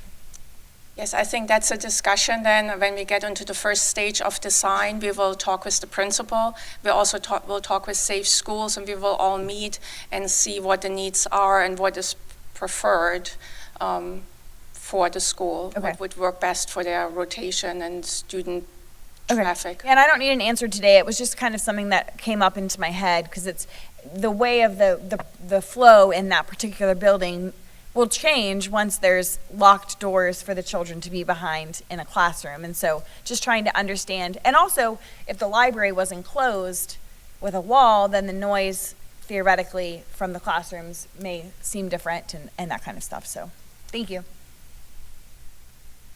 Right, in this situation too, we need to bring the CM, the construction management firm, on board very early.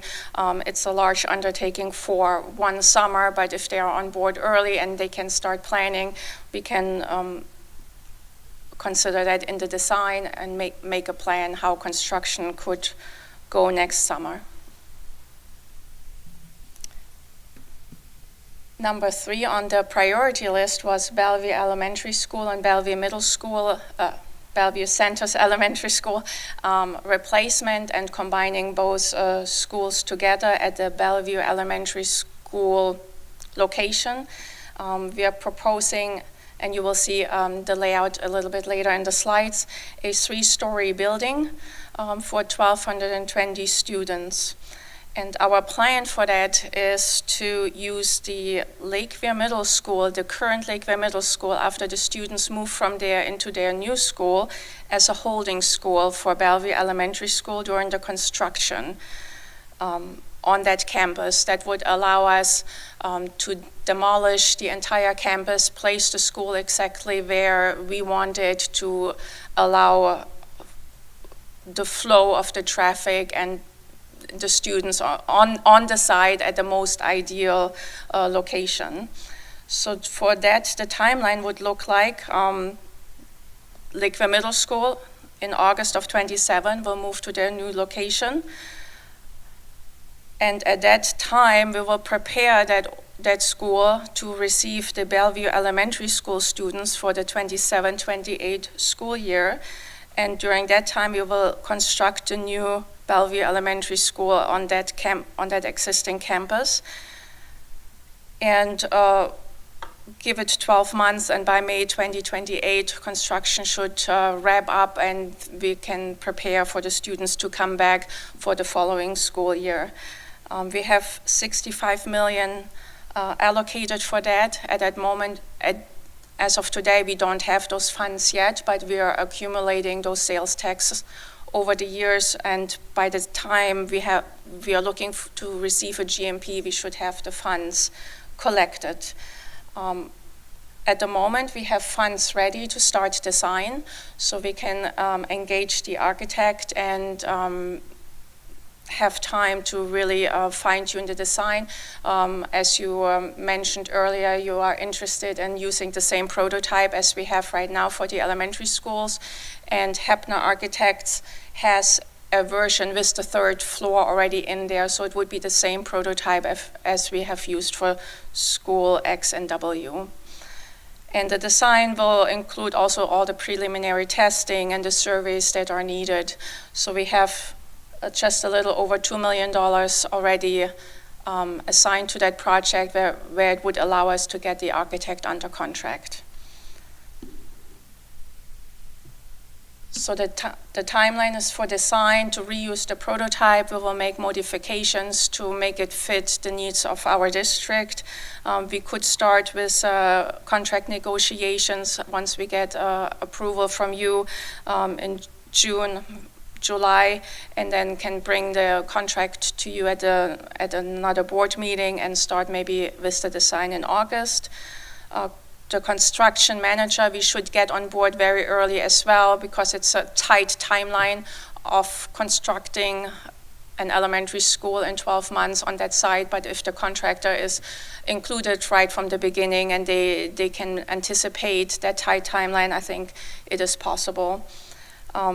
So if we could start the selection manager process in August, it takes us about 3 months. You know it's a lengthy process.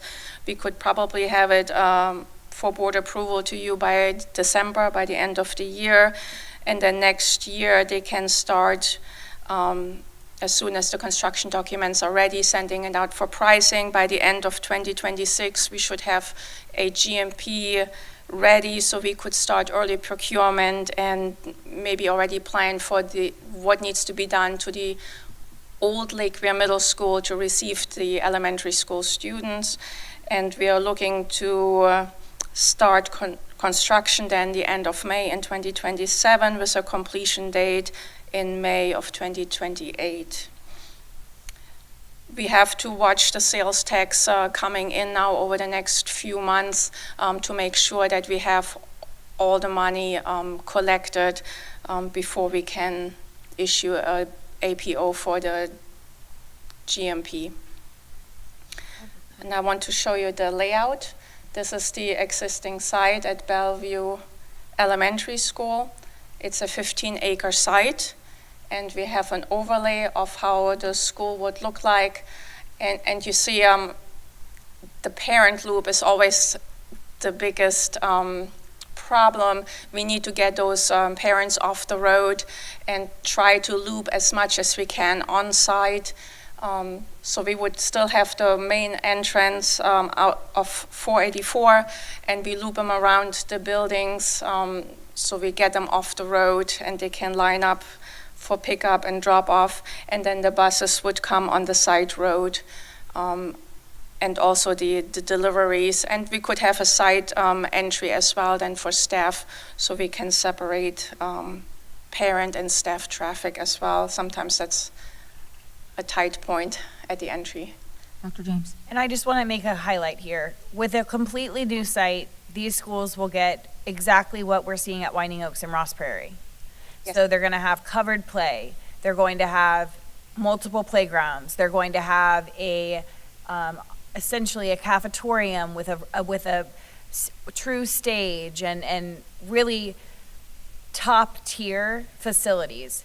And this is essentially the only way we will be able to provide all 1,200 of these students that level. Would that be a pretty appropriate statement? Yes. There isn't really an approach where we would be able to deliver this quality to both of those sites separately with this amount of money. It would cost us more to address these needs on two separate sites. Is that an appropriate statement? Yes, Okay. I would say so, yes. You're focusing on one site, you can house all the students there, and you provide all the new... State of the art. Yes. And at 1,200 students is a lot, but we have 1,200 right now at Marion Oaks. We have more than that at Sunrise, which we're addressing this year. But we built the prototype at Winding Oaks and at Ross Prairie to essentially be able to take a wing, which would take them out to 1,200. And while it isn't an ideal number of students, I think it is the reality in some of our communities, and we need to address where we are. And then continue to, in other parts of our community, address where we are there and do things differently to maximize our fiscal responsibility. So I just wanted to highlight that. Thank you, Dr. James. Okay, Ms. Bumbach. That was my update on the first 3 points. Any questions on any of them? I have a really simple question, just because I noticed in the pictures. So when we build the new school, there's not a track for the kids to run on, but we have that great big car loop. So do they use the car loop for PE or no? No, they don't. Car loop would be outside of the fenced area. For elementary schools, we provide play area. And no track? No track. Okay. All right, thank you. And if I could just add, I think that a track has been created at some of our elementary schools due to the lack of other things to do for recess. I would agree with that. And so some of our schools, like Bellevue Santos, has no play equipment at all, other than no fixed play equipment. And so we've created these like creative scenarios and tracks at some of our schools, and because there's been an absence of other things for kids to do, and so they walk the track. Thank you. Thank you, Ms. Bumbach. Okay. The next slide relates to the cost that we got from the finance department. With the millage, we have 10.966 million. We paid the debt service, and I know Ms. Boston Ellis and Ms. Johnson, they're here. We paid for the remediation project at Osceola Middle, the debt service at 6.2, with that 10,966.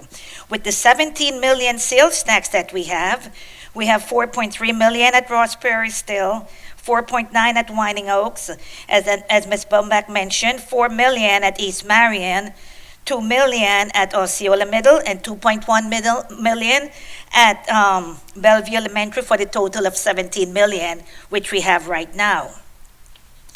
So hopefully by 27, we'll have the money needed to do our Bellevue Elementary School with sales tax. The projection is right now about 35 million that we got from the finance department. That might change. Other sales tax priority, the K-8 in Marion Oaks. I understand that money was taken from the wings at Hammett Bowen, Marion Oaks Elementary and Horizon, and put towards the high school. We do have a new K-8 as a priority from the board. However, Hammett Bowen was relieved by Winding Oaks. It went down 284 students. Marion Oaks, even though it's still at a high utilization, was relieved by Ross Prairie, but Sunrise students were reassigned to there. Even though it's going down, it's not going down much, so we really have to monitor the enrollment there. Horizon is just like at about 93%, and we're hoping that Lakeware Middle can provide some enrollment relief to Horizon Academy. So my first question to you, this is for 65 million. Do we want to keep this here, or do we want to push it back? Or do we want to look at possible other funding source such as impact fee, because it's new capacity? So those are things that we can look at, but it was 65 million. The next one is Dunellen Middle High School, and the projected costs in the projects from sales tax, 150 million. We believe as staff that this high school, or middle high school, is really needed. Talking to our maintenance supervisor, we spend like 600,000 a year on these two schools. The sewer at Dunellen Middle needs to be upgraded, and Dunellen High, we have quite a number of work orders there. So it's 150 million. It will take probably until 2032 to accumulate that amount of money. Another question for the board, do you want it bonded so we can do it? Or do we want to wait until 2032 or 2033 to start it, knowing that it has all those maintenance problems? The next one is where we are here, MTI. MTI, talking to our maintenance director, he said to really fix up this place would be 60 million.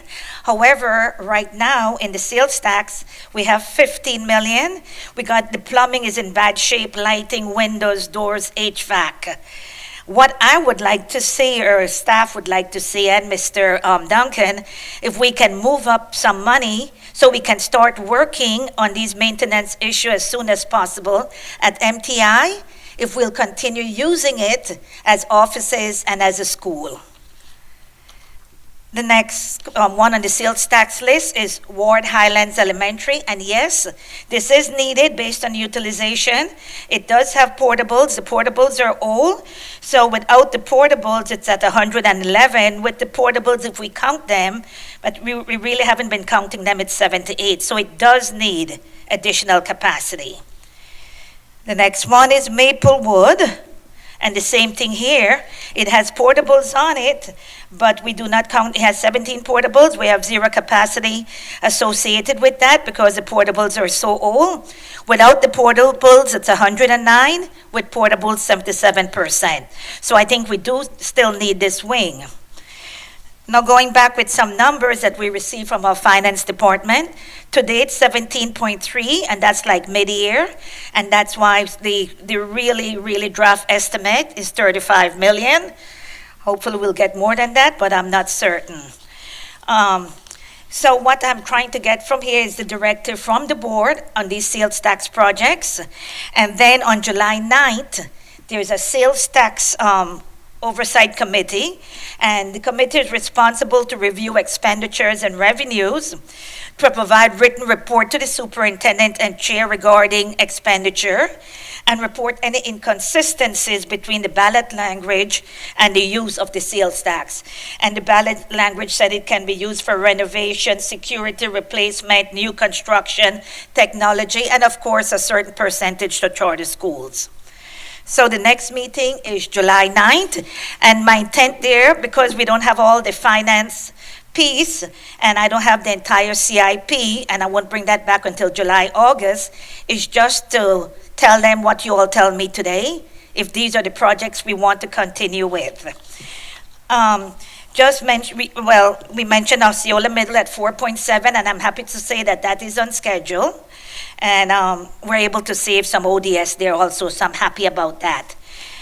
The other page is accomplishments. We have a whole lot. We couldn't put on everything. We have the 80 upgrade at Residence. We have covered dining, roof, HVAC upgrades. So we're quite busy, and like almost every day we're starting new projects and closing out projects.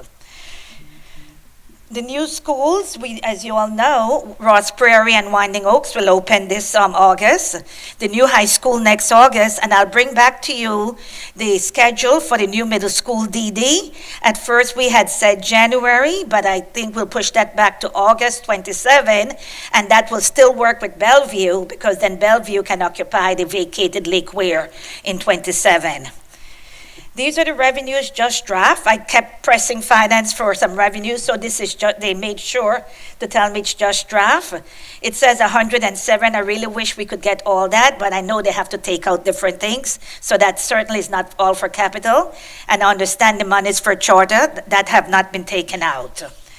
Now, if we take out that K-8, then we have $65 million. On your list of priorities, beyond the 10-year sales tax, you had 3 other projects.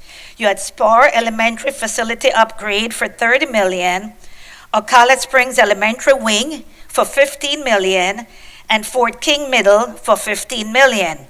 These 3 projects total $60 million. Do you want me to move those up if we push back the K-8, or if we find another funding source for the K-8?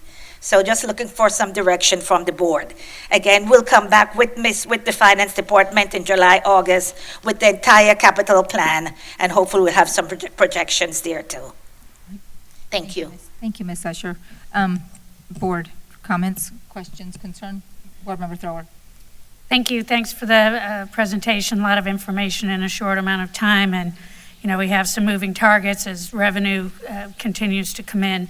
But I guess I feel like what I heard was that MTI, I'm interested in your recommendations. Your team has been going around and looking at all of our priorities, and I feel like I need some help reprioritizing the priorities based on what you're seeing on the ground recently. And if it's MTI that needs to be moved up the list, then the board needs to make a decision, are we going to remain here? I mean, this place was supposedly condemned 20 years ago, but yet here we sit.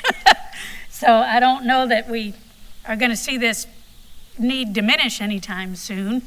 And if we're going to be here and make a commitment to being here, then we need to be able to take care of the people, that are here.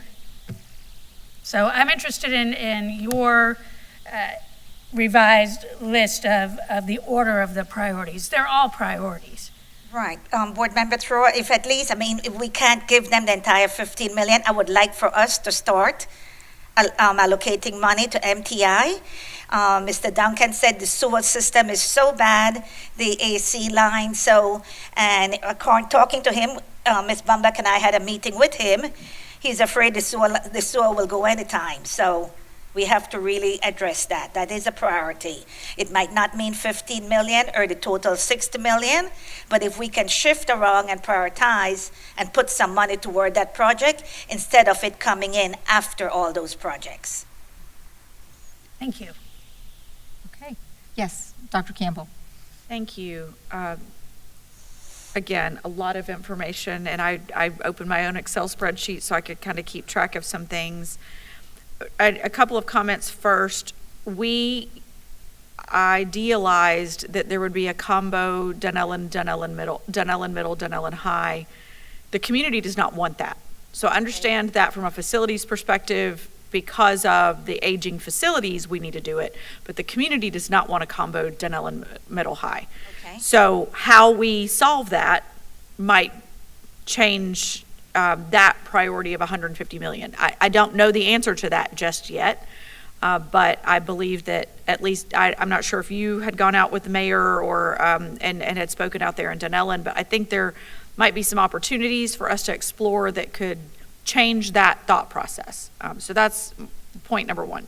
Okay. Another point that I'm just curious if we are interested in exploring at all is the design build model, so that especially on, say, Ward Highlands or Maplewood, where we're coming in to a campus that they're essentially replacing all of these portables with a new something that is not going to be able to look like the choice that we've made for these elementary schools that are Ross Prairie and Winding Oaks and potentially in Bellevue as well, but is something totally new added on, and then it's just the one cost, one. Right. Design build is quicker indeed, and you have one person overseeing the project. The issue we find, we have to get a lot of permits, and we get input from all our departments, from food service, from the arts, and when design build comes in there, they're designing, and that's just it, building. So we don't get the input. I have worked with design build before, and we built an elementary school in 9 months.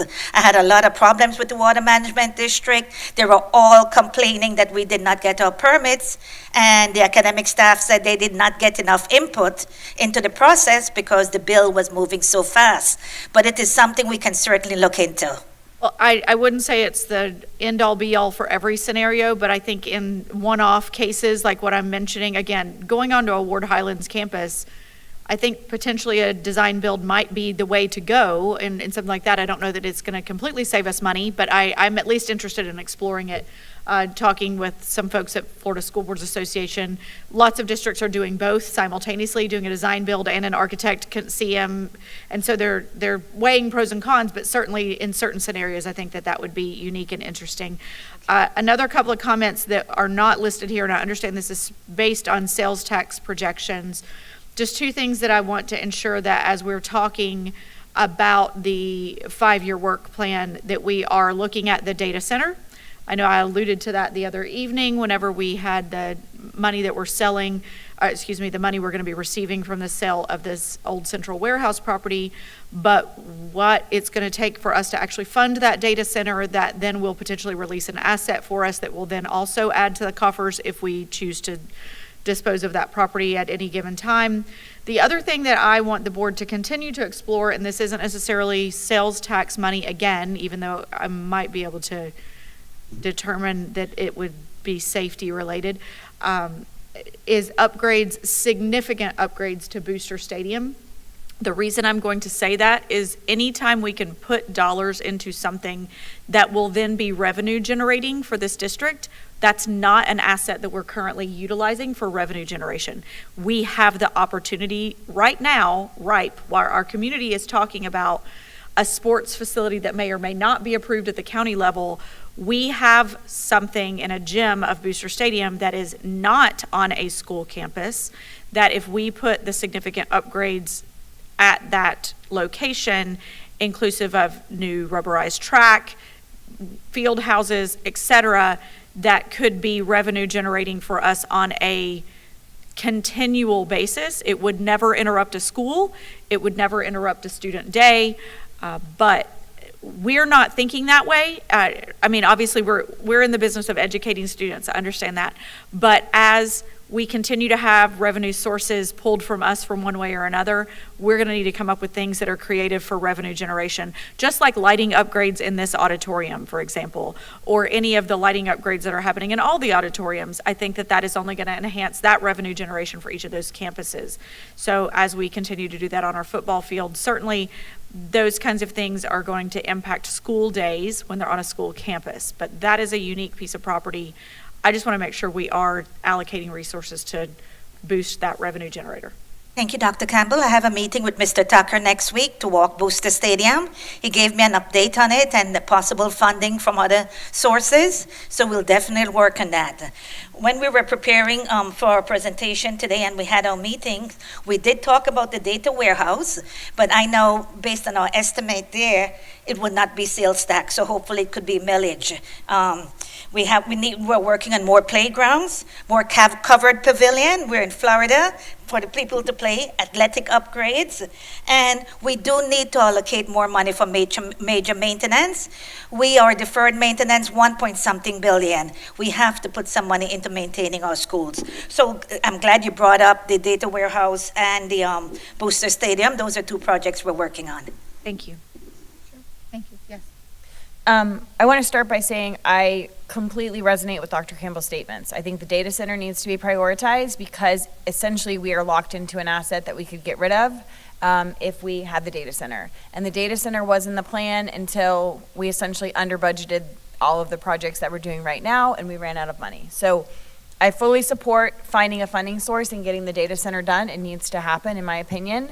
And I am in agreement with Dr. Campbell on Booster Stadium. I think we need to address it, and I think especially if the community is willing to support us in a level of a match so that we can create a rejuvenated Vanguard High School stadium that also serves the district in other capacities. I don't disagree with her. I think we need, it's going to have to be a grand plan because we have to figure out a rubberized track there. We have to figure out, so if we're going to do it, we need to do it correctly. So we're going to need to really truly identify the best way to maximize our dollars.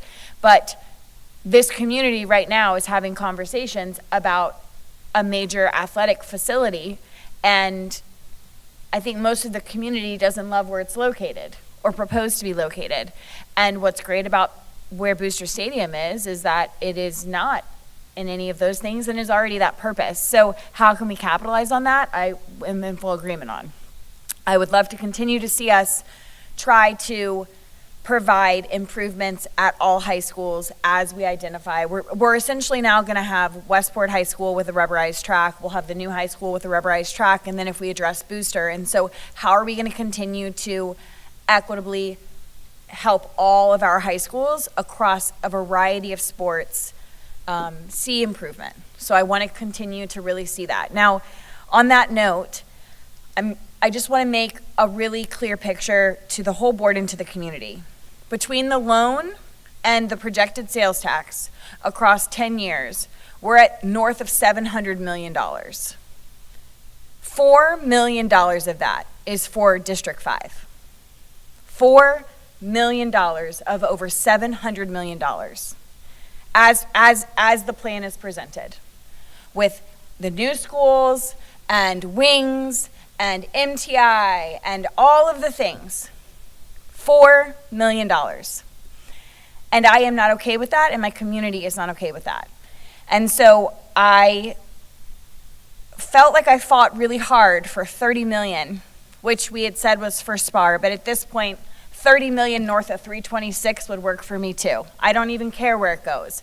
But the fact that the community, the county, voted for a sales tax, and the county pays a sales tax, and none of that money, essentially, $4 million of it, of a projected, while Ms. Bostonellis, we're using the 335 number, the presentation we had at around Christmas time was a projection of $400 million, which would mean 1% of the money would go to the north end. I just have a really hard time with that. And so I need to see a better equitable distribution for my community because they are taxpayers too, and they are paying into this sales tax too. And for there to be essentially a complete absence of acknowledgement of improvement on some of the oldest campuses in the entire county is just not going to work for me. And it's gonna be the thorn and the battle that I fight as we address this. Even if we include the $30 million that I fought so hard for, which is now below the line, unless we cut the K-8, that's still not nearly coming close to an equitable distribution across the entire district. And I understand that there are growth pains and needs in other areas, but that doesn't negate the needs that are up there as well. So we've talked about finding creative solutions and match opportunities for Fesden as a historic site. I would love to see us put the 30 million at Fesden and let's find a match and let's make Fesden larger and let's figure out how to do that. But we have to come up with some creative solutions to improve those sites as well. Dr. James, the 30 million for SPOR was on the sales tax list, but beyond the 10 years. So if we do not do the K-8, then that 30 million would be able to be funded out of the 335 million, and we can put in a line 30 million for the North area schools. But I want to know if that is the directive from the board, so that we can make the changes there. So whatever changes, I want to make sure that it is consensus. If we're going to move up MTI, if we're going to put 30 million into the North area schools, if we're going to push back the K-8 or maybe find another funding source, I just want to make sure that's consensus on the board so we can go back and adjust our priority list. And so I guess to summarize my statements, and then I will kind of pass the torch to someone else to talk. What I would like to see is two things from Dr. Brewer and staff. I would like to see a plan to maximize the utilization of the North End schools. So what that looks like coming from the superintendent. We obviously just went through a season where the board essentially brought the recommendation forward and understanding that that was controversial. So I would like to see, coming from Dr. Brewer, a plan to maximize our utilization of the North End schools. We have one school in particular which is significantly underutilized, and we have all of the schools, well, 3 of the 4 at least, that need significant upgrades. The other thing that I would like to see come from Dr. Brewer and staff is the plan for alternative learning. Because on the 11th hour last summer, we came here, and then we've been pitching this idea of, well, maybe we send the extreme offenders just back to CERMI, but we don't have the money for CERMI. So what is our long-term longevity plan for alternative learning? Because if students are going to continue to inhabit this site, then I think my perspective of what we do at MTI changes. Slightly, I will say. I don't think it changes drastically, but I do think I would have a different approach to the prioritization if I thought we were going to truly continue to utilize this campus. So I need to understand what that 5-year, 10-year plan for alternative learning looks like for Marion County Public Schools before I'm willing to commit to millions and millions of dollars of improvements on this site. As a board member, I am not truly in support of prioritizing fixing our office space until we have really addressed some of our classroom spaces, because there are students who still get wet on the inside of a school when it rains, and so I'm just not comfortable with fixing our district office until we've truly addressed some of those needs throughout our district. That's just my personal opinion on it. So for this board member to get on board with moving MTI up, I need to see a strategic plan for what MTI's utilization or where alternative learning will be housed in the future. So those are my 2 requests to Dr. Brewer as we proceed forward, I guess. Dr. Brewer, is that the directive then from the board? Well, that's just me, so. Yeah, that's just, let's hear from the others. Okay, yeah. Board Member Thrower. Thanks, and I sure sympathize with everything that you shared. Board Member James, here is where it gets tough, because once again we have a plethora of needs and only so many finances, and a lot of our needs are concentrated into certain parts of our county, so we're having to invest down there. MTI, I brought that up from the beginning because it kind of grabbed my attention when facilities share that, hey, this place needs some work. Well, this place has needed some work. It was the justification for opening the new, now old, Forest High School. I mean, there wasn't even supposed to be people here anymore, So more than 20 years later, here we are. And there is that cost-benefit ratio of when does it become more cost-effective to just raise it and start anew with a building that is easier to maintain and, all of those things. I guess what I would say about, well, it's hard because, everybody pays sales tax, and everybody benefits from improvements that we make, in my mind, no matter where the schools are, because we have kids in some areas that don't even go to their assigned schools, you know. But at the same time, we were also just talking about offlining Pheasant. So it just goes to show you what a moving target this is and why further conversation and a consolidated plan is so important. And that does dovetail quite nicely with the conversation that I'm waiting to have. And thank you for continuing to coax it towards the front burner.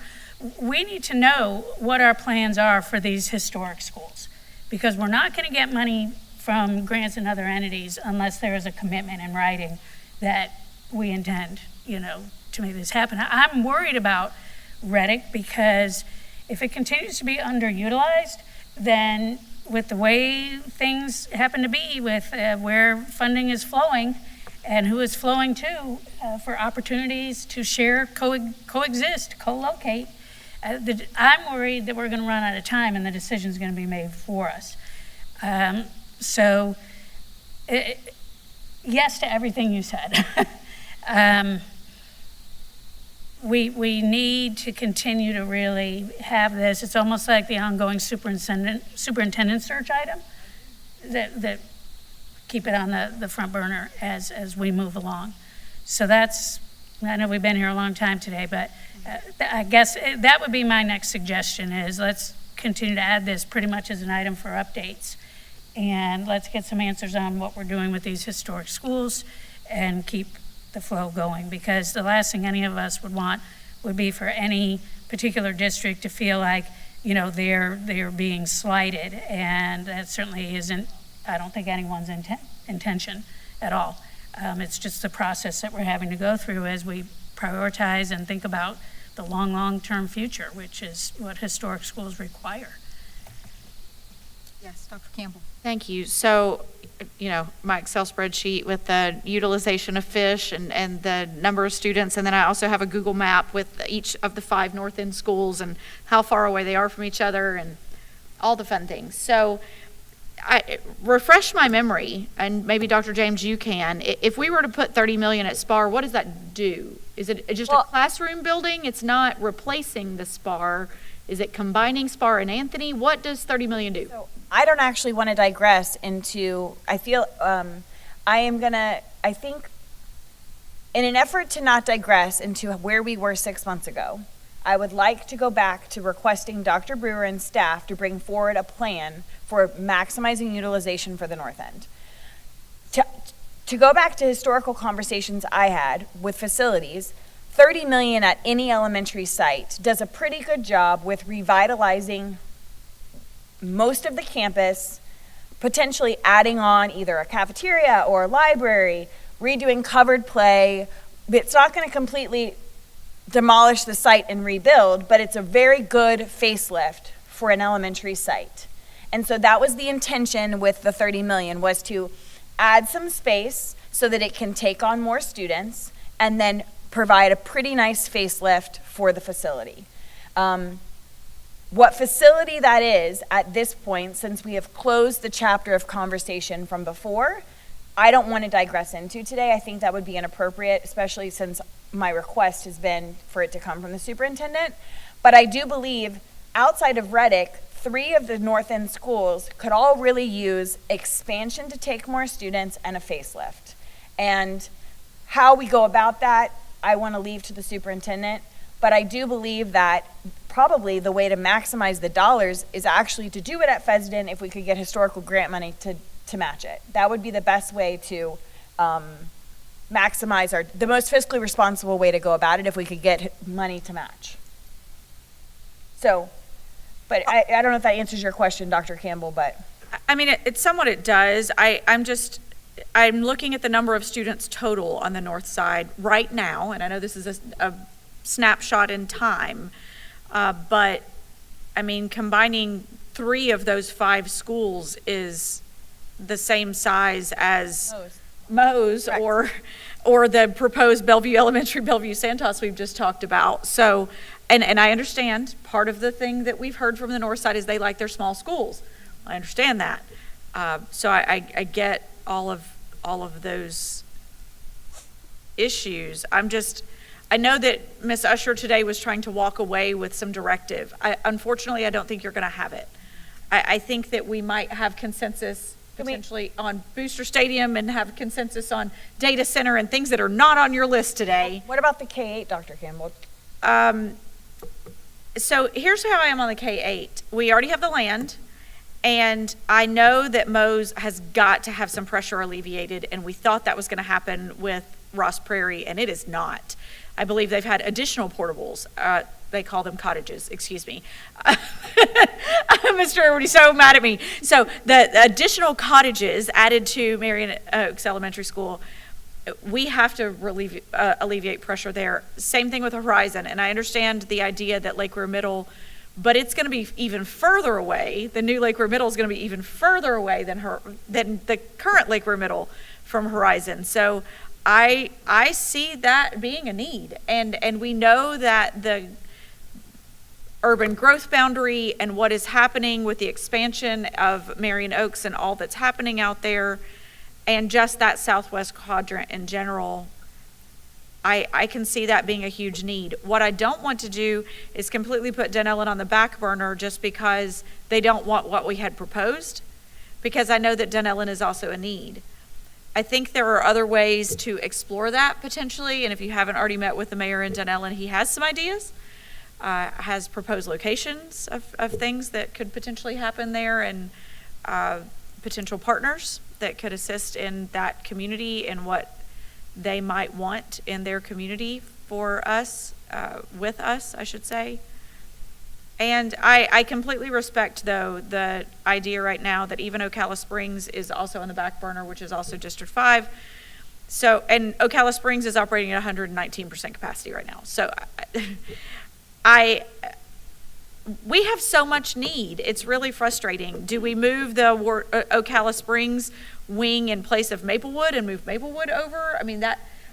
Well, and I know. Ms. Usher shared using impact fees where there is impact fee collection to address. And so, you know, and maybe Ms. Usher, you can speak to, I got to meet with her privately the other day too, because I had some questions about some of these nuances, but like understanding that maybe we use impact fees for wings in some of these places where it is most necessary so that we can then use sales tax money in other places. Right, and again, I have to, I know the finance department is working on getting a handle on our impact fees, but for example, the new K-8, that is growth related because of all the growth happening in Marion Oaks.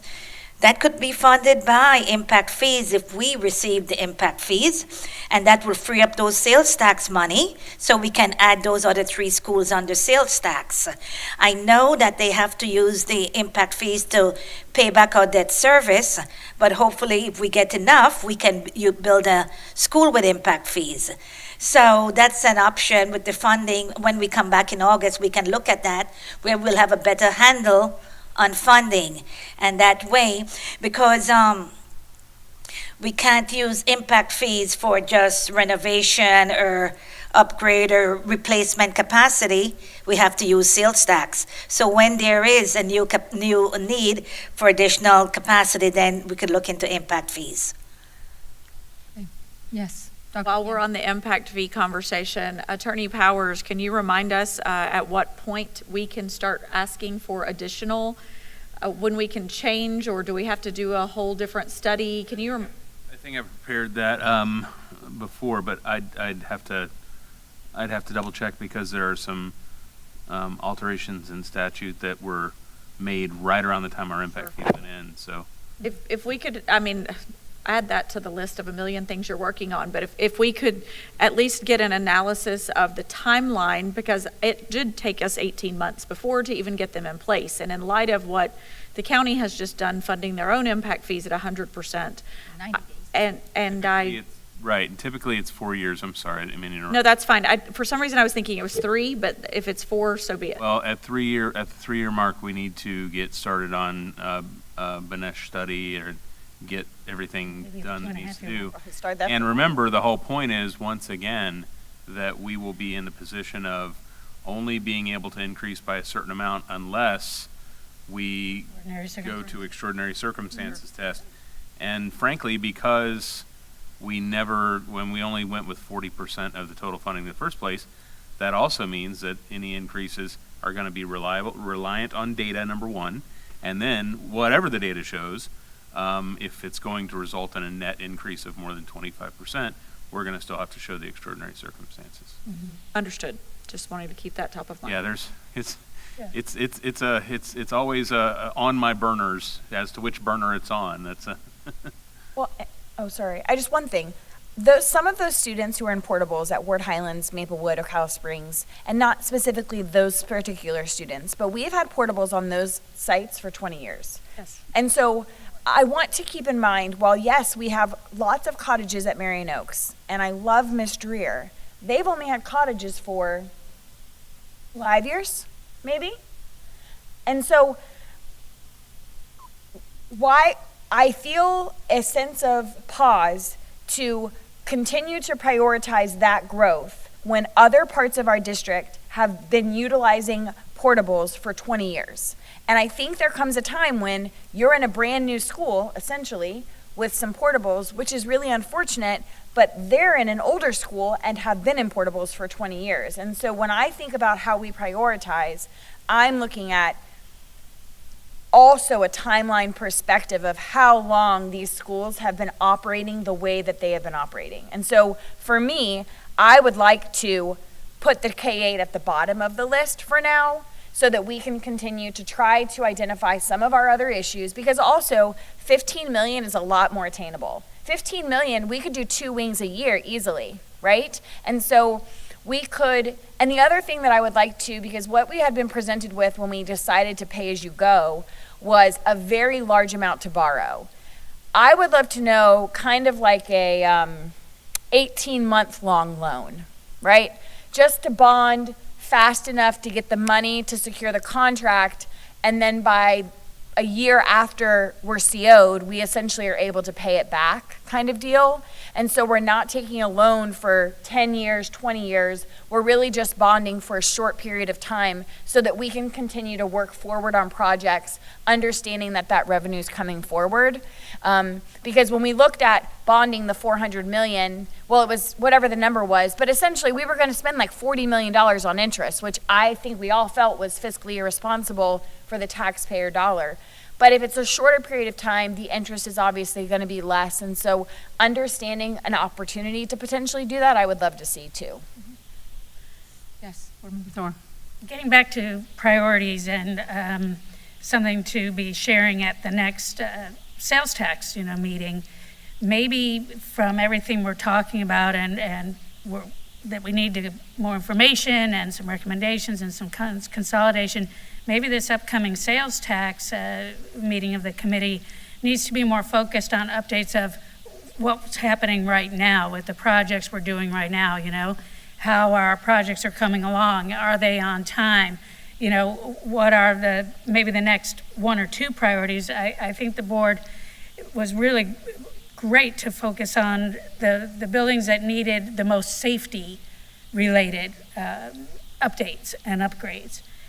But to go any further than that for a meeting that's coming up in the next couple of weeks, I just don't know that we're there, because the Booster Stadium is another great conversation that we have yet to have, with a lot of exciting things potentially going on with that. And that door was open well over a year ago. Things just take so much darn time. And I feel comfortable with the first 3 items being presented to the committee. Okay. I feel comfortable with East Marion, Osceola, and Bellevue Santos, Bellevue Elementary being our first 3. We essentially have a plan through 2028 with the money, and I feel comfortable starting there. Okay. And that's from this board member's seat. And I think then we talk about, these are some of the options. The board is still trying to prioritize them. These are all of the options, and then we continue to have this. I agree with Board Member Thrower.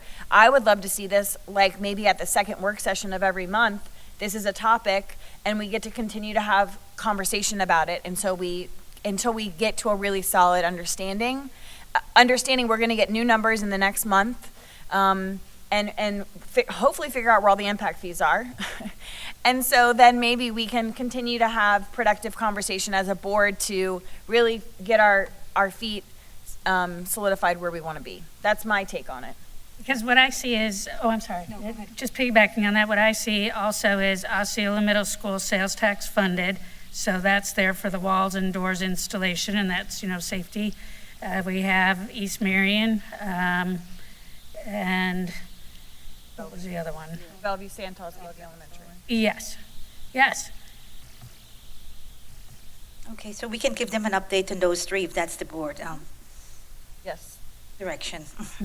And other things that are still in the hopper, but nothing's been decided. Okay. Okay. All right, Ms. Usher, do you feel comfortable with that feedback? Yes. Is that enough feedback for you? And we have to get back and I'll talk to Dr. Brewer about some other directives and tasks that we have to get done. Okay? Thank you. Thank you so much. Yes. Thank you, Ms. Usher. Is there any, sorry. Yes. Sorry, I just don't know that Board Member James offered up needing these recommendations, but I don't know that we got 100 consensus. I mean, are we all in agreement? I missed what you said. Are we all in agreement as far as getting these recommendations that Board Member James suggested? Yes, I agree. And I have a list in I will get with you, Dr. Brewer, is what I thought. Thank you, Ms. Thrower. That would be my question. But I do want to share, I had these for my comments later, but we have on the August 21st work session already scheduled, we have the booster presentation coming to you. Okay. So please know that's coming. Also, we have the graduation topic for the class of 2026 on the August 7th work session. Okay. But I'll share other things later. Okay. So that is the consensus. Yes. Then yes, I will bring back the recommendations for maximizing the utilization of the North End schools as well as our long-term plan for alternative learning in the near future. And can I add to that, if you all are in agreement, also the reimagining the Dunellen Middle, Dunellen High. I think that, and literally calling that reimagining, because as I think if you actually speak with the Dunellen community, we know the buildings are aging, but what they want versus what we might have on the list look very different. It's different. Yeah, that sounds great. Okay, thank you. Thank you. I'll add that to the list. Okay. All right. Is there any public comment? Okay. Seeing none, we will move on to our next item, which is the superintendent search procedures. And board, I don't have any updates at this time, except for things are going smoothly in the search. So that is all I can say there. Timeline? And everything's good so far. I checked in with Mr. Collins yesterday, and he said all is well. He said word on the street. Everything's going well. So we appreciated that update.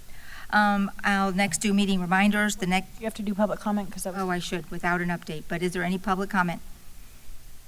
On the lack of update. Yeah, on the lack of update. There you go. Thank you very much. All right, meeting reminders. Let me just say, I'm sorry, with the superintendent selection case, when we do initiate our actual RFP, there will also come a time at which the board will have to recuse or have to set aside and not speak to anybody who would be on the.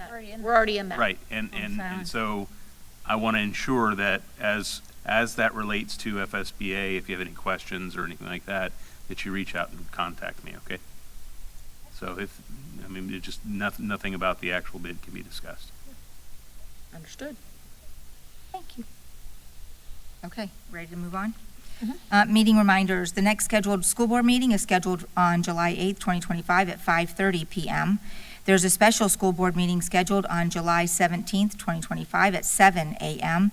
And the next administrative briefing and work session is scheduled for July 17th, 2025 at 9 a.m. With that, we'll move into board comments. Ms. Martinez-Young. Madam Chair, thank you. Attorney Powers. I don't have anything additional. Thank you very much. Okay, Dr. Brewer.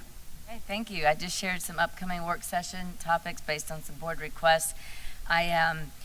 Ms. Boston Ellis just left, but I do want to share with you that her team is working very hard to try to give us a clear update on the state's budget and how that impacts Marion County.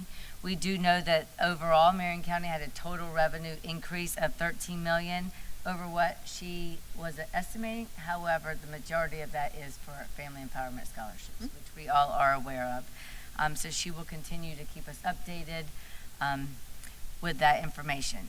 I do also want to share that Mr. Whitehouse is still here, and he is going to provide an update based on a board member's request on the Wyomina extended year cost. So he is here to share some information with you. Okay. on Wyomina. Thank you. Good afternoon, everyone. Good afternoon, Mr. Whitehouse. So the question was brought up at the last board meeting about the cost for operating the extended school year at Wyomina Park Elementary. So we did some research and want to bring back those numbers for you.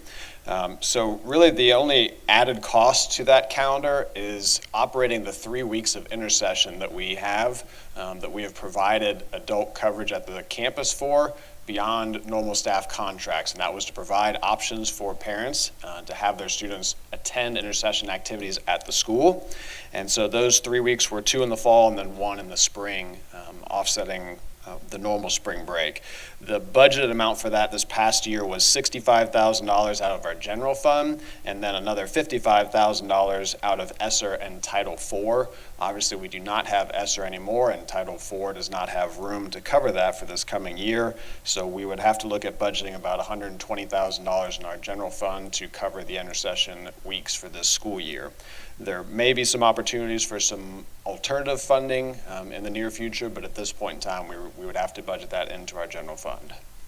Okay, thank you, Mr. Whitehouse. Board, I just wanted you to have the opportunity to provide input on that cost, since we really have been dialing down and looking at things closely. I know we're not getting into the academic conversation of that yet, but it did leave room for conversation. Yes, Board Member Thor.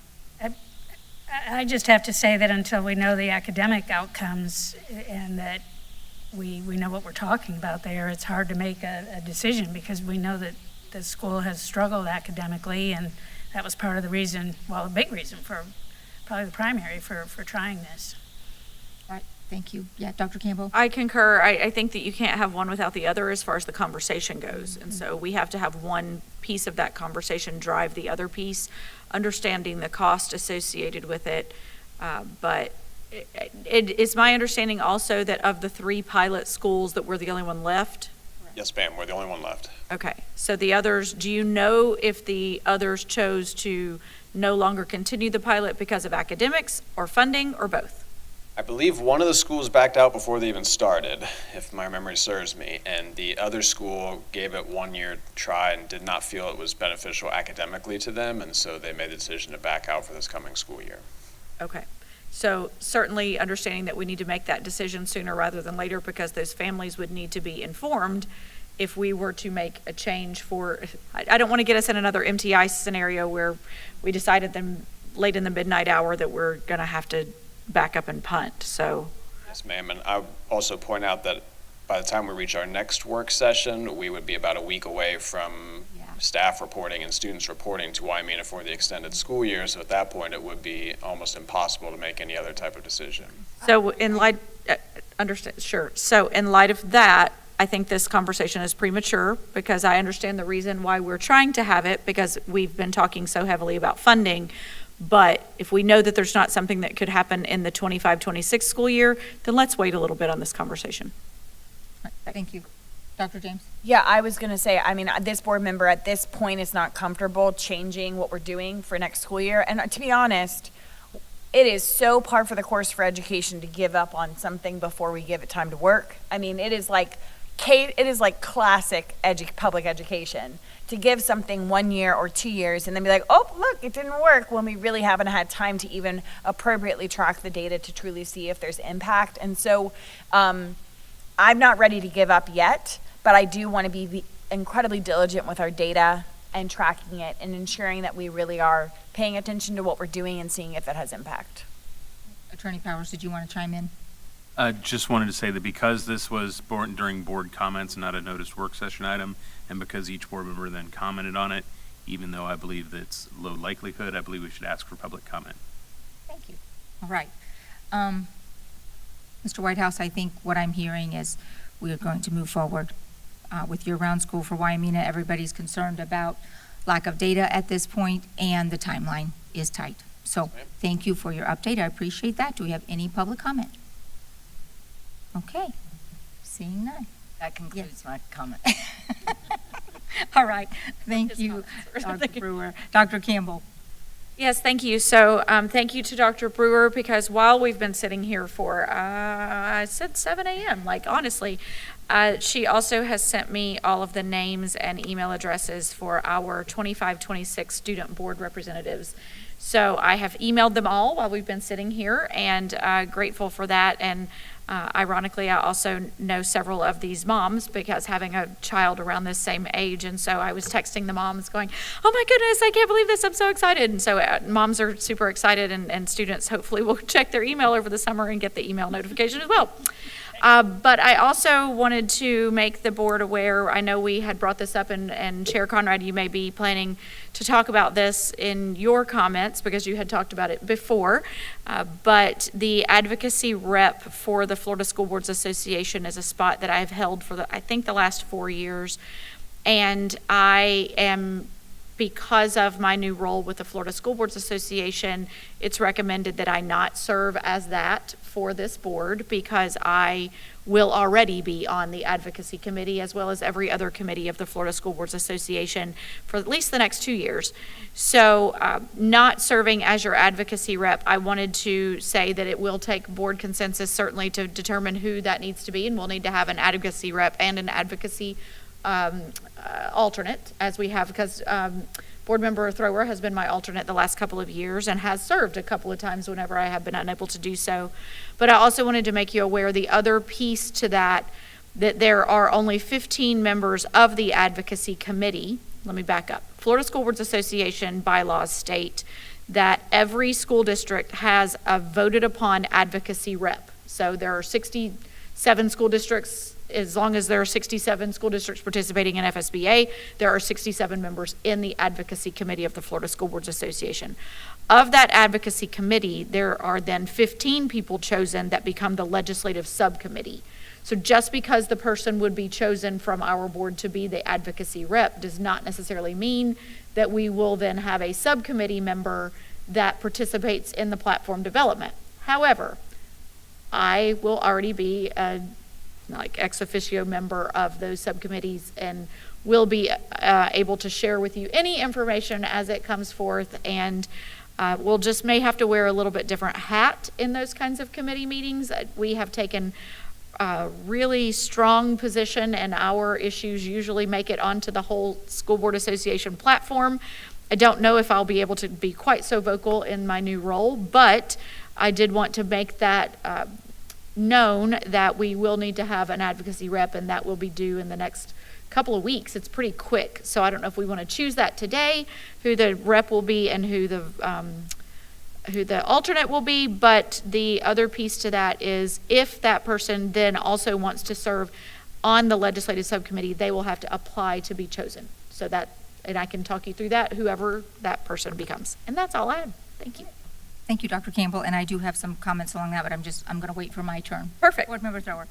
Thank you, and congratulations again on being selected for being president starting next year. So that's wonderful. Remind us again, so the community is aware, what's the succession?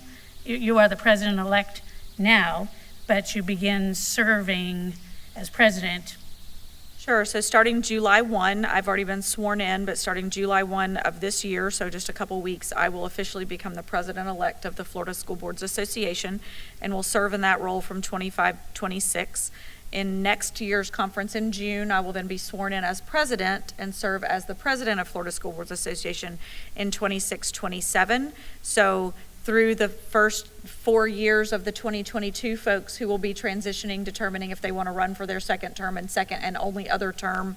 We're going to have term limit conversations a lot over the course of the next couple of years. And then, as is traditional fashion, then in 27, 28, I would move into the immediate past president, which is currently also an executive committee role. Great, and it is wonderful that you were willing to throw your hat in the ring to be considered, because we've certainly as a board been very vocal and effective, with FSBA, with our advocacy and getting things as part of the platform. So thank you again, and congratulations again. My pleasure. And the only other thing that I'll have is that I'm really looking forward to the Booster Stadium conversation. It becomes more urgent feeling to me because of the conversation in the community of some very potential large-scale, non-horse related event venues in the farmland protection area.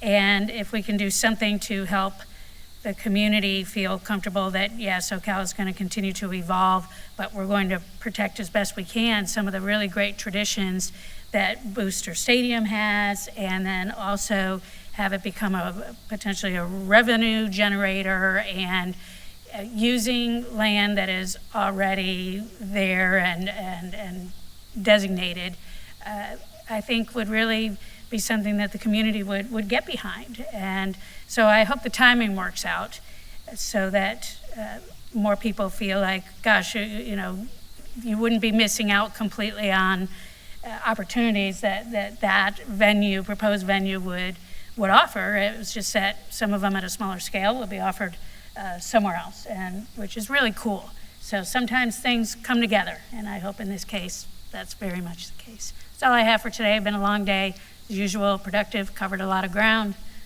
Can't wait till next time. All right. Thank you, Board Member Thrower. Dr. James. Thank you. Real quick, Ms. Martinez-Young, I saw the Ocala visit was canceled. Okay.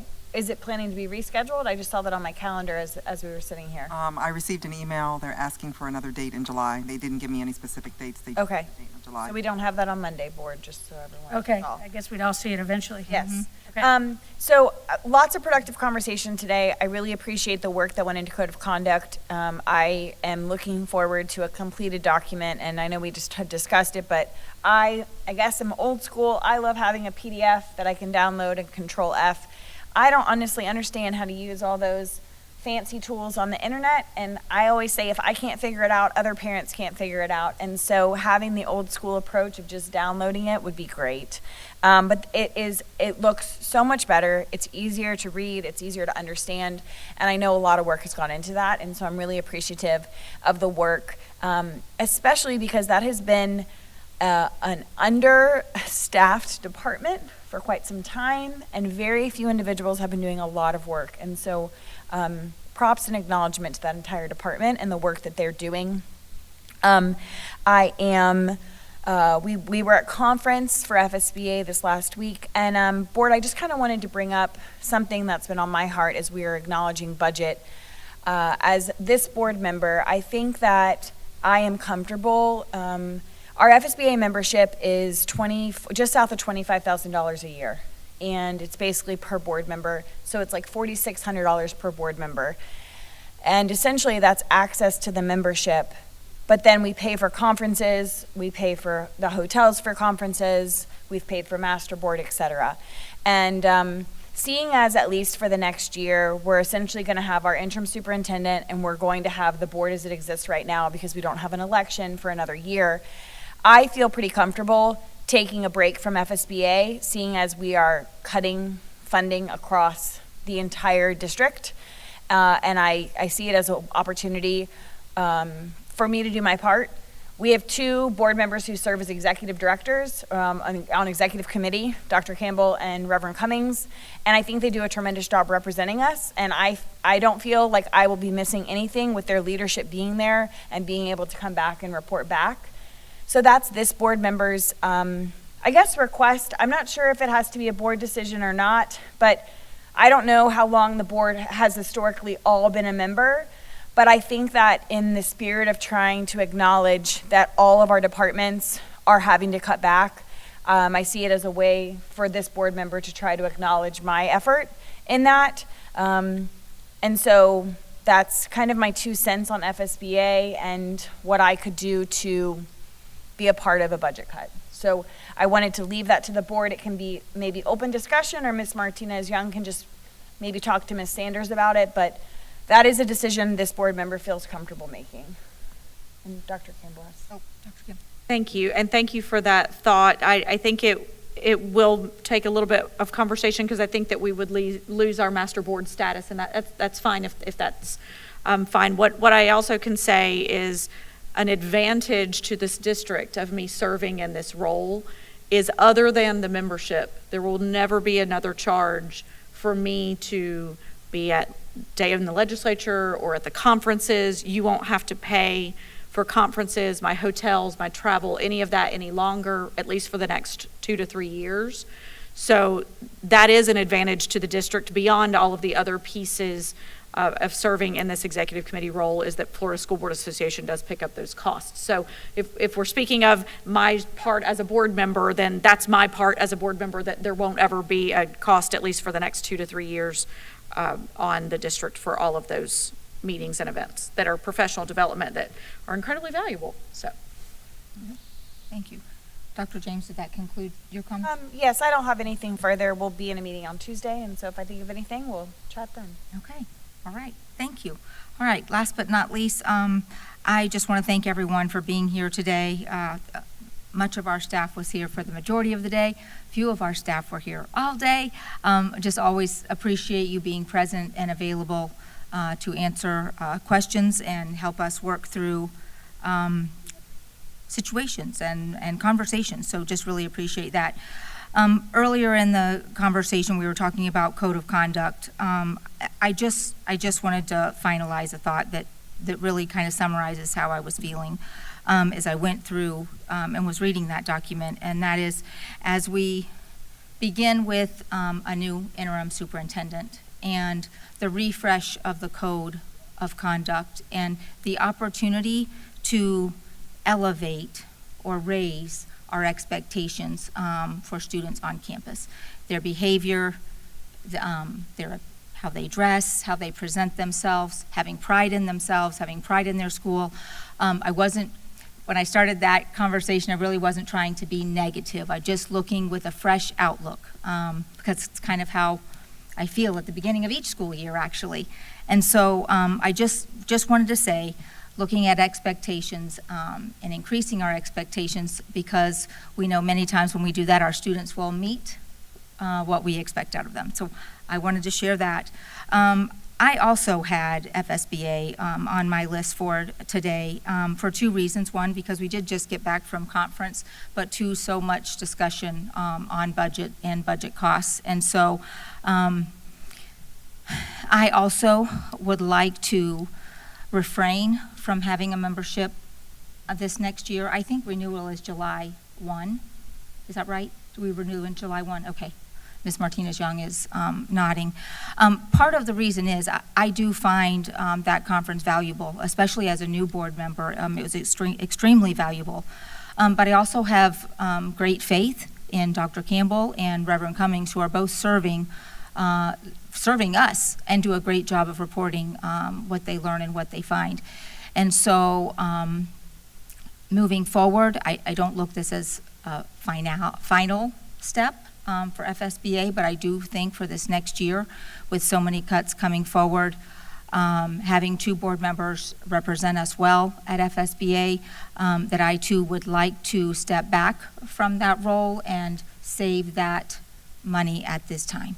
So that was something I wanted to address too. I don't know that it's again, a whole board conversation. Ms. Elena, if you'll let me know as you find out how Ms. Martinez-Young, if you will let us know how we proceed with that in figuring out a partial membership with our board. I will get with Ms. Carolyn Sanders and see what the process is. Okay, thank you very much for that. All right, I think that is the final thing on my list today. If there, The only other thing we probably could come to consensus right now, that Ms. Thrower, would you mind being the advocacy rep for Florida School Boards? Because you certainly have to be a member of FSBA in order to be the advocacy rep. I feel like we need to have that conversation when Eric is here. Okay, that's great. We'll just wait then. Thank you. He should be back on Tuesday, I believe, for Tuesday's meeting. So is that enough time? When do you have to have that? No, I mean, that's fine. I believe the last meeting you indicated when we had to have it. I can't remember the exact information. I think it's a little ways off still. Okay, no problem. Okay. Any further business? Okay. All right. With there being no further business, we'll adjourn this work session at 3:17. Thank you, board.